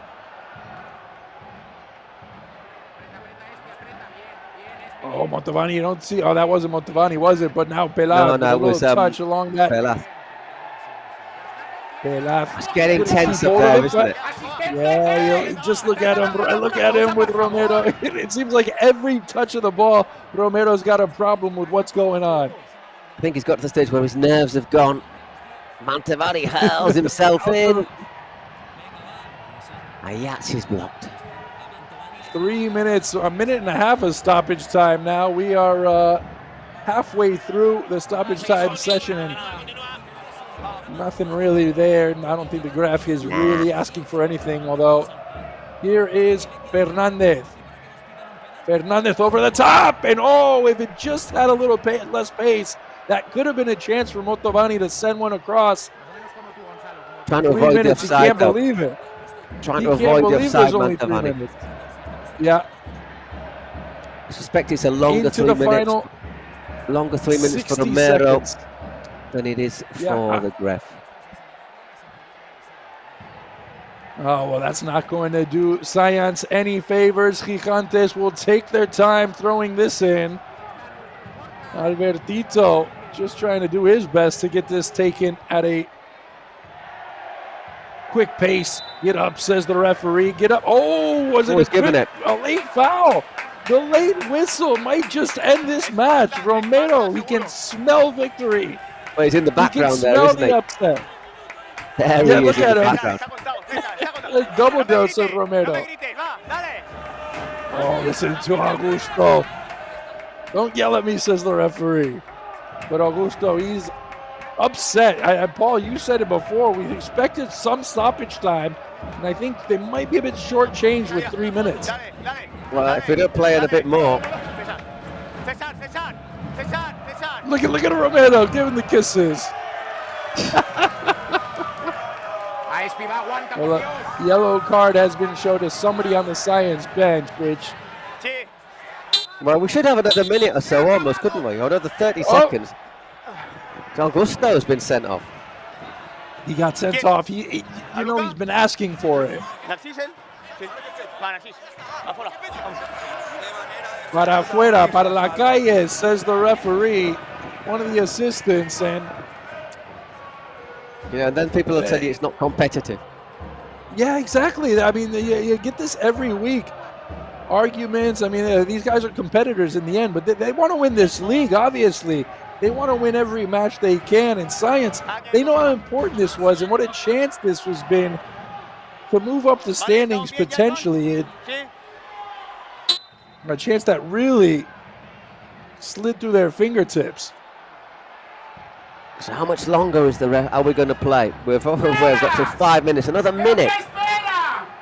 There wasn't really the thing is, when that game stopped, there wasn't another minute left to play, was there? So there wasn't. There wasn't, but Science will try to take advantage of the imaginary minute put on at the very, very last gasp. And no, that's a foul, isn't it? From Gio. He just bulldozes over Gio, and he had a fantastic goal earlier, or not a goal, but almost a goal. A little nutmeg at the end, at the top of the area, that led to a shot with him very, very tight on Segovia's goal. And now Romero might just maybe we will have one final chance. Goodness, if there was another chance. There you go, there's the free kick. That is the end. My word. Whew. Science drop a huge one as Gigantes.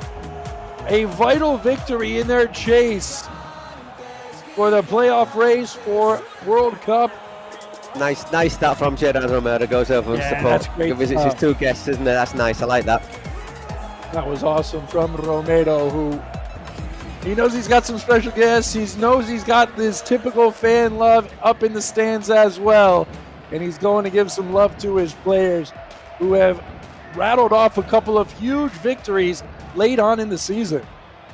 Yeah, well, all of a sudden that puts them right in. Does that qualify them for the World Cup? Not sure. Might leave them with a tiny bit still to do. Hang on, I'll tell you. I'll go back through my notes. So I've just thrown that one away and I've just stretched across the table. There's the numbers for you. Once again, Gigante, well, really close. If you looked at those numbers, you'd say possibly Science were a wee bit unlucky. But that's just not the feeling I got. I thought Gigantes had the better chances, didn't they? If it wasn't for once again, you think about Cabre, You think about Cabre getting all those chances and stuff like that. So Science lose, and I think Gigantes are rightful winners. Nada, hago el análisis de que la maldición de Gigantes para Science es and once again, Gigantes win it, make it 4 out of 4. Hemos hecho una segunda parte muy buena, the curse has continued. I thought we had a good second half. We improved from the first half, which wasn't so good. La gestión que ha hecho el árbitro al final me ha But I sorprendido mucho. didn't like the way the referee managed it at the end. Para que eso ocurra, le tiene que decir una locura. Se ha ido de campo a campo a sacar una roja a Narcís. It's gone from one end to the other, show red card. Send Augusto, you've got to say something pretty strong, haven't you? Ha habido muchas cosas al final que me han sorprendido, pero bueno, felicitar a Gigantes por la victoria. Congratulate Gerard and Gigantes, and congratulations. Gracias. Thank you.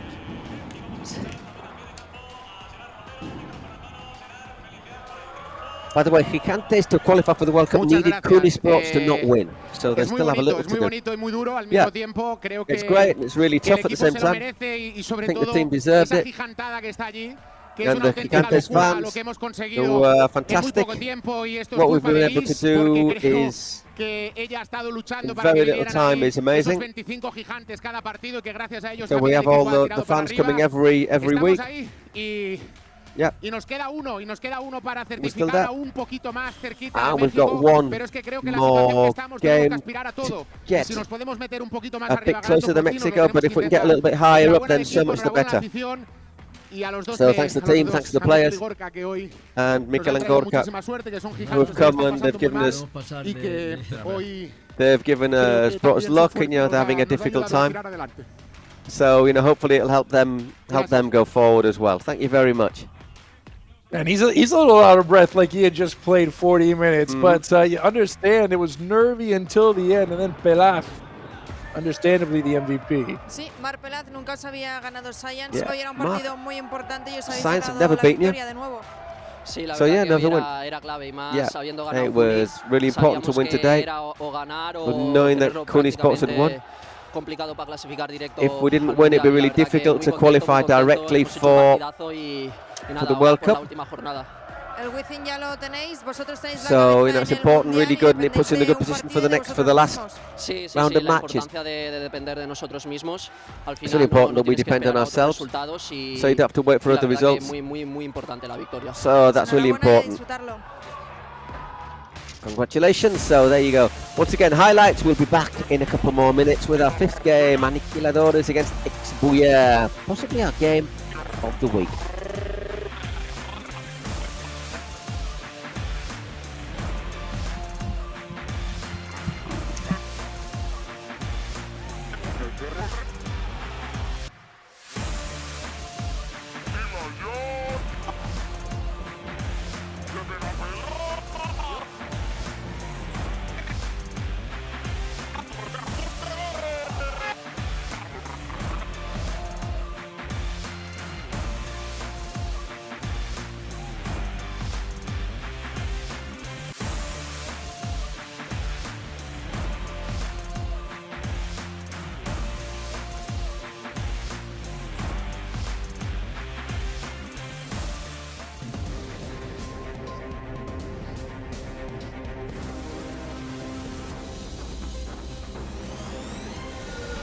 ¿Qué tal, amigos? Ya estamos de vuelta por el bar de Mau. ¿Cómo se ha puesto esto, Madre mía, cómo se pone la tabla de clasificación. La tabla de clasificación apretadísimo. arriba, sobre todo, se pone complicada. Y ahora tenemos otro duelo por la parte alta, porque juega Aniquiladores contra XBuyer. XBuyer que se la está jugando también. Se la está jugando, viene de ganar la semana pasada en penaltis a Porcinos, que tenemos aquí a nuestro amigo Carlitos. Y a ver. Y Aniquiladores, que si gana se pondrían momentáneamente como número 1. Sería el líder. Exacto, a esperas de lo que hiciera. No, sería el líder. Si gana sería líder, efectivamente, claro, ha perdido y se la jugarían en la última jornada.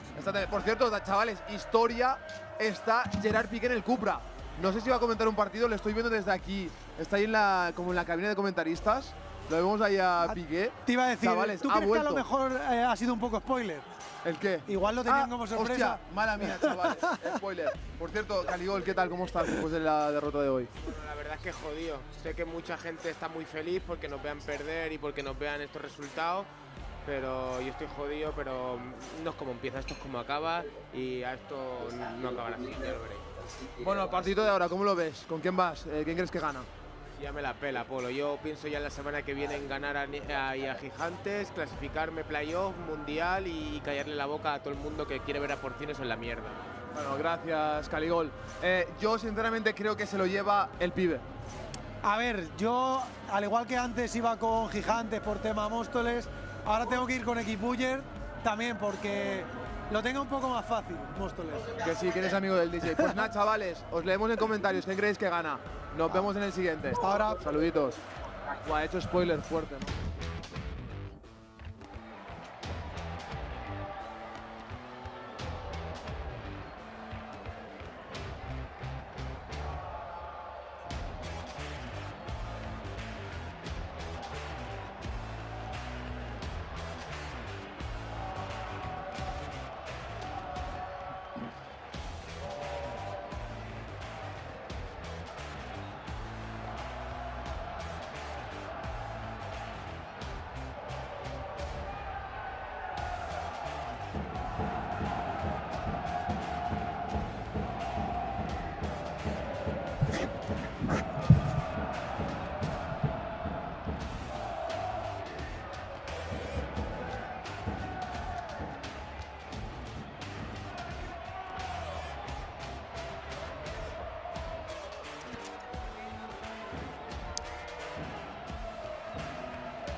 Oh, el presidente. Claramente. Too bad we can't hear what he's saying, or else we could translate it. He can speak very good English, can Gerard? It's probably a better thing. No, it's not so much good news that we can't hear him. It's good news that he can't hear us. Yeah. Everyone else can, however. Anyhow, this we reckon is going to be our game of the day. XBuyer against Aniquiladores.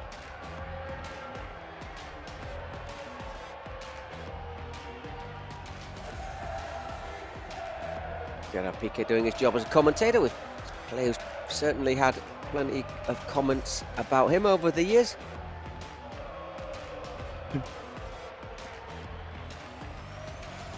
But this is going to be a massive game. Aniquiladores top of our classification, and they've just seen how the team below them, Cyans, have lost, continuing their run of appalling results against Gigantes. They have a chance to go 3 points clear of Cyans and 6 clear of Ultimate Móstoles, who will play our last match of the day against Pio. So it's all but assure their place, possibly as top of the table. The Boyer brothers.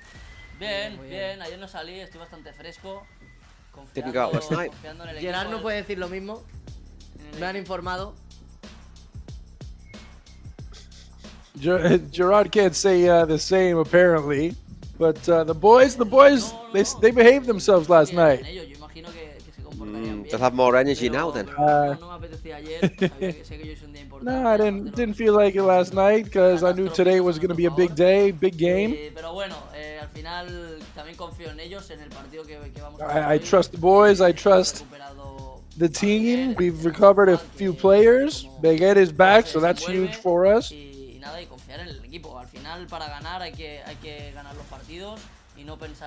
We've got to trust the team, and that's the only way that we're gonna continue to winning. We got to give everything, give it all. A todo esto, ayer no salió porque tiró de la mítica XBuyer, un poquito de... Ya la sabemos, ya la conocemos y ayer estuvo presente. Bueno, seguimos. Well, I have no idea what that just meant. No, I have no idea right some inside jokes, some inside stories perhaps. But more of the story is even some young kids like these guys, they aren't going out every night, so take that into account. Take it for what it's worth, all you young kids out there. Say Sunday's a holiday, Monday's a holiday as well in Barcelona, not in great parts of Spain, but in Catalonia it is. No, pero el split pasado sí, pero bueno, como no venía, so they weren't that responsible. They're knowing they're going out tonight. Fue el segundo.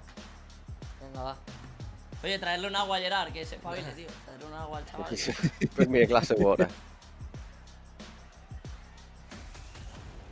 Hostia, lo de que no hayas estado en tus propias instalaciones, no sé si habla muy bien de ti o muy mal, I don't know if PK is actually reacting to what they're saying or merely... Gerard, tío, lo que te dice el corazón, tío, claro.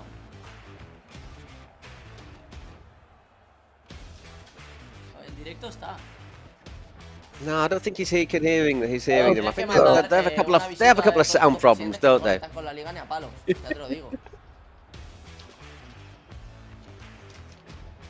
I'm sure they're asking PK about all the happenings in the league so far and what's been going on around not just Spain and Latin America, but Belgium, France, Germany.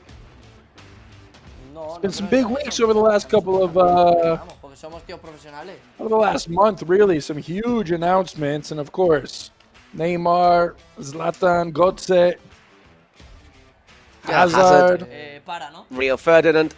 Iker Casillas, ¿no?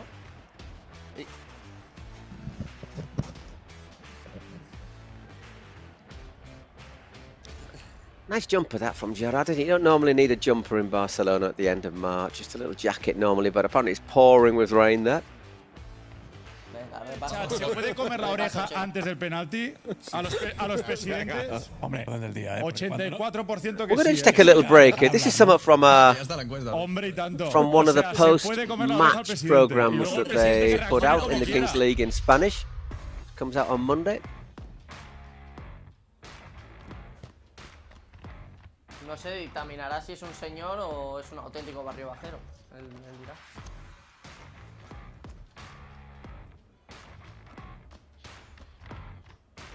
No lo he visto. Just getting a little delay. Once again, it's just, I think, partly because our last game is going to have a bit of a delay in the kickoff because the club president, Rivas, is going to have to connect to us from Mexico. No, eso es porque hablan mucho. Es más, di que Eric va a fallar, por lo que sea, dilo. Has dicho ya que va a meter, ahora di que lo va a fallar. So we're not going to have a break. So we got the guys ready to go. Well, I'm ready for them going. I'm ready to go. Yeah, why not? We're rolling right now, aren't we? Vamos a ver si tenemos suerte. Vamos. Let's go now. Those are words I wholeheartedly agree with. And finally, away we go.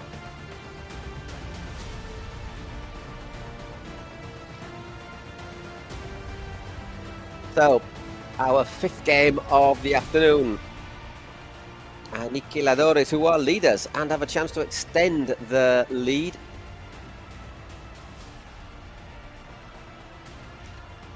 Against XBuyer. Llevas el brazalete de esto, ¿no? Lo de la jugadora estrella, ¿no?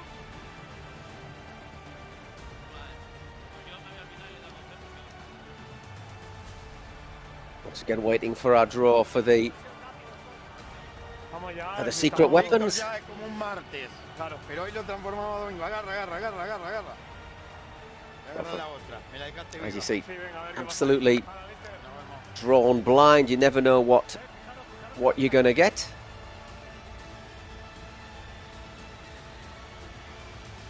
And XBuyer, let's not forget, last week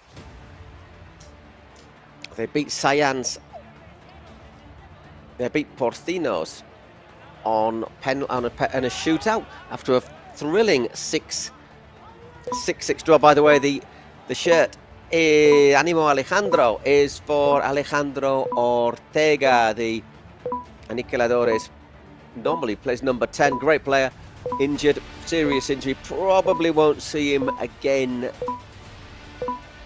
this, well, at least in this split. So nice to see his teammates giving him, well, it's a moral boost. A morale boost, even. For Aniquiladores. Yeah, there you go. That hurts for Aniquiladores. And while they suffer some subtraction, it's XBuyer who have the addition of Faud, who we saw was brilliant last game, and he comes out in the 1v1 against Espinosa, is it? No, maybe Casi Ruiz. Nope. Let's have a look. It is Guillem. So Guillem getting the nod here to start the match. Full of talent, full of power and scoring potential. Aniquiladores, even without Ortega, but Ortega, he's a big loss. No, without that, they have got a new acquisition though. They have got Hichem Bomendol, who has joined them from Ultimate Mostalis. So a little bit of a move, let's say, across town, shall we? Ooh. And it is Guillem, isn't it? Yeah, who is on for Aniquiladores. He's done well. Looks as if he gets him past the keeper again, but this time can't get his shot on target. Yeah, you just see there's so much space out there, but it quickly runs out in the 7v7.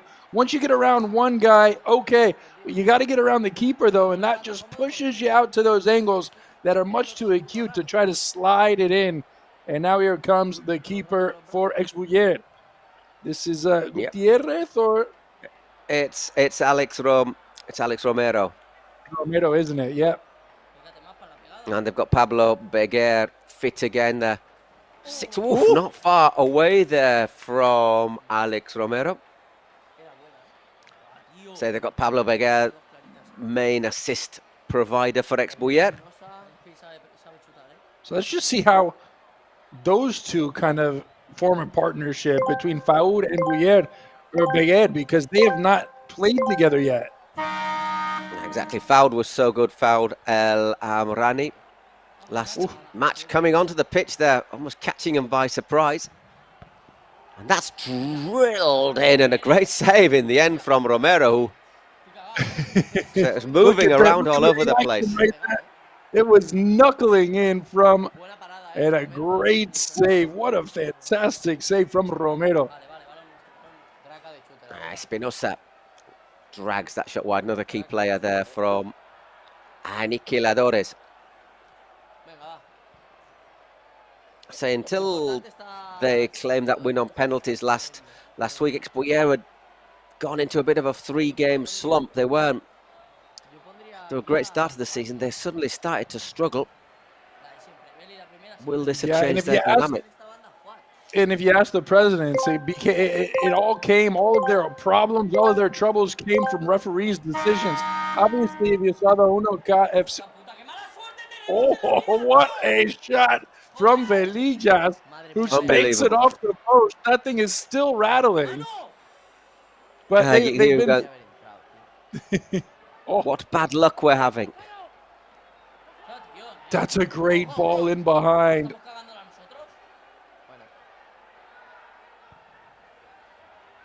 Reyes with an ingenious run, and the ball in behind was incredible from the middle of the park. Have a look at this though, Velillas. It doesn't even move, does he? That is an absolute cannonball of a shot. We're still 0-0, and we're basically getting to the point where it gets harder to score, so... Now, you just see the firepower between both of these teams, and you know it's not going to be scoreless for a whole lot longer. Like you said, Paul, this could be a 1-1. We're expecting fireworks, which, 6-7 goals apiece wouldn't surprise us. But then when you expect those sort of things, that's when these games get ultra defensive. Yeah, that was good cross from Beguer, and Faud trying to be a little bit acrobatic there. If that goes in, that is goal of the season without even thinking about it. It's XBuyer, they've slipped down, they're 8th. But they might have slipped down to 9th now after Cunny Sports win, now I think about it. They've scored 37 goals. They've scored 37 goals, and Aniquiladores 39, the 2 top scorers in the league. So, tell me this isn't going to finish 0-0 or 1-0. You'd be more expectant of that in our last game between Ultimate Mostales and Dio, but really, you look at both of these teams. And XBuyer, they might be sitting down towards the 8th, 9th spot, but there's nobody who wants to play them right now, especially in the playoffs. Obviously, you got World Cup, but with Faoud coming in, with Beguer coming back to the fray after, I think, 2 games on the sidelines with an injury, this is a team, Velillas as well, a lot of firepower all across the board for XBuyer.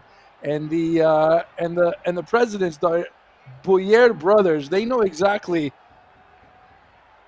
Oh, here's a chance. It bounces up once again, just punched away by Romero.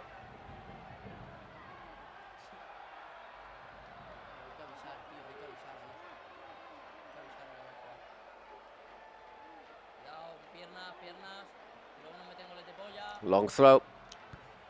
Which I think is possibly more effective a throw than a corner, because you can just get that more of an angle on it. No, exactly, and you get some people into the box, and you know, with the corner you've always got the option to play it back, so that takes some bodies out of the box, spares a little confusion. Oh,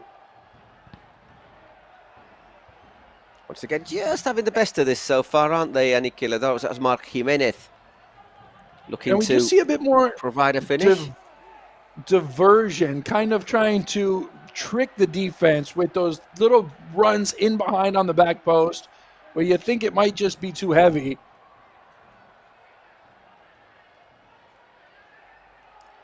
Good battling there by Mario Reyes. Pretty tight in the middle there. Chance here on the break, though, for the Buyer. XBuyer. Nice turn. Beguer just seems to have a little extra about him, doesn't he, Pablo Beguer? Yeah, not just the top scorer for this XBuyer team, but the top assist man as well. And having Faoud, who he's never had on his side before, is going to be a big dynamic for him, a big change in what he is capable of. His numbers should go up by having another attacker, another goal scorer by his side.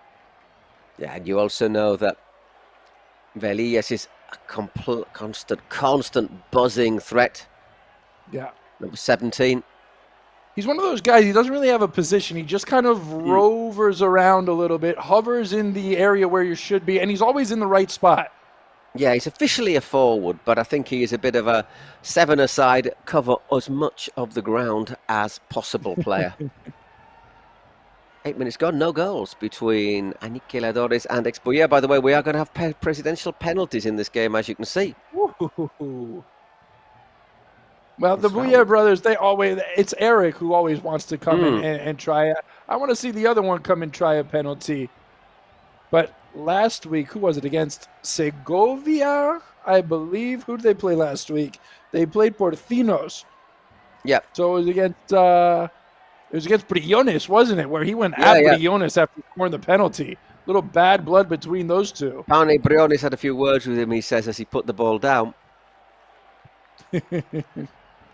As and Eric had more than a few words for him after on the pitch and once he got back to the presidential box as well. Nice little dummy there, seeing that back through to Romero.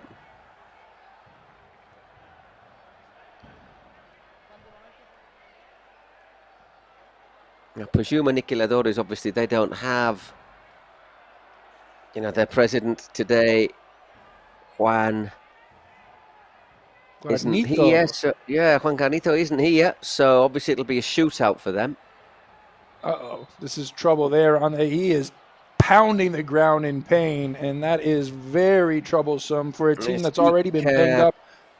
Alcázaro. ¿Quieres que entre a atenderte? ¿No? ¿Puedes seguir? ¿Era Alcázaro? No, Mira mis compañeros, estaba mirando a Velillas, yo que es que tenía el balón. Let's see here. Penalti clarísimo. Penalti clarísimo. Aguanta. Here we go with the presidents. Here we go with the Buyer boys. Clear penalty. Yeah, that's what he thinks. No, don't think Iko even appeals for it, does he? The player doesn't appeal for it. Never a word about it. He just got stepped on. There was nothing there. But the Buyer bros, they're going to maintain. If I am going to be devil's advocate here, Dane, if he says he just got stepped on, if you step on somebody, I suppose that could be a penalty. Right, okay, I get it. Well, he's going to have a look at it, isn't he? He's going to have a look by the Is he going to? Well, I might just have to bite my tongue here then. There you go. Eat a bit of crow. Let's see. I mean, seemed really innocuous, didn't it? The ball's not even. The ball's been cleared from that area. It happens right there. Yeah, I thought he catches him there, though, doesn't he? Yeah, that could hurt you. Not surprised he was banging himself on his hand on the floor. It definitely hurts you, but if that happens, he's going to give it, eh? That's a penalty. He's going to give it. Because the ball, he just catches his heel and the ball's in play. Absolutely involuntary, but you got to penalise it. Yeah, penalty. Oh, out of nowhere. Didn't see that coming, to be honest. No, I certainly didn't, and I saw the replay a few times. I don't know who it is on the pitch saying that can't be a penalty, but I tend to agree. It's just it's an unfortunate circumstance for Aniquiladores because it had nothing to do with the play. No, Villiers will take it, and even though he just got a hand on it, Paul Zapata puts it away. Yeah, and the XBuyer want Eric to go down, and a little beso for good luck. Buena suerte. Eric's thinking, okay, if he can do it, so can I. Well, he has done, hasn't he? He's put the last couple away. Did he score last week? He did indeed, yeah. No, and he scored the week before. Yeah. And he scored the week before. He's got some technique to himself, that's for sure. So on we go. Finally, looking for the chance to double the lead. Yeah. Finally, we got a goal. That goal that would just might break the dam and open the floodgates a bit. Just stopped there, didn't he? Mark Jimenez. So throw in, so is Eric. Looking to double his side's lead.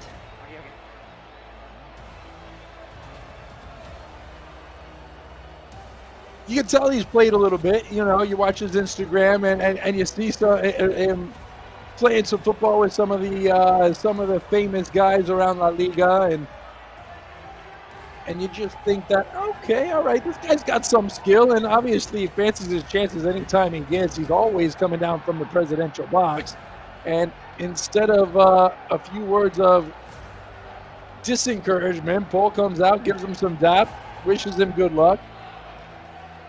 Maybe just playing some. Yeah, maybe say something like, "Good luck, you'll need it." So, so can he double the lead? Oh no, he can't. Over the bar, went for power. Looked to send him the wrong way. Not a badly struck penalty, but obviously just that wee bit high. Take the consolation that an 11-a-side goal that would have counted, but. Certainly worth the attempt, wasn't it, to try and take that 2-goal lead? What, are they going to VAR right now? Does he want the keeper to say the keeper moved off his line? The thing is, the keeper moves off his line, but you still hit it over the bloody bar, if you'll forgive me. You didn't hit it over the bar because the keeper just was a foot off his line.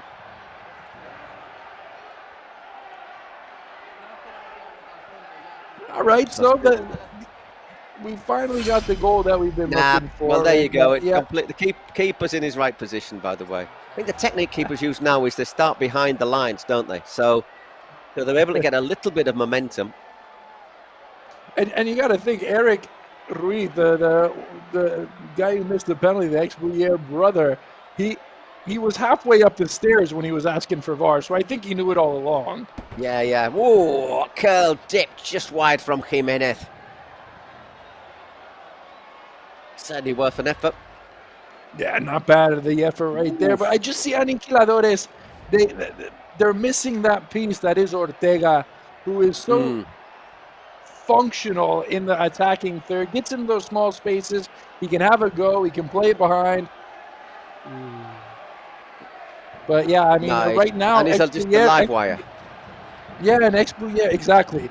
XBuyer looked the more lively, to steal your word, of the two sides right now, and that's why they're deserving the lead. Espinoza, this is my guy. I love Espinoza for Aniquiladores, and I think when you don't have Ortega, you need a guy like Espinoza to come through, play well, control the game. He's like Verdú, but a bit more creative in the attacking third, can create his own chances. Okay, well, there he was. That was Cassie Ruiz who nearly controlled and turned there. Just didn't quite get the control that he would have been looking for, but otherwise he'd have been one-on-one with Romero. He is tremendous once again. Cassie Ruiz with 5 goals. I think all 5 came in the last couple of weeks. So he has been, where other players have been kind of dipping in form, he's finding his stride at just the right time. Yeah, that was a handball. Handball there, but why not play on? Yeah. I think you're going to see a yellow card here. Mario, se van solos. And they were on the way through, so yeah.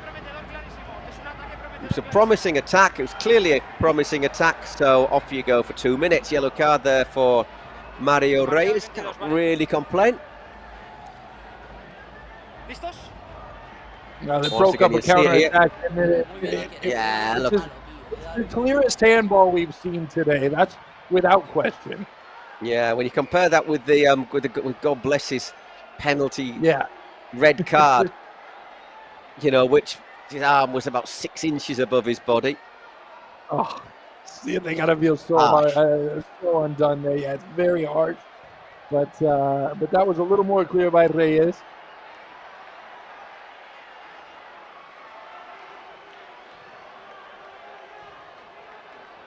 Just need to get a couple of chances, the Aniquiladores. So knocking on the door, but not really. Well, a couple of good saves from Romero. Yeah, they haven't made him work too hard just yet. And I'm assuming coming into this match, he was expecting a very busy afternoon. But this man advantage for XBuyer, it's going to take him all the way into almost the 18th minute, which we know 18th minute, with a quality like Espinoza, some guys like that, you get the right dice roll, that's trouble. Yep. Joselete will throw, apparently, Joselete, who sounds like he's a bullfighter, but I don't think he will be, will throw the dice. He might be a bullfighter, but I'm not aficionado. Nah, looks for space that isn't there, doesn't he there, Guillem? Yeah, he didn't have anything, so he threw himself into the body of a defender and looked up with the puppy eyes at the referee. Who says, play on. Melias opens it out wide and comfy for Paul Zapata.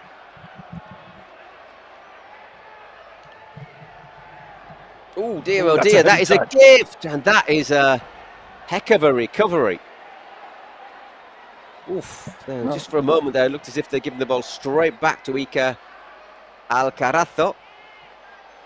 Speaking of recoveries, Iker is back on his feet after that early penalty where he got stepped on.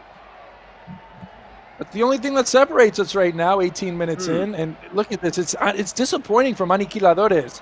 And it's not just Ortega being out. This is something else. This is that they don't look like they're on their game, and they're protecting their lead right now. They're protecting their spot at the top of the table. You expect them to come out with a bit more ferocity. Yep. We're going to have one heck of a second of a game of a week of matches tomorrow. Of matches next week if it carries on like tomorrow. Give us a little break, a little respite. Look at Joselete. Doesn't quite look like a bullfighter, but Joselete, poor Joselete. Like yeah, he looks like that. But he is coming off of his first win of the split, so you know what? He won't mind rolling that board too much. Knowing he's got 3 points for the first time. Here we go. I'm going back to the Malbar, mate. I didn't really buy it. Okay, we've won. My job's done. My job here is done. He looked disappointed to have rolled the 4, though, didn't he? I mean, he's got something invested in this. Yeah, we all want the 1. We want the 1, don't we? We want that go to the halfway line and blitz the ball at each other. For as exciting as this entire 40 minutes of every match is, that's the most important, most exciting, thrilling part of these matches. It's when 1v1. Yeah.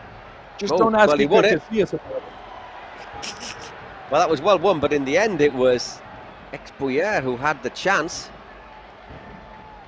That's not actually a bad strategy either, is it? Just run past the guy, touching it back, and just boom, intercept.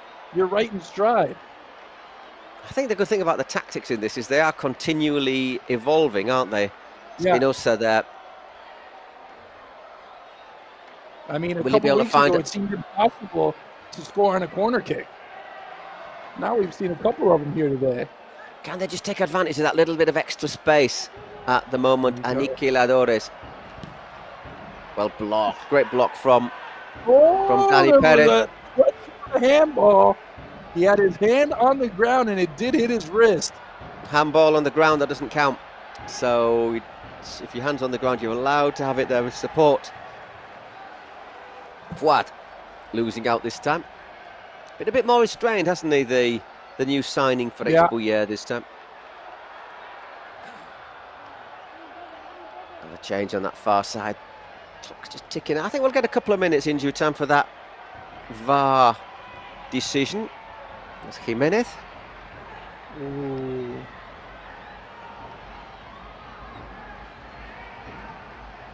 Just lacking the creativity, I think, when they get around goal. There's nothing really happening. Espinosa's usually the guy who feeds off Ortega. Yeah, they're just lacking a little bit of sharpness, a little bit of pace, aren't they? Meanwhile, here's Velillas, heart of everything as usual for XBuyer. He's going to look for the shot here, isn't he? Velillas, well blocked by Zapata. I know there's not a first half MVP, but if there was, it'd be Velillas. There he is again, holds off and looks for the assist, and there, 2-0. Fuad. Once again, another goal made in Velillas. Great goal. He wasn't going to be shut down, kept quiet for very long, and you just thought as soon as that ball, Velillas took over, he lays a perfect square ball right across the edge of the area, and Fuad, you never bet against him in a 1v1. But the finish is really clever because I think the keeper was expecting it to be swept into his right side, and in the end it goes the other way. Can they get back into this before the break? Espinosa blocked.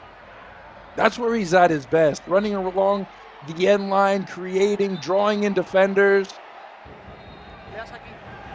It's a little unlucky there, Velillas, but there's only a handful of seconds left in this half. There's a chance for get a shot in. Well, there was, but it was blocked. And that is going to be half-time now. Ooh. So, 20 minutes gone. They certainly haven't looked like the league leaders after 20 minutes, and you just wonder if it is the absence of Ortega taking its effect or being league leaders. It comes with a heavy burden, doesn't it? And you wonder if it's just a chance, because watching Science drop down in the last game, that opened up the door for them to take an even larger advantage. Yep. I expected them to come out a bit hungrier, a bit more anxious against XBuyer. The numbers say it all, though. 13 shots, XBuyer, 6 on target against 5 and 3. And although Aniquiladores have had 55% of the ball, yeah, for me, they haven't done enough with it. They haven't really done enough with it. And I think that's partly down to the good defending from XBuyer in that first half. Yeah, you know, I think we were with the better side in that first half. We had a couple more options to score goals, but we couldn't take advantage. It's been a pretty clear game so far. A lot of movement in between each team, a lot of back and forth. That guy's really good. I mean, what an addition he was. Al final es un pisotón que aún se llega a ser en el pie, pero al ser el tendón. Yeah, no, the step on Iker, you know, you got to take a look at that, and igual es muy debatible. I understand. It's debatable. I understand it. Look at that. Very reasonable, very rational. Because they're winning. They're winning. Yeah, they're winning. Of the two, I think he plays the good cop, and Eric is always going to play the bad cop. He's the teacher's pet, I think, and the other one's getting sent out of the classroom to the principal's office. He's the one who eats the sugary snacks. Seguimos. I just think next week, it's big game this for XBuyer, because next week they play Science. So, next week they play. Depending how everything goes, yeah. Depending on how everything goes, if they win this one, they can draw into 3 points of Aniquiladores. I tell you what, looking at it, Aniquiladores, next week they play Móstoles. If Móstoles beat Pio, Aniquiladores don't win, then Móstoles have got a fantastic chance of going to the Wizink directly. What a comeback that would be for DJ Mario's side. With 2 hours.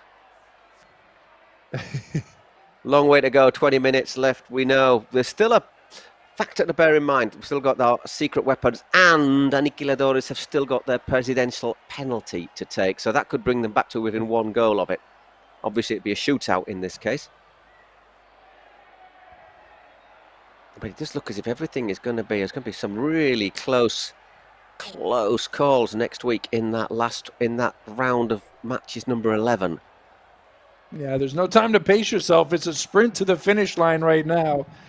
And at the moment, it's the pole setters Aniquiladores, but they are trailing here in this final half of the penultimate round. Good effort there from Guillem, but once again, well blocked.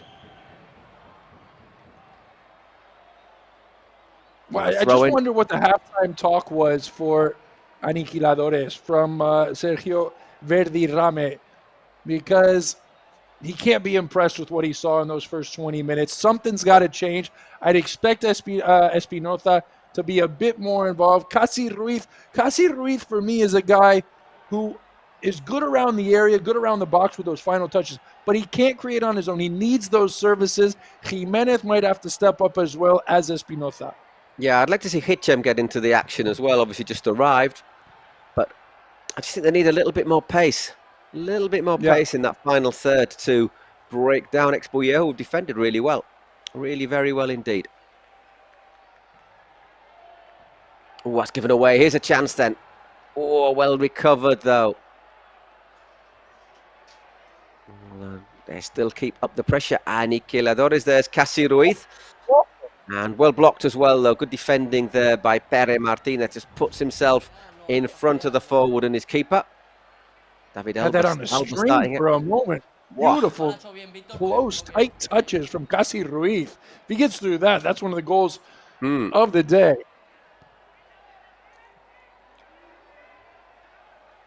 Victor Monguil. Just what I said he couldn't create on his own. Yeah, but I know what you mean. He's sort of a typical striker. That's not a bad effort either. Who likes that ball in the right place. But as you said, I think showed there that he can make things happen. He's a predator around the box. I mean, even with those loose balls, he just goes on and he's always seeming to be in the right space. And he's got the ability to tuck it home in tight spaces right around the keeper. And, well, he hasn't really had that chance. And I think it's just because of the lack of everything going on around him.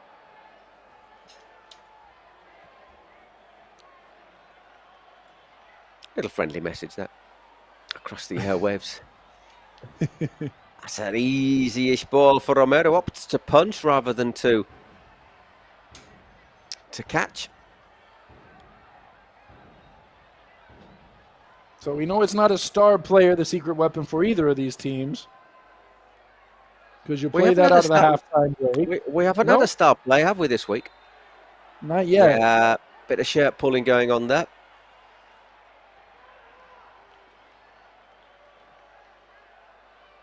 You'd like to just see a bit more urgency from Aniquiladores right now. They've come out of the half the stronger side. They've pushed the ball more. It's been a bit more one-way directed from right to left on your screen here in the opening 4 minutes. Yeah, that's gone nowhere. XBuyer, they aren't a team that is particularly a defensive-minded team. 32 goals allowed in the first 9 matches.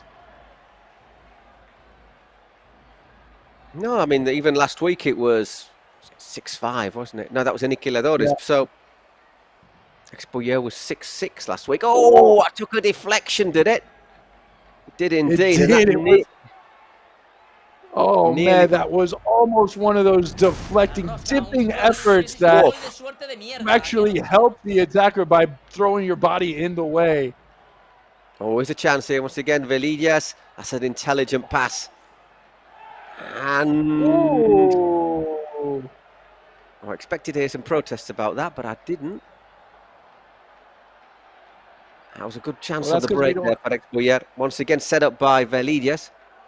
That's because we don't have the little box of the president. There you go. Huh? There we go. Yeah. No, but no protest from the players, which you could understand. Maybe okay, so this is interesting right now. What could this be? We'll find out when the ball goes out of play what the secret weapon called on by Aniquiladores, or pulled out by Aniquiladores, was.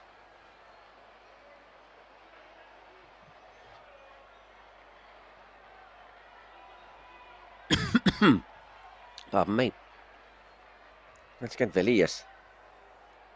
I think XBuyer, they just kind of figured out that Aniquiladores was taking control of this game, taking hold of this game, and they're just trying to take the sting out of it a little bit here over the last couple of minutes, holding on to possession, trying to take some of the energy of this match.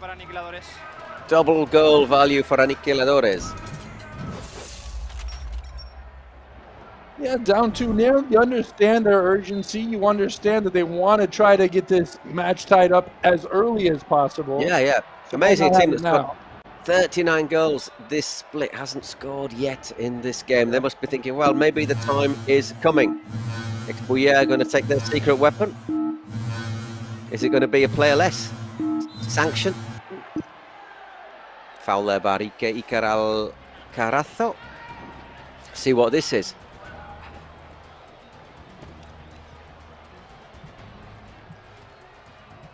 Can't think it's a penalty, can you? Let's see. I don't think so. Sanction. So once again, there you go. Punch and counter punch, isn't it? So you have to just stop your rivals taking advantage of their cut. So this is more like, rather than taking advantage, it's stopping your rivals getting an advantage.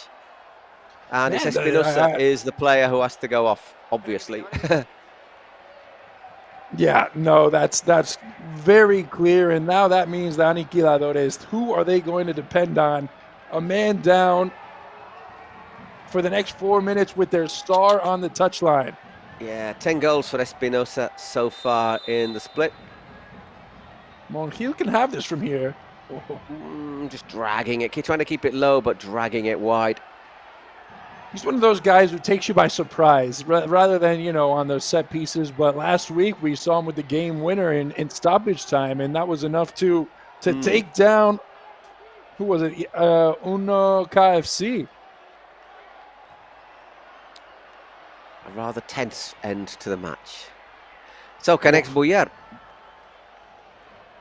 take advantage of that extra man? They've obviously brought they've used the sanction to stop the Aniquiladores taking advantage of the double goal, but at the same time, if they can add to their tally, so much the better. That wasn't far away from Fouad El Amrani. Yeah, not bad. I mean, he fancies his chances from anywhere he is on the pitch, and why not have a go? Didn't have much on in the middle, so take it upon yourself. See if you can surprise the keeper.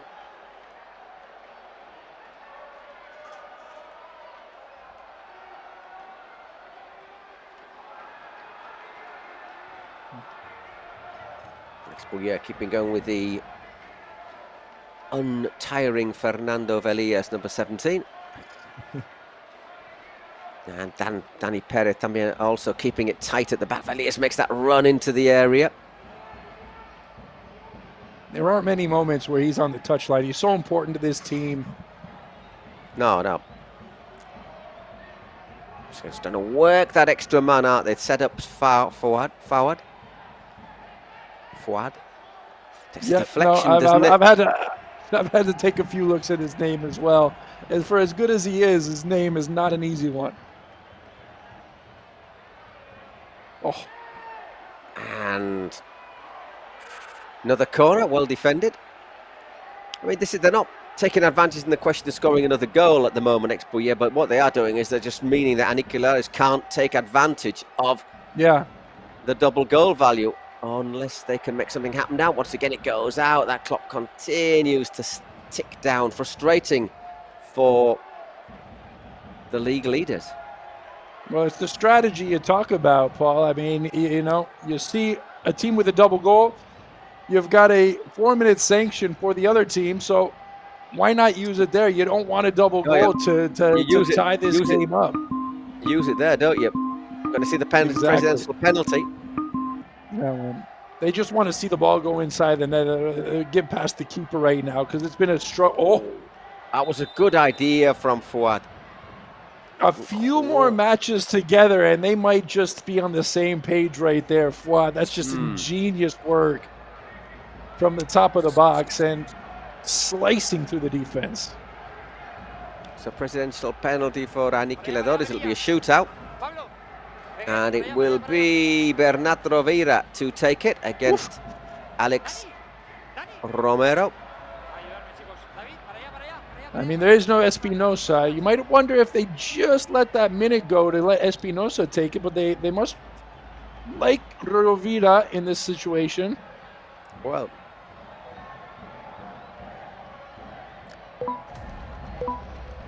just trying to work out if the presidential penalty would have double value, you see. So if it is, I think it would.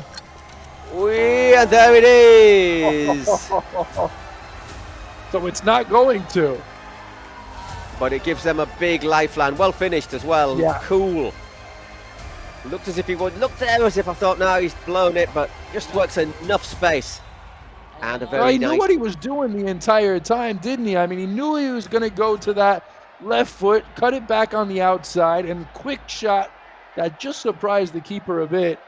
Nicely done, and let's see how that just sets up this last 10 minutes. Puts them back in touching distance, doesn't it? It really does, and like we said, sometimes you just want to see the ball go into the back of the net, and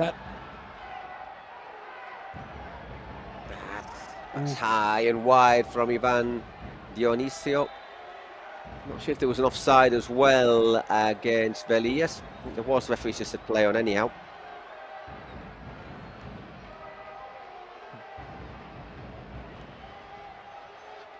But a little chance here as well. Not many options in the middle, but it's forced a corner, which I'm sure they'd quite like to take before the minute, the next 30 seconds are up.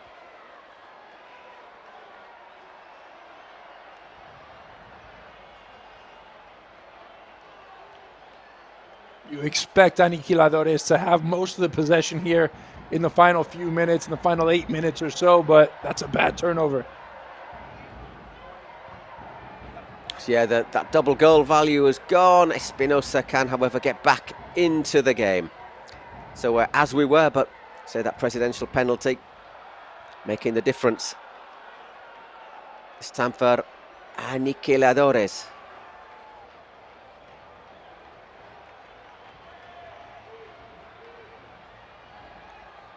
Yeah, I mean, Aniquiladores right now, they're going to have to push up. They know they have to push up. We almost saw them get caught on the counter attack after giving away a ball in the middle of the park, and that's what they got to be careful of. Time is starting to run out, though.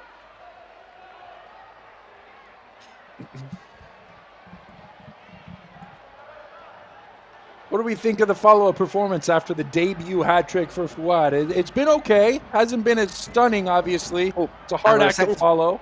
It's been decent. Pere Martinez here. Just losing his footing. Looking so fleet of foot for one moment, and then the next you're picking your butt off the ground. I gotta say, these dudes are funny. They're hysterical. Love them or hate them.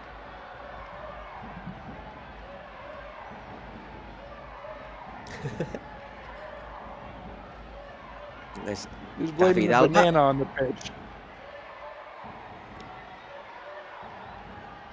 I wonder if that pitch with the sort of more after every game, whether it just gets that little bit more slippy, because I suppose the humidity builds up, doesn't it? Inside. Well, you got a chunk of Jose Segovia's butt on the ground still from the last game. That's not going to be very pleasant for a few days at least. There's nothing like sort of carpet rash. Horrible. Little bit of holding there on Espinosa, who's taken it quickly. Oof, and another shot goes high and wide. They just didn't have the options ahead of them there, though, did they? Just two players not really that mobile in the area.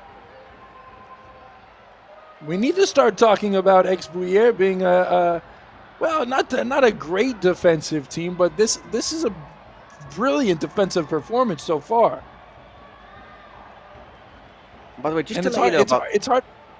Sorry, go just ahead, Paul. to let you know, quick question, quick fact. Okay, yellow cards after for the playoffs. Okay, so all yellow cards after next week are wiped clean. So you go to the playoffs with a clean slate. But if you see a third yellow card in the last round of matches, then you would be suspended for the first playoff match.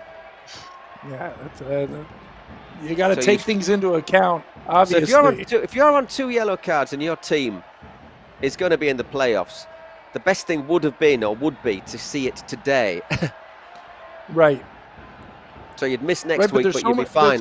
There's so many teams who are still playing for something in that final match day. It's almost like a playoff game next week. So you don't want to just concede a player going and missing an entire match when you're trying to climb up the standings. Just a foul. Just a foul and nothing more. That's nothing more, is it really?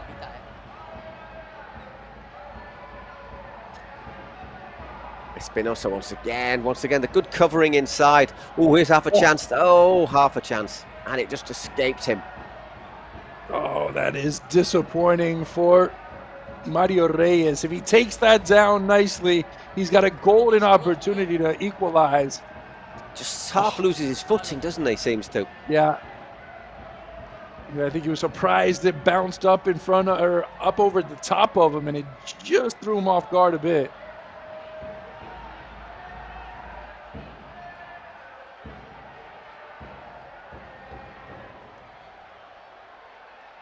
Closing in on the last 2 minutes. Obviously a goal now for Aniquiladores, might set up another golden goal. Yep.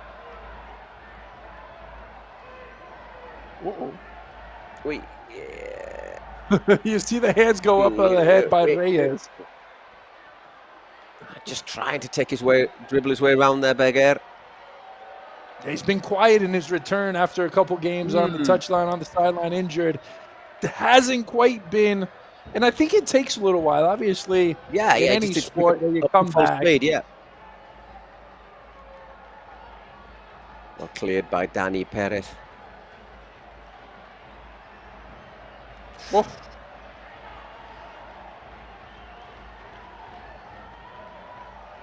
you go, just slightly having the advantage in shots. Once again, Espinosa, well defended this time by Pere Martinez. But it's just starting to be a little bit of a monologue, isn't it?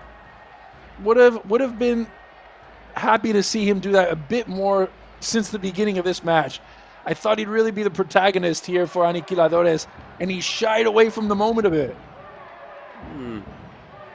A minute left before we go to double goals. Whoa, there! 2-2 at the far post from virtually nowhere. Mark Jimenez. Oh, that is great stuff.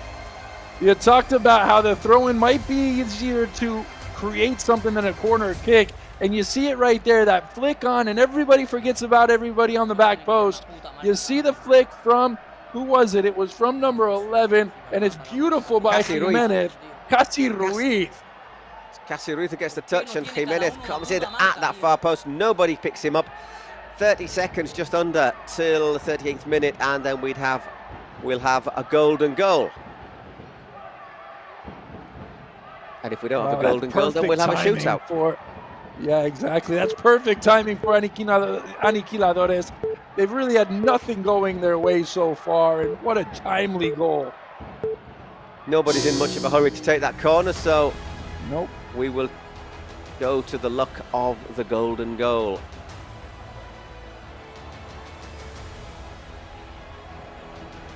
Now Victor Gonzalez trying to motivate the corps.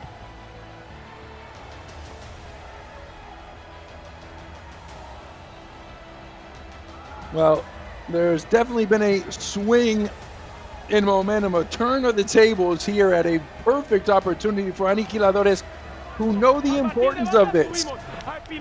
This will take them right to the Wizlink and right in prime position in the playoffs if they can win. They can win.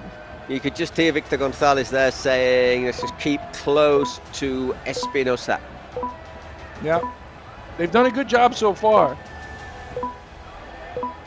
Golden goal time, baby. Second one of the week.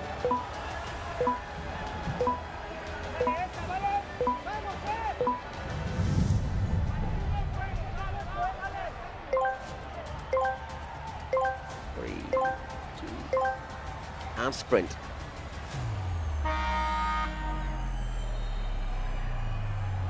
Oh, baby. Oh. Well, he does really well there, actually. Espinosa. Yeah. Ooh, that's a tough MVP chat right now. It's all to be determined. Oh, drilled inches wide by Monguil. He almost had back-to-back game winners. Scored an absolute cannonball last week. Can they do it again? And that wasn't a cannonball. That was, no, you're tied, going into shootout. Oh! Referee gives a foul in attack there. His goal last week, they were losing against Uno KFC. Yeah.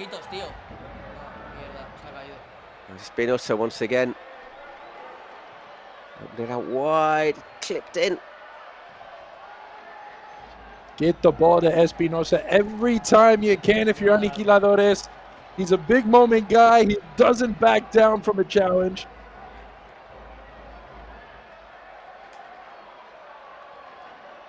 And he wants the ball at his feet. But they are getting two players on him all the time, aren't they? Yeah, exactly. Look at him. He's got some space in the middle. Take the throw in. I was going to take it. Take it. I was going to get it long, but you. Yeah. No, but you got to. Oof.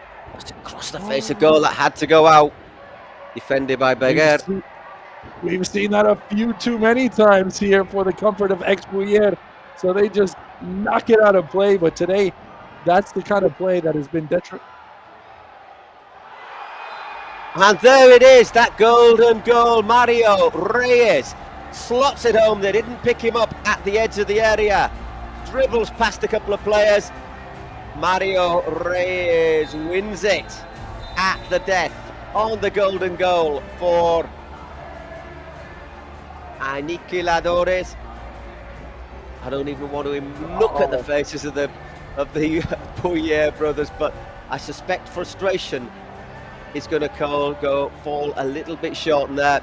Message for Alejandro Ortega. That was for you, mate. Incredible ending to this match. It seems like Aniquiladores, they were on the back foot in the entire game. But look at this, they pitched it wide. It's great stuff, isn't it? The little soul roll at the top of the area, skips around a defender, and he toe pokes it, doesn't he? Yep. He just has to seize that space, toe pokes it in. I don't think anybody really picked him up at the edge of the area. Good game. Lived up to the billing, though, didn't it? Here are the numbers. Whoa, they just about did enough, the Aniquiladores. 53% of their balls, 8 shots on target from 16. It was really close and frustrating for XBuyer, who have left themselves with a wee bit of work to do. I'm just going to do a little mathematical calculation here. That means that Gigantes have qualified for the World Cup. So Gigantes are also going to go to Mexico. So that's good news for Gerard Romero. No parejo, cuando solo lo único que tienes que hacer es defender y te meten de un saque de banda, no te mereces ganar. So when all you have to do is defend and you let a throw in end up in a goal, and you know that hurt us. You know, we've had some we're classified, but we've had some injuries and we tried some untimely nutmegs and tricks and flicks and stuff like that really didn't work out for us. And just saying, Dane, there's Gerard Romero. That win has sent his team to Mexico. Yeah, thank you very much, lads. Oh, I love you all. Con el gol que te meten de saque de banda. Es que no te pueden meter un puto gol de saque de banda donde cada uno. He keeps on going back on the throw in that it turned out to be a goal.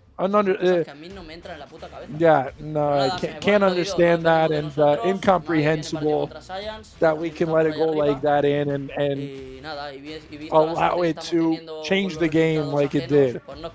Well, I mean, to be fair, they just sneaks in at the far post and he gets that little touch. And I think personally, it's easier to score from a throw-in like that because you get more power on it, better angle than it is from a corner. You called it. Yeah.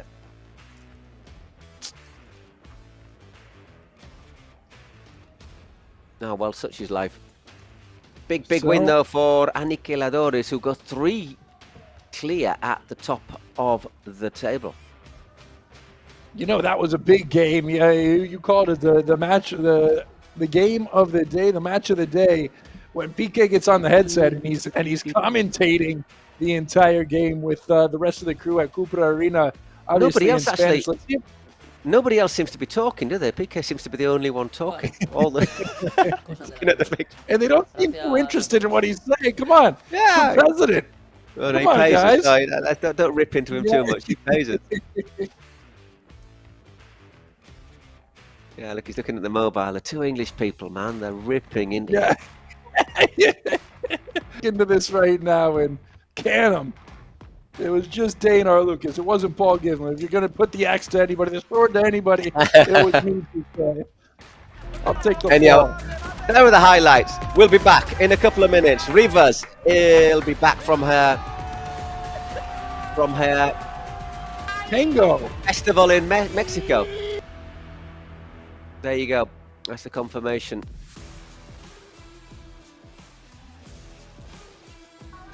Oh, yeah, he's going to have a little word now. Oh, yeah, we've got the game winner and, of course, a very happy interviewer in Gerard Romero. No me he enterado de lo que me has dicho porque la gente está muy animada. Solo me he traído al Panocha, que es el hombre que nos ha dado la clasificación al Mundial. Un día nos mete un gol la rata de rata auténtica y de puta, y el otro nos mete en el Mundial. Gracias. No, bueno, yo se lo quiero dedicar. He's a right Scottish best. Que siempre me ha llamado cojo. Hostia. No, they've already always called me cojo. It means gimpy, I guess, maybe. But we gotta dedicate this win to our buddy, our teammate, Alejandro Ortega. La semana pasada no. Hoy sí, gracias. Nada, muy felices, muy contentos. Estábamos haciendo matemáticas todos. Ha traído suerte el presidente. Gracias, presidente, por esos comentarios. Gracias por venir a rescatarnos en esta tarde. Gracias. Y nada, nos vamos a celebrar con los gigantes. A toda la gigantada que también aún quedaba por aquí. Enhorabuena a todos. Y México, venimos a dar mucha guerra. And we are coming for you, Mexico. So that's going to do it. Oh, wait. No, we've got No. Man of the match. Why not? Here we go. So you would have thought that Reyes might have been man of the match, but he made his claim a little late. Yeah, very important game. We're heading to Madrid, and, you know, we're leaders of the table. Nada, que esta victoria va por él. Sabemos lo importante que es en el equipo for Alejandro. pero la verdad que es un buen chaval y como compañero de He's been here for 4 weeks, but he's been a great teammate, great guy. And congratulations on the MVP for Mark Jimenez. We are headed to the final match of this penultimate round here in the Kings League from Cupra Arena. So don't go anywhere.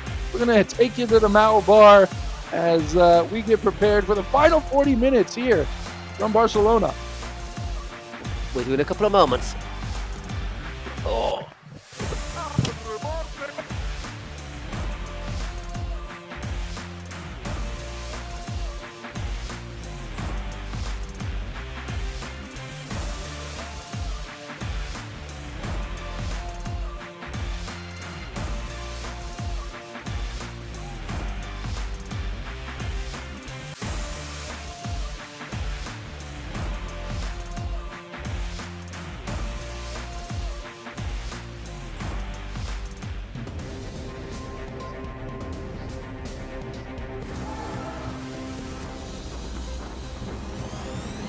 Pues nada, familia, es lo que tiene la jornada de hoy, ¿no? Unos bien, otros no tanto. Unos que ya están clasificados para ir a México y otros que se la están jugando como XBuyer.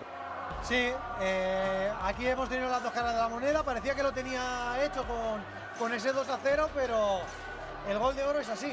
Le ha dado la vuelta, le ha dado la vuelta. Sí, bueno, emocionante, tío, mola. No, sí, no, a ver, mola. Mola, y claro. Mario ha metido un golazo, la verdad. Sí, es así, es así.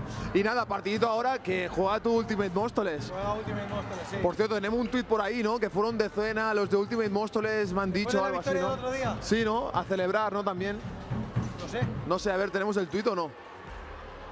¿Tuit? Ahí está el tuit.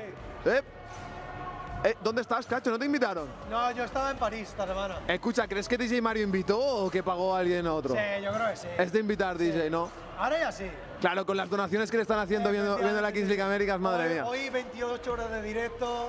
Me lo imagino. Por cierto, mira el infiltrado, ahí estaba Neymar. Estaba Neymar ahí infiltrado aún. Que ahora está en Aniquiladores. Sí, por cierto, Aniquiladores. Saludos también a Alejandro, que está lesionado. Le esperamos su vuelta pronto. Y dime, este partido, ¿cómo lo ves? Pío Ultimate Móstoles. A ver, este es el típico partido que se te puede envenenar, que tú ves que Pío está abajo, que se juega la vida también, por encima ha ganado el barrio.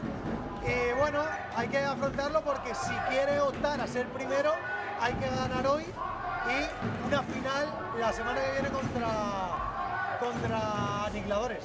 Claro, si hoy ganara Ultimate Móstoles se acercaría a Aniquiladores, que están primeros. Se quedaría. Exacto. Segundo. 3, ¿no? Sí, no, creo que un poquito menos. Por ahí.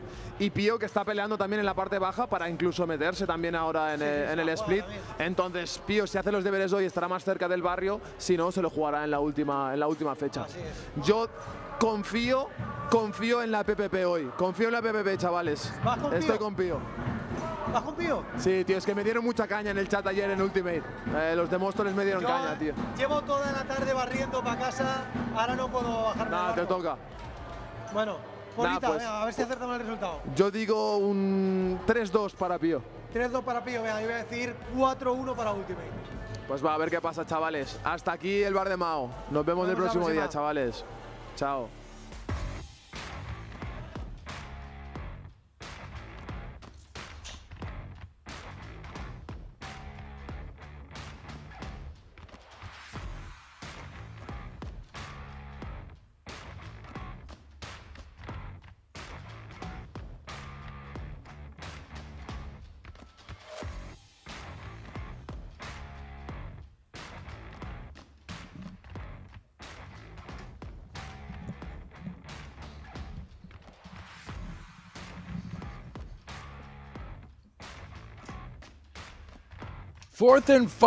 Sixth and final matchup, I should say.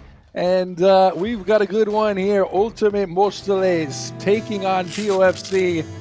And let's take a little moment. I might have just got ahead of myself here. Bueno, yo tenía muy claro que me gustaba el cuerpo humano, tenía muy claro que me gustaba pues this is what we hinted at right at the start. This is Alberto. La verdad que estoy muy contento de la elección. Vals, the keeper for soy Víctor Vidal, portero de Ultimate Móstoles. Víctor Vidal, Ultimate Móstoles keeper. He actually works as a reconstructive surgeon, so he's a doctor and does reconstructive surgery. Not things like fixing your nose, obviously, but basically helping people recover who have had bad accidents. So, plays in the Kings League, also does a very, very, very important job. Hands of gold in every sense of the word. I mean, you look at Víctor Vidal, one of the top keepers as well in the best defensive unit. We're hoping to celebrate here at the end of this one, and there you see. Wow, look at that, Rivers! Look at Rivers! What an audience she's got. There she is at our.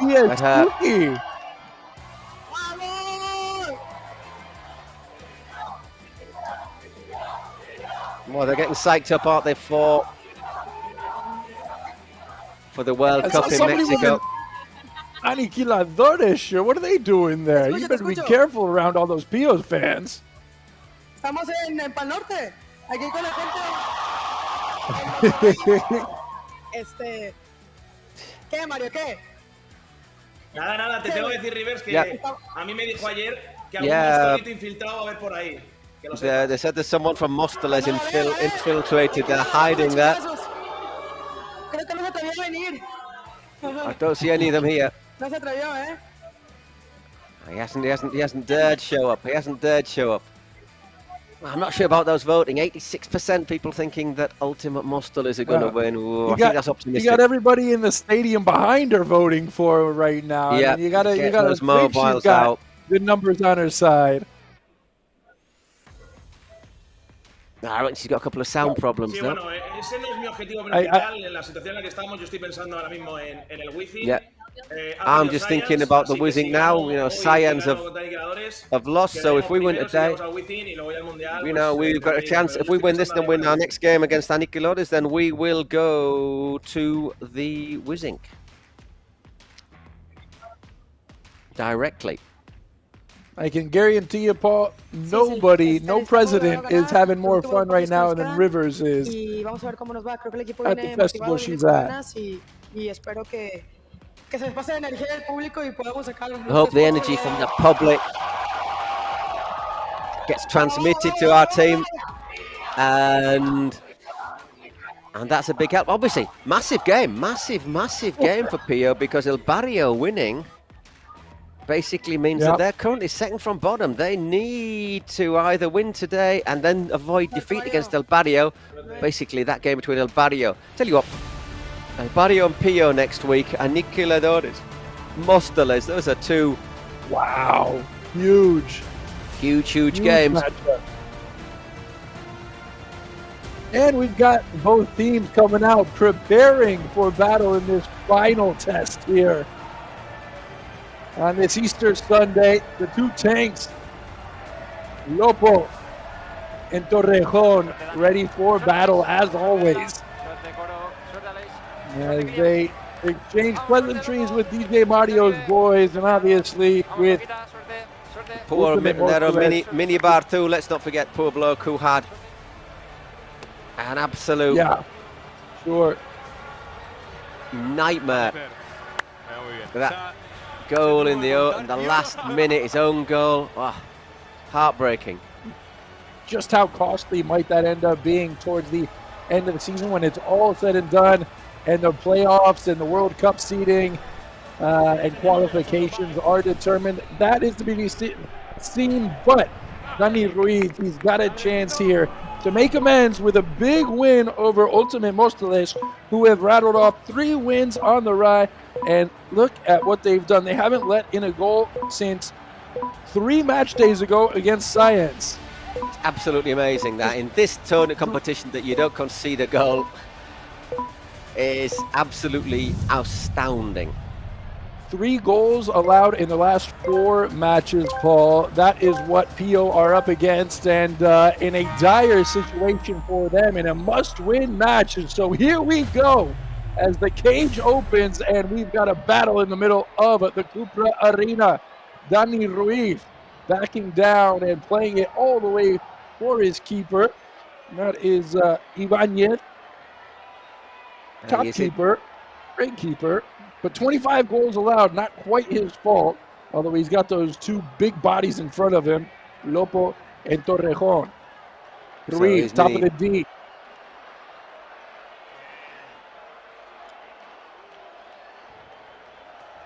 And across his body, across the goal, Dani Ruiz had a chance, had an opening, had some space, and he bangs it off the woodwork. That's really unlucky, but you got to think, if someone's got to score against Móstoles, Ultimate Móstoles, now is probably the time to do it. No kidding. Not going to be an easy task, though. Ruiz trying to make a win for his own goal that ended the match last week against El Barrio, or against Gigantes, excuse me. That was so unlucky. Anyhow, De La Bella, obviously a quality defender, number 24 for Ultimate Móstoles. You got to be sure about that. That's a and trying it from his own goal, trying it from his own cage. It was a chance for the reconstructive surgeon to put his team up 1-0, but just trickled wide on a chance from his own area. That was really pretty good effort there. That was so close. For me, this is the best chance PO have to take the opening lead here. And it's a chance, and he slipped it through. Ibanez and POFC send 80,000 fans screaming across the world as Rivers, watching from afar with all of her support in the background. DJ Mario not so animated on the other side of the screen. Just a quick check for offside. Yeah, the goal's good. Now, it is those 3v3s that open up space for teams that push their keeper up, and Ibanez taking full advantage. I tell you, it shows just how well they've done in recent matches, Ultimate Móstoles, that even in even in 2 matches against sides that, you know, basically at this sort of stage, 3 against 3, these moments they didn't concede goals. That should have been an equalizer. Well worked there from Feliu. Feliu gets around 1 defender, 2 defenders. Look at him skip. He's got the defender on skates. That's beautiful there from Feliu, and Victor Uribe spinning.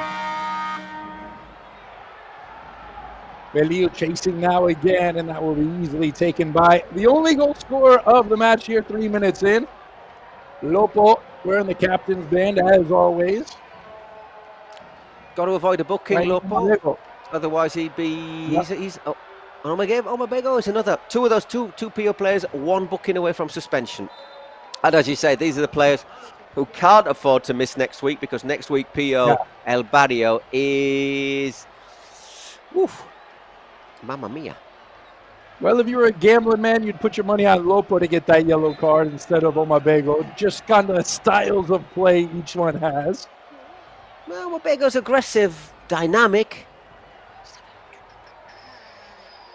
Nobody, neither El Barrio or Pio can well, actually Pio, not for goal difference, they couldn't really overtake XBuyer though. So just looking at the table, XBuyer down to 9th now.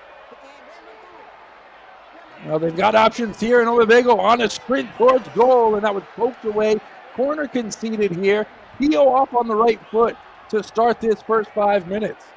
Yeah, great start. You can hear the fans in Mexico going absolutely crazy. How many of those guys do you think, guys and girls, are going to be at the World Cup when it comes around? I think most of them. I think a lot of them are going to be there supporting Rivers. Yeah, well, for Rivers, you just know how much this actually means to her. It's in her home country. It's in her home stadium, basically, on her home soil with all her fans supporting. And you just get the sense that these guys know how important it is as well to their president and obviously to their hopes for World Cup potential. Ooh, that's a decent ball, Felio. Always a handful, the number 24.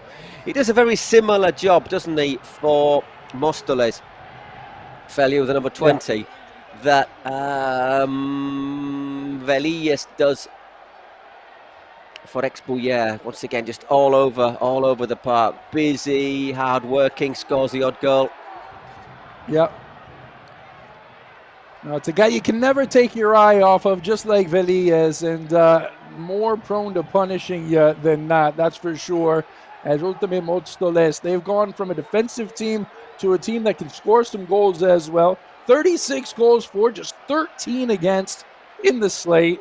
Impressive stuff, but they're down 1-0 here. Yeah, remember 10 of those came against Gigantes, in that one game, that 10-2 game in match day 4 when they just went into overdrive. But but they score goals. Last week, let's not forget, they put 5 past Kunisports, 5-0, and they were all goals in normal time, if I remember correctly. They gave them an absolute lesson. Uban is their top scorer with 10 goals. There are 7 of those goals from the penalty spot. So, like with Linares, you always take that with just a hint of gray, but no credit taken away from Uban, who is up among the Pichichi winners. And obviously, when you're the top scorer on a team that's hanging around the top of the leaderboard, top of the table, well, it just sings to your importance. All back heel from Ruiz. Open to final Mabego, who turned on the Jets a bit too late. Uban is a good player, though. He did not just the goals. He does move things around. He's like their busy man in midfield there. He's just once again looking for this space on this near side. A little bit slow giving it to him. Now he needs a few options. That is not a bad option. There it is, exactly what you talked about right there. Dropping back into the center circle and looking for a ball over the top. Banuels made the run in behind and couldn't get the deflection. I think the flag went up anyways. Yeah, it was up. It was up for offside against Banuels.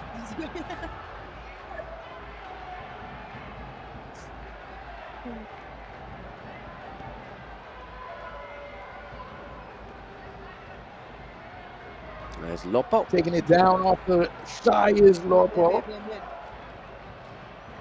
We've talked about it before, his presence, his role on this team, and obviously it's the enforcer, where you're not going to get a whole lot of options getting around him. And when you talk about Torrente and Torrente, like Torrejon. Torrejon, there we go. Who am I talking about? You're talking about punishers and you talk about enforcers. Torrente. Yeah, so that's a natural leap, that, isn't it? You know. Torrente, by the way, if you don't know, is a Spanish film. There've been 5 Torrente films, haven't they? It's about this this drunken, corrupt pig of a policeman who supports Atletico Madrid, which may or may not be coincidence, eh? I tell you what, have a look at that challenge again. You've been seeing a bit too many cheap penalties being given, I think, over the last 5 hours or so. You've been tainted a bit here going into the final few minutes of this very exciting, very surprising match day 10, where we have been treated to some dramatic finishes, some surprising finishes. Well, it's been the week of surprises so far, hasn't it? Yeah, it really has. Started off with El Barrio, then Rayo de Barcelona got their first win. That's a dangerous ball across the middle, and not exactly the guy you want with the ball at his feet under pressure, Torrejon.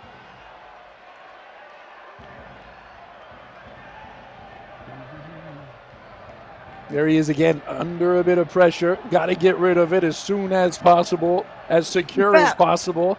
He knows what he's doing. I mean, he's a man who had a good La Liga career, but obviously in this he's not the most mobile. I think that's the issue. His touch is good, but he's just not got that mobility. He just does look a little unsteady with his back to the defender and looking at the face of goal. So Ultimate Móstoles, one of the league leaders, they are looking to inch closer to, Aniquiladores, who wrapped up the top spot, I believe, with that win just a moment ago. Did they not win it?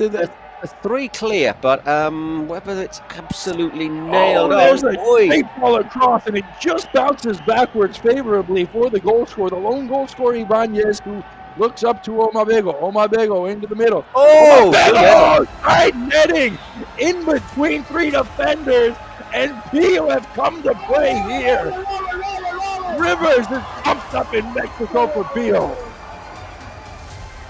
I'm a big Rivers fan. By the way, no. Tell you what, Aniquiladores 3 points clear.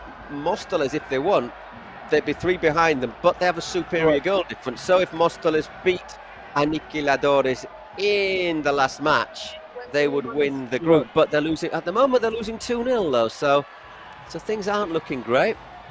No, they've got a lot of work to do before they look towards next week, don't they? And what's the VAR? What could the VAR be about right now? Something before the save from Ibanez? Is there a foul in the build-up? It was a pass from the back from Ibanez. I don't think there was any sort of point of contention there. As all you fans who are watching here from Mexico behind Rivers, you can log on and buy your POFC jersey. Any jersey you want, really. Anyone you fancy. There's a lot of beautiful kids here in the Kings League InfoJobs. And, Ultimate Móstoles in their all blacks. Down 2-0. POFC, a surprising start to this one, but it'd just be another surprise to a very, very unexpected game and round of games here on this Easter Sunday. I think the change of the hour has clearly not helped a lot of people here. Oh, we're not going back to that, are we? I know. Well, I was whatever happens now is less sleep. Let's not forget that. I already had my Greg Fokker moment, meet the parents moment earlier today. So I'm trying to put that in the back of my mind. But thanks for bringing it back to me. I'm in big trouble with the missus. Here we go. Everything you earn today is present tomorrow, isn't it? Yeah. Well, nobody really attacking for Ultimate Móstoles so far. It's been a bit one-sided, and Pio won't mind at all. They can feel the urging on from the thousands of fans watching in the group in the festival from Mexico. Positive energy. Exactly. That's exactly what they're looking for. That's exactly what they need. And Ibanez off his line, takes it well. They know they've got a big one next week, but they've got to take care of business today. And they are up to the quarter-hour mark nearly here from Cupra Arena. Victor Vidal, he was the star who was spotlighted before the match, but he's seen 2 goals slip past him. Not a lot he could have done about them, but yeah, it's been good from Pio so far. Been really good, because I thought today Pio, for me, their big problem is scoring goals. Been scoring goals, and I thought against Móstoles they're going to have real problems. But that early goal and that cracker a couple of minutes ago, so far so good. Coming up to the 18-minute mark. Still a few minutes to go, obviously, and Torrejon looks up the middle of the park, finds the seam, drops it back. This is Coca, young Coca, out to the top of your screen. Cut away, Coquita trying to save it. Lopo has it slip under his foot. He'll backtrack all the way to the goal scorer of number 1 here today, Ibanez. Torrejon over the top. That's not a bad ball. Hoping to find number 22 slicing into the box, Aaron Roberto.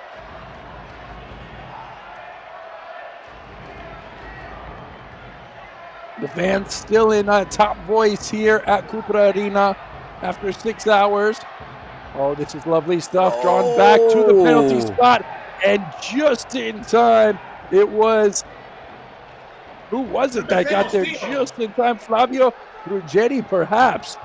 Yeah, 55, yeah, Ruggeri. Ruggeri, timely challenge right there to keep Ultimate Mostoles off the board. And you can see the difference in sense of urgency for both teams. Ultimate Mostoles, obviously, they've got it all to play for. They've still got that first spot up for grabs, perhaps if they win out. But Pio, they're playing for their lives right now, and you can tell. Oh, this is a chance for Lascia, who had it bounce right in front of him. The pass back, just shows a bit too much, doesn't he? The header back from De La Bella was shaky at best. Thought you were going to say something else for a moment.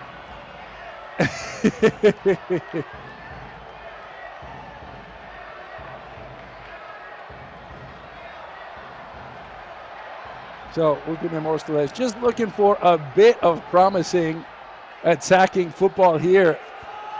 That was not a terrible idea. It was played back by Aleix Marti, but no one was there waiting for that nod on to the front post. As Lopo got there just in time, another corner kick. Oh, that might be a handball. We've seen corner kicks trouble Pio in the past, in the not so distant past. Well, there's Mario. There's Mario saying, yeah. He just might think, he might know that the VAR is perhaps an option here to come. Pushed off the ball, Ubon. Ubon going to take it all on his own, and that was a bit disappointing from the number 10 in black. He's going to have to get up as the ball rolls right to him fortuitously, and it's tucked in the back post. Cutting the lead in half, it's Ultimate Mostoles. DJ Mario watching his man Aleix Lage tuck it home from a beautiful ball. And like you said, it is Ubon creating, not just the goal scorer, but creating. It wasn't an easy definition. It wasn't an easy finish from Aleix, but he found that pocket of space and tucked it home. Gol correcto. Sigan! Look at the pup! Oh, look at the pup. What a beautiful thing. DJ Mario, that's my new favorite guest of all time.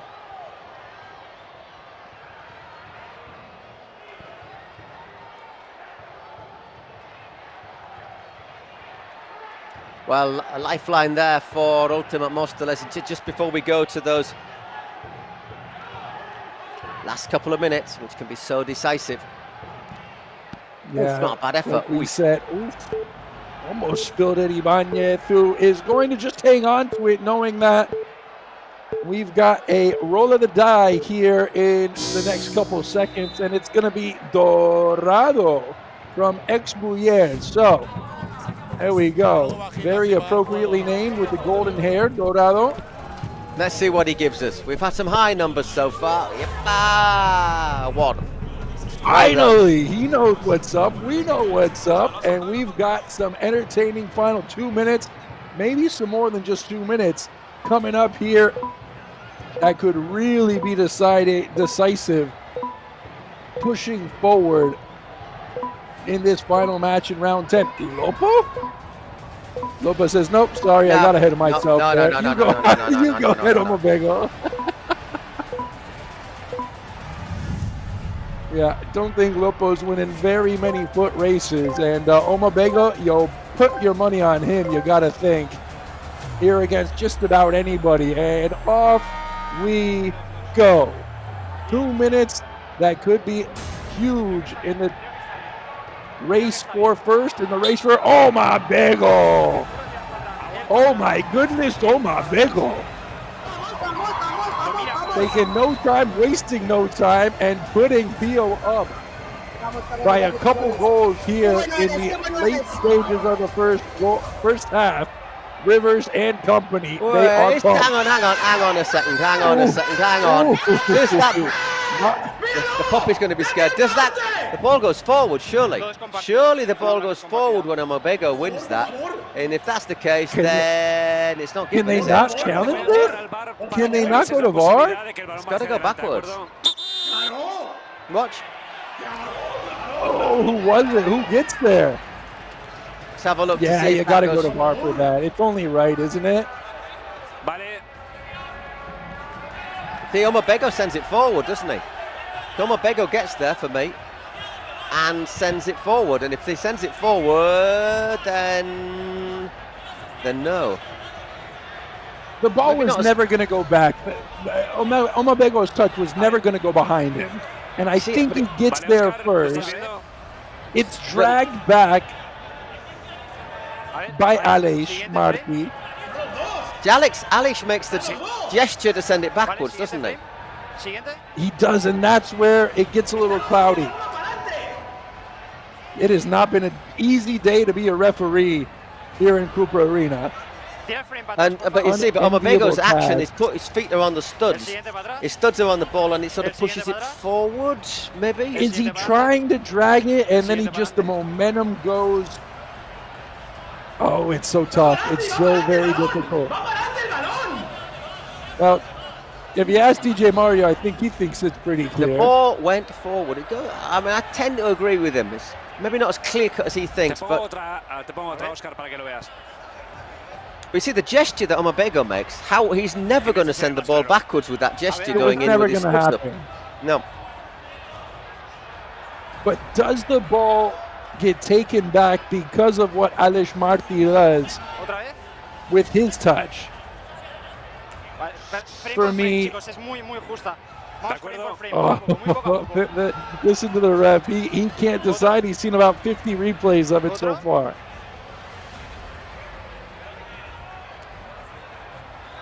And I think if the referee had to decide wherever Rivers is watching from in that festival in Mexico, it would be a bit swayed by the referee or by the fans behind her. Right now, he doesn't have to deal with that massive crowd. I mean, if you were in Mexico to make the decision, you'd probably say it's a goal. But here in Barcelona, yeah,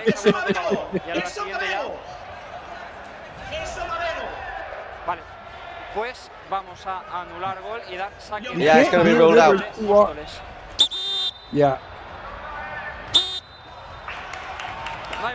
Okay, no goal. So Omobego has his goal taken off. We are back to a one-goal lead for Pio. Rivers can't believe it, but now let's not forget, we've got a whole lot of stoppage time coming up as 1v1. To be fair, we've still got what, about a minute, 2 minutes, 2 minutes really. Yeah, we're gonna have because we've had 2 minutes have gone. Exactly. So. Oh, right, and that is stepped off the line. That is beautiful. And will it roll back into goal? That would be quite the sequence there. Ubon saves it. Ubon saves it with a little back heel. Gets into the center circle again. Has the defender change? I don't believe so. Oh, look at that tactic right there. Wow. That was well high, wide, and handsome, as they say. That's the thing. You've got to keep your shots on target. That's the big problem, isn't it? Did you see Lopo? Lopo started, when he started that run up to the shot, he was on the left side of the goal. Now he's going to have a go his own. The captain right down Main Street, right down the pipe. And look at that. That is brave defending. Look at how much this means to Ultimate Móstoles, who are still eyeing that top spot.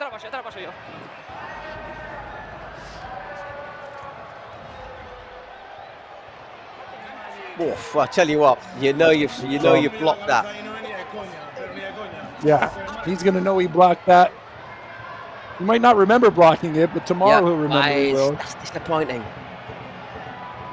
Yeah, no, it hasn't been too good. We were expecting a bit more quality here in the final couple minutes of the first half. Lopo, is he really the guy you want taking it all the time? Paul, I question it. He's not bad. He's not bad, but do they not have anybody else? Danny Ruiz, for example, the striker? And there he is to shut me up in no time. Lopo fires it into the back of the net. I wasn't going to say anything. He did all the talking that was needed right there.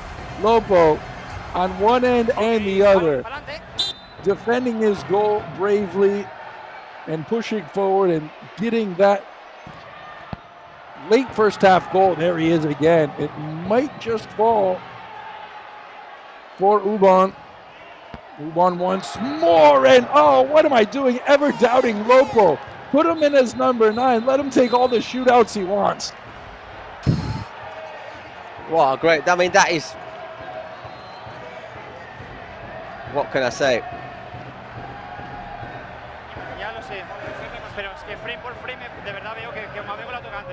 That's great stuff from Lopo. Yeah. What are they looking at anything? Frame by frame. What are we looking at frame by frame? Is the ball in the area? Well, anyhow. I think we're just going to the stats. We're going to halftime, and we see the stats right there. It's been defensive so far. Pio jumped out early on, and they lead by 2 goals over Ultimate Mostrales, who are still trying to get that top spot, but they know they've got to win out. Omar Bego, I think he's a little upset with how that...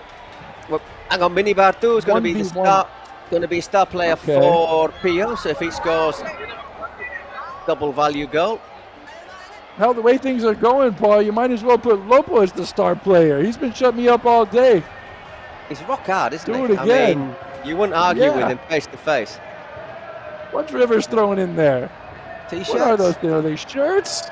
Nah, Rivers throwing our way. En ocasiones se ha visto que han tirado muy poquito, pero si marca gol, pues ya está. Con las chicas ahí nos pasó lo mismo. Si no marcamos gol, pues a tomar por culo. Ni excusas, ni copa, ni copa tiros. Lo que hay que hacer es marcar gol. No hemos metido gol, ellos sí han aprovechado bien. Y ya está, lo de Omabego.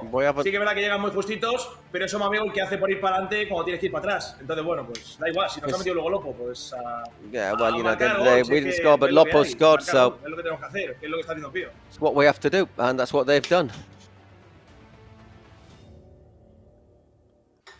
Look at that. There's the shirts that she's giving out. Let's see what they look like. I'm assuming they're Pio shirts. Sí, a ver, tampoco está atacando mucho I don't know. Is there a Rivers brand contaría doble.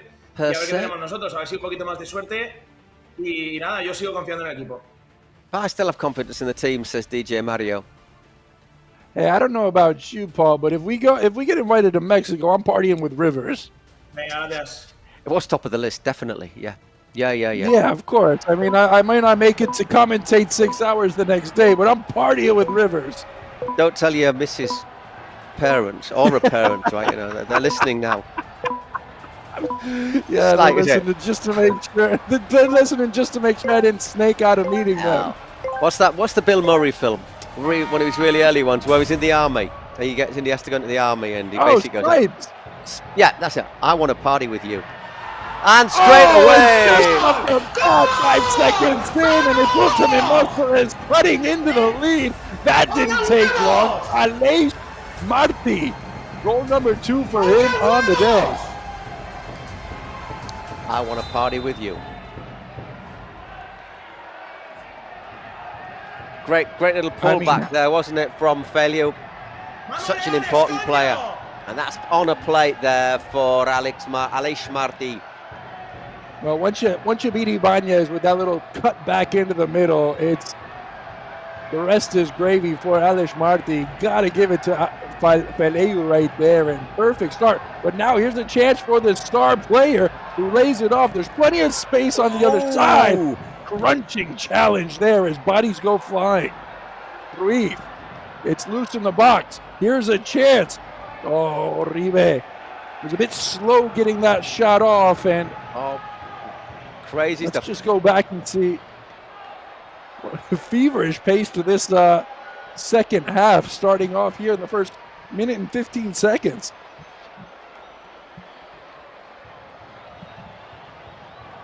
It's a big thing about the only question I have about the star player is does it change the way that you play, that you end up looking for your star player rather than the sort of the combinations you'd usually hang on a second make?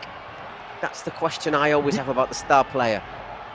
Well, here he is having to run that goal, and you got to think, Omabego coming in. Omabego looking for Ruiz, looking to take it on his own. Omabego finally gets the goal he feels like he so rightly deserved at the end of the first half. And Omabego pumps up Ultimate Mostoles, letting in 4 goals after letting in only 3 in the last 4 match days. This is incredible by a Tio team who scored just 22 goals all slate.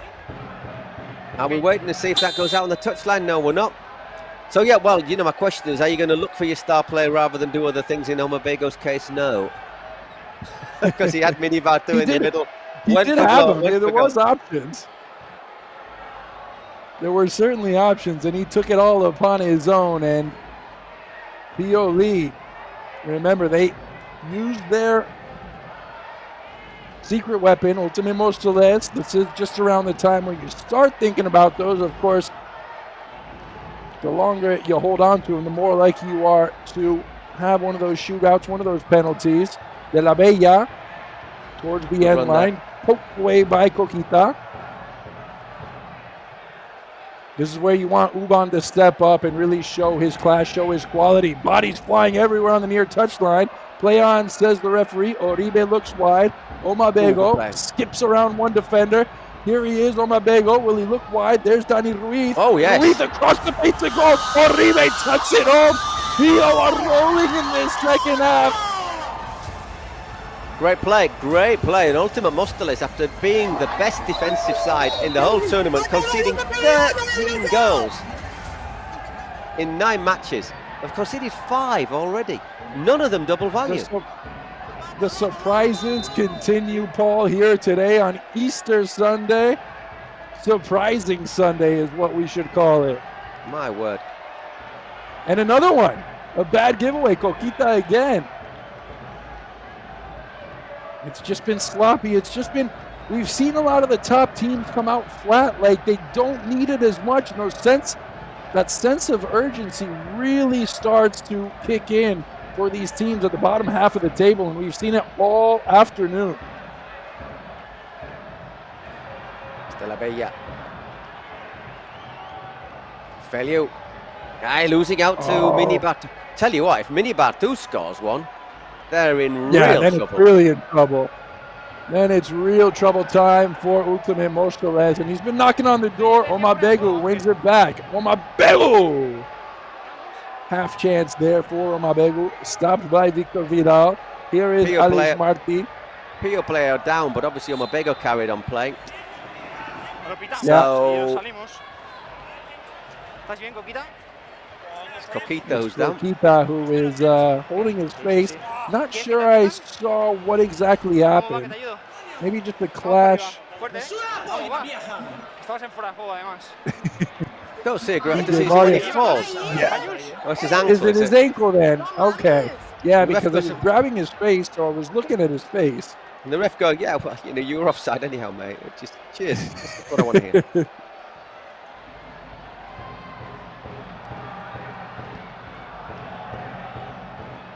Well, you got to wonder what Ultimate Mostoles' secret weapon is, but if it's a penalty, I think I'd be using it now, just to try and get back into. You need goals quickly, don't you?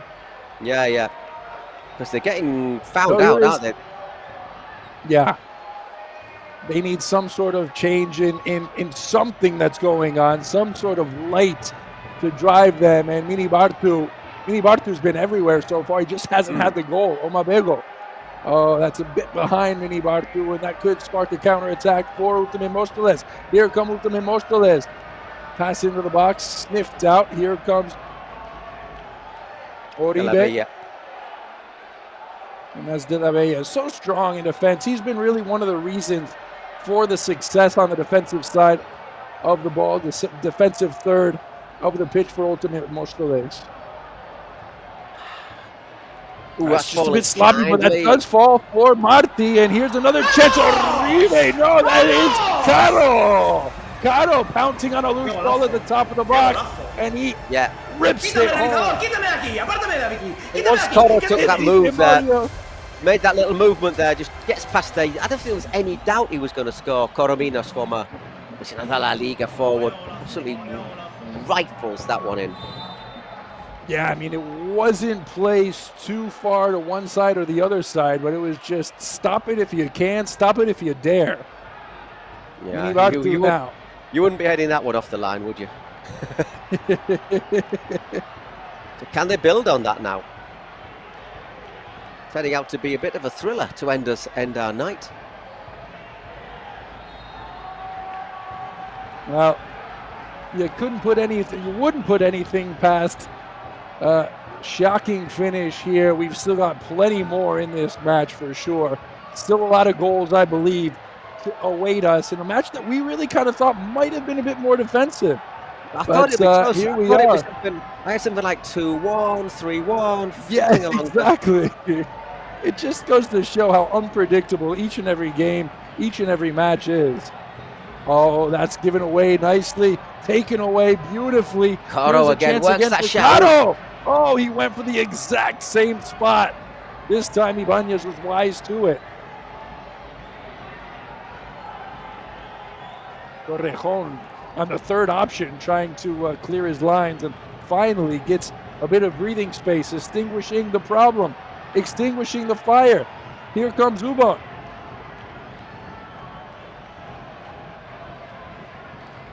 Marti, back to Marti. There's more goals in this game, aren't there? Oh, that's a deflection, and then a second one off of the hand of Torrejon, and yeah, bounces up badly for him, doesn't he? His hand's a bit away from his body. Dangerous free kick. Look at, I think the deflection just throws him off a bit, and yeah. Where's this coming from? Where's it headed? Ibanez trying to bark orders at his line. Ubon, I thought, might have been a candidate, but he leaves it, as you say, for Coro. This is one of those where you might just play it square or go right at goal, and off, taking the price. Who did it go off? Because nobody flinched right there after taking the brunt of the punishment. Just thinking that there's nobody doubled up in agony after that shot, are there? And you got to think it's either Lopo or Torrejon. I mean, those guys are brick walls. He absolutely thunders that one in, does Coro.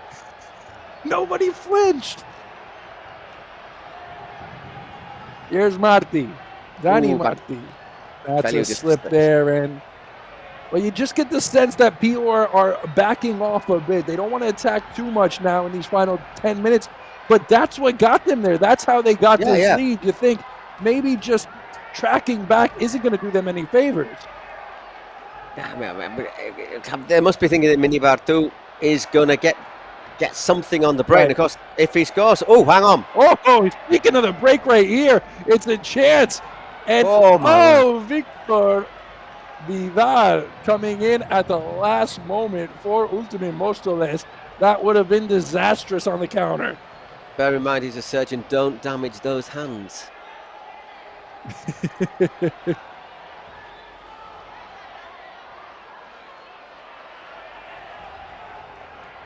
Yeah, this is turned. There's no real control in this game, is there? Which is one of the reasons perhaps it's been so entertaining.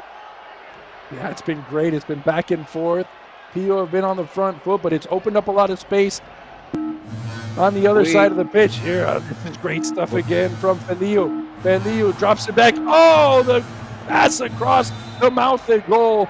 And it was Aleix who couldn't stretch there. We've seen him score from that position. We've seen plenty of those goals. And now the secret weapon is coming up. So surely it's going to be Minibartu. Surely you'd have to think so. It would make sense, wouldn't it? Yeah. Can you do that? Can you send the star player? No, take it Lopo. Well, I'm just wondering if there's a logic in take the star player off. Yeah, there is.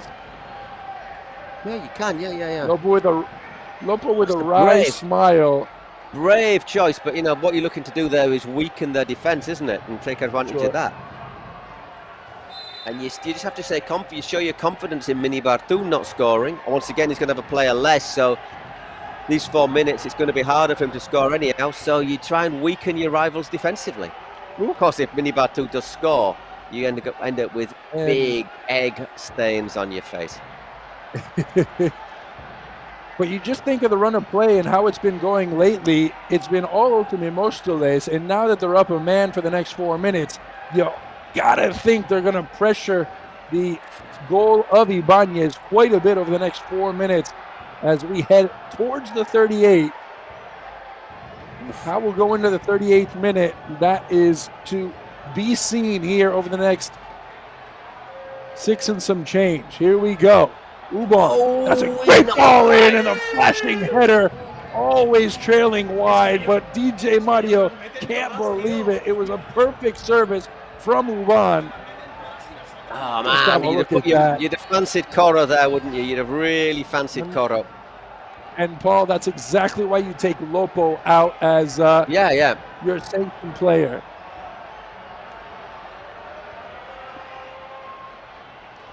Diagonal ball into the corner. Here is Ubon again. You called it earlier today. He is the creator. He is the mastermind. Oh, that is taken off the one touch. DJ Mario can't believe it. I'm off my seat just like he is. And that is an absolute thunder strike from Aleix Mas. Aleix Mas. Oh, that's an absolute Exocet missile, isn't it? You couldn't draw it up any better. You give him 100 shots to do the same thing, and I'm not sure if he could replicate it. It was an absolute perfect strike. Fabulous effort there to cut this lead to 1. Is that Minibartu up top? I think it is. The thing is, someone like you just trickling in. Actually, was Minibartu on the pitch when they used the sanction card? Because obviously you can't. Actually, you can sanction somebody who's on. No, but you can sanction someone who's on the bench so they don't come onto the pitch. But obviously, the common sense is you want to take a player out, don't you? So you've got a rival less to play against. Right. Well, either way, if they can hold PO off the board for the next, I don't know, 7 minutes or so, it's going to look like a genius move taking Lopo out. When they had the option to take the star player off.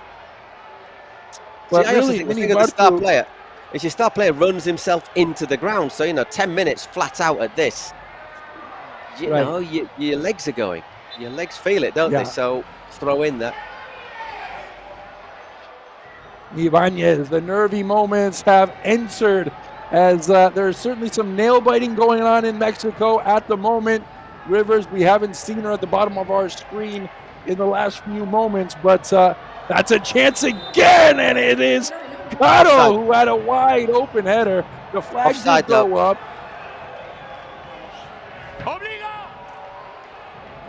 Ooh, close call. Just a half step behind, I do believe.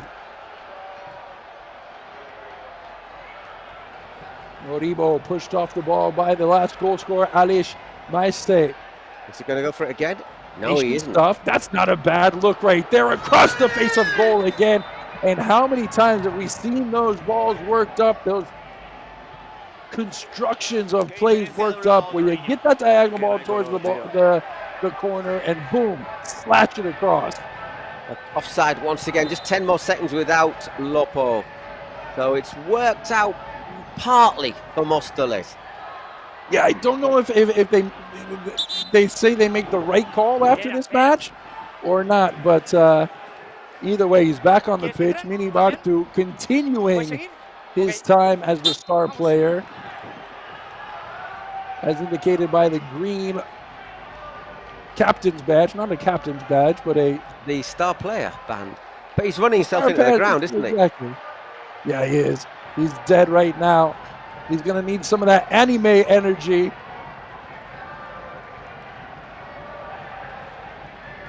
And if I knew anything about anime, I'd give you a little reference. But, Paul, I think we're bone dry on that front. It's made in Japan, apparently. Well, there you go. I could have told you that. So is Godzilla. That's about it. Speaking of Godzilla, Oliver have their Godzilla back. Oliver and Benji, would you call that anime? Whoa, good effort there from Spain in the 80s, so I don't know if that can be really considered. It's cartoons, I know that. It's Japanese, it's cartoons, it's also football. Sure. Yeah. But would you call it anime, though? Because your anime is more your, like, sort of, you know, other things, isn't it? Yeah, go ahead and explain it for me, would you? Here we go, back into live time, back into the final minutes of this final match here in round 10. 3 minutes to go, and it is Pio holding on to a 1-goal lead. Can Ultimate Móstoles come back and make that final game against Aniquiladores a battle for first place, or will Pio hold off and make that match against El Barrio a do or die when it comes to all sorts of qualifications? Well, once again, there was Minibar too, absolutely shattered by the looks of it. Had options, decided to go himself, didn't he? Which may have not been the best option at the time. Seconds to go before the last two. What you said earlier, does it affect how you play, your approach to the game? And you see there, Minibar, knowing he's the star player, might have just wanted a few goals of insurance going into the 38th.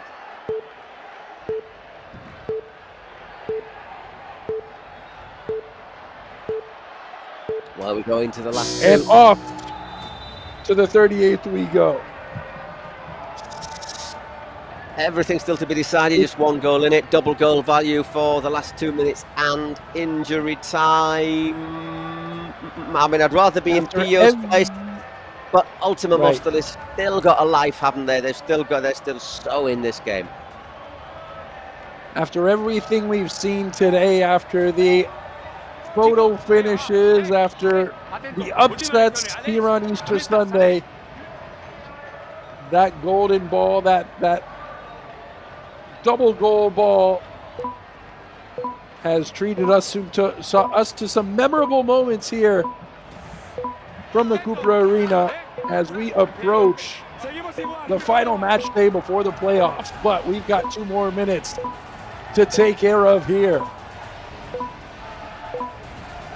So I wonder if they'll have Minibar 2 on the pitch. If I was Pio coach Arnau Jariot, I would be giving him a rest for the next couple of minutes, I think. Run himself into the ground, and I just think you need fresh legs for these moments. There you go. That's how you win the ball, you see. Easily. Well, there he is on the easier for Omabego. Oh, there is Minibar 2 on the pitch, though. You just got to think he is absolutely wiped of energy right now. De la Bella. Up and back to Ubon. Marti. Ubon. You want to create chances, but what you don't want to do is give away possession here when you're down in the final minutes. Every touch matters. Every possession matters. Oh, great work. That's not bad. Getting to the end line right there on the far corner. Working against Omabego. Did it go out? Play on, says the referee. No, it didn't. Really good defending from Omabego. Aggressive, not allowing him the chance to get the ball in. From our MVP right there, too. Not just doing it in the attacking third, but Omabego doing his donkey work, doing his dirty work, and didn't quite understand the call right there, but he'll just track back, get into position, and try to hold on for dear life in these final 60 seconds and change. Oh, that's not bad. Good stuff from Feliu. Bouncing wide. Omabego, by the way, miles ahead in the voting for MVP. Put in a really good, apart from the goals, really aggressive, physical, strong, quick performance. Really good, really good. He's a fantastic player, absolute joy to watch. And it's a bit of thunder and lightning in the attack when you talk about Omabego, and then you got Lopo and Torrejon behind you.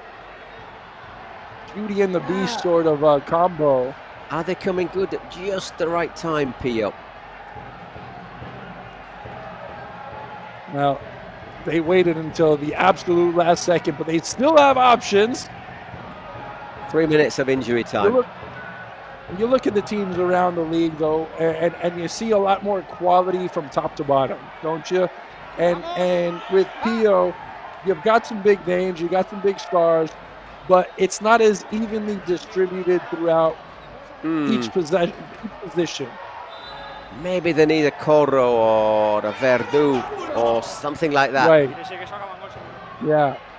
So a true number 10, a playmaker, an Espinosa, an Ortega, one of those guys who are just, every time you get the ball, it's dangerous. And Omabego is like that, but he's more of a turn and burn sort of guy. Here he is again. Here he is.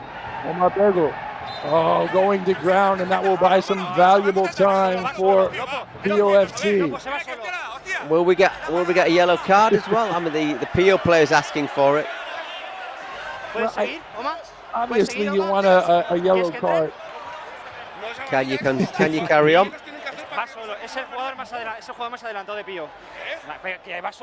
They wouldn't mind getting a yellow card shown to Ultimate Muscular player, but they also won't mind just debating with the referee and taking a few talks.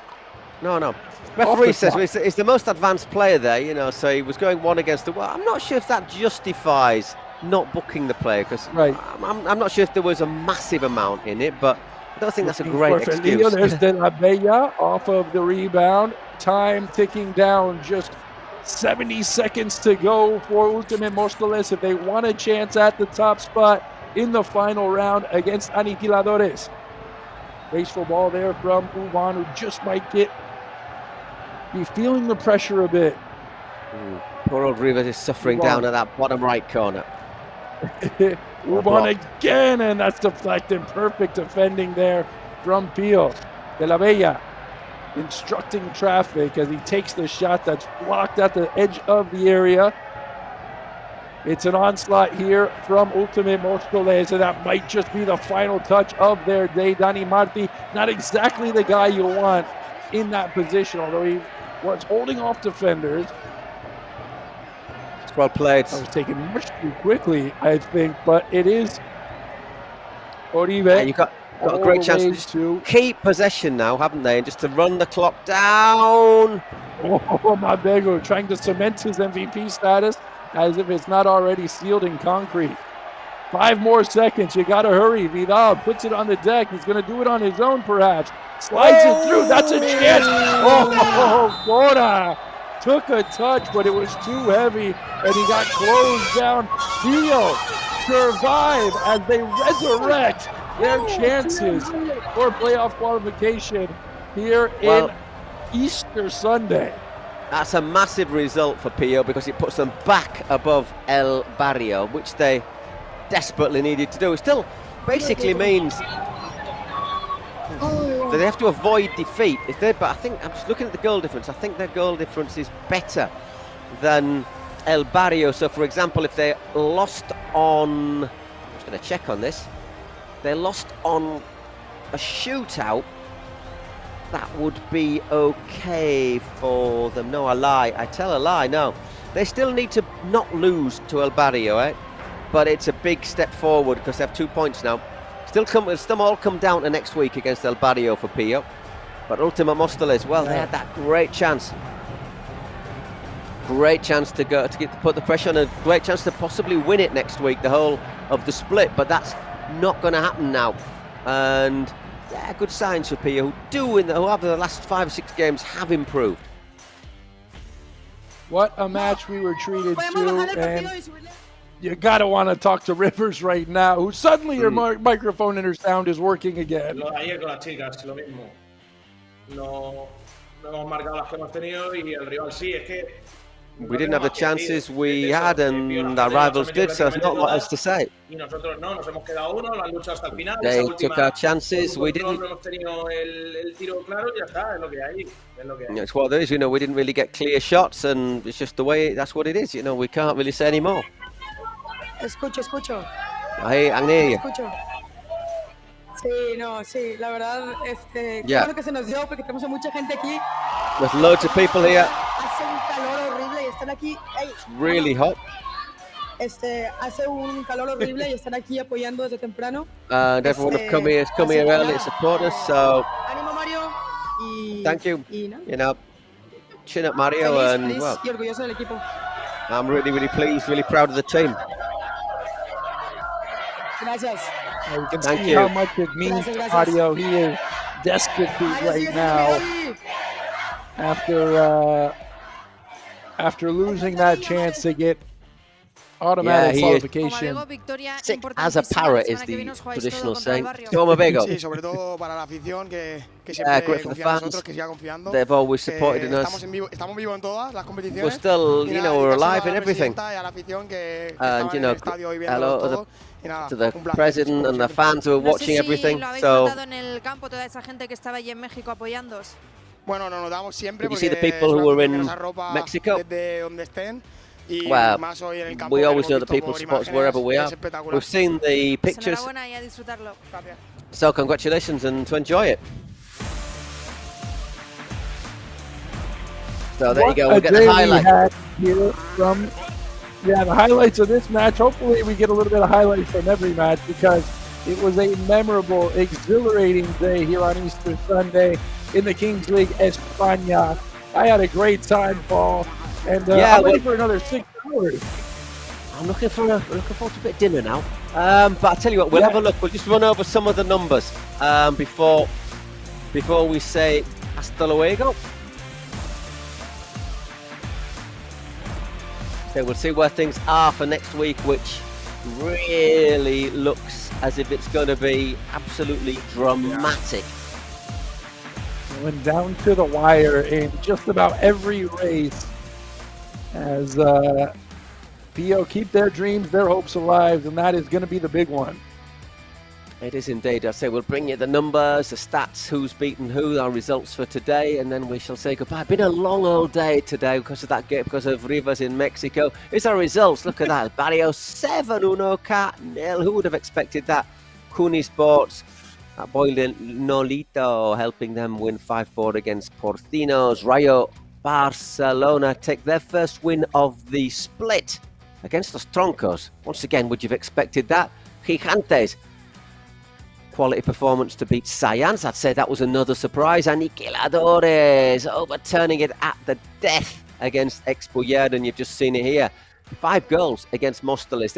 They only conceded 13 before today. Pio, the winners in our last match of the day.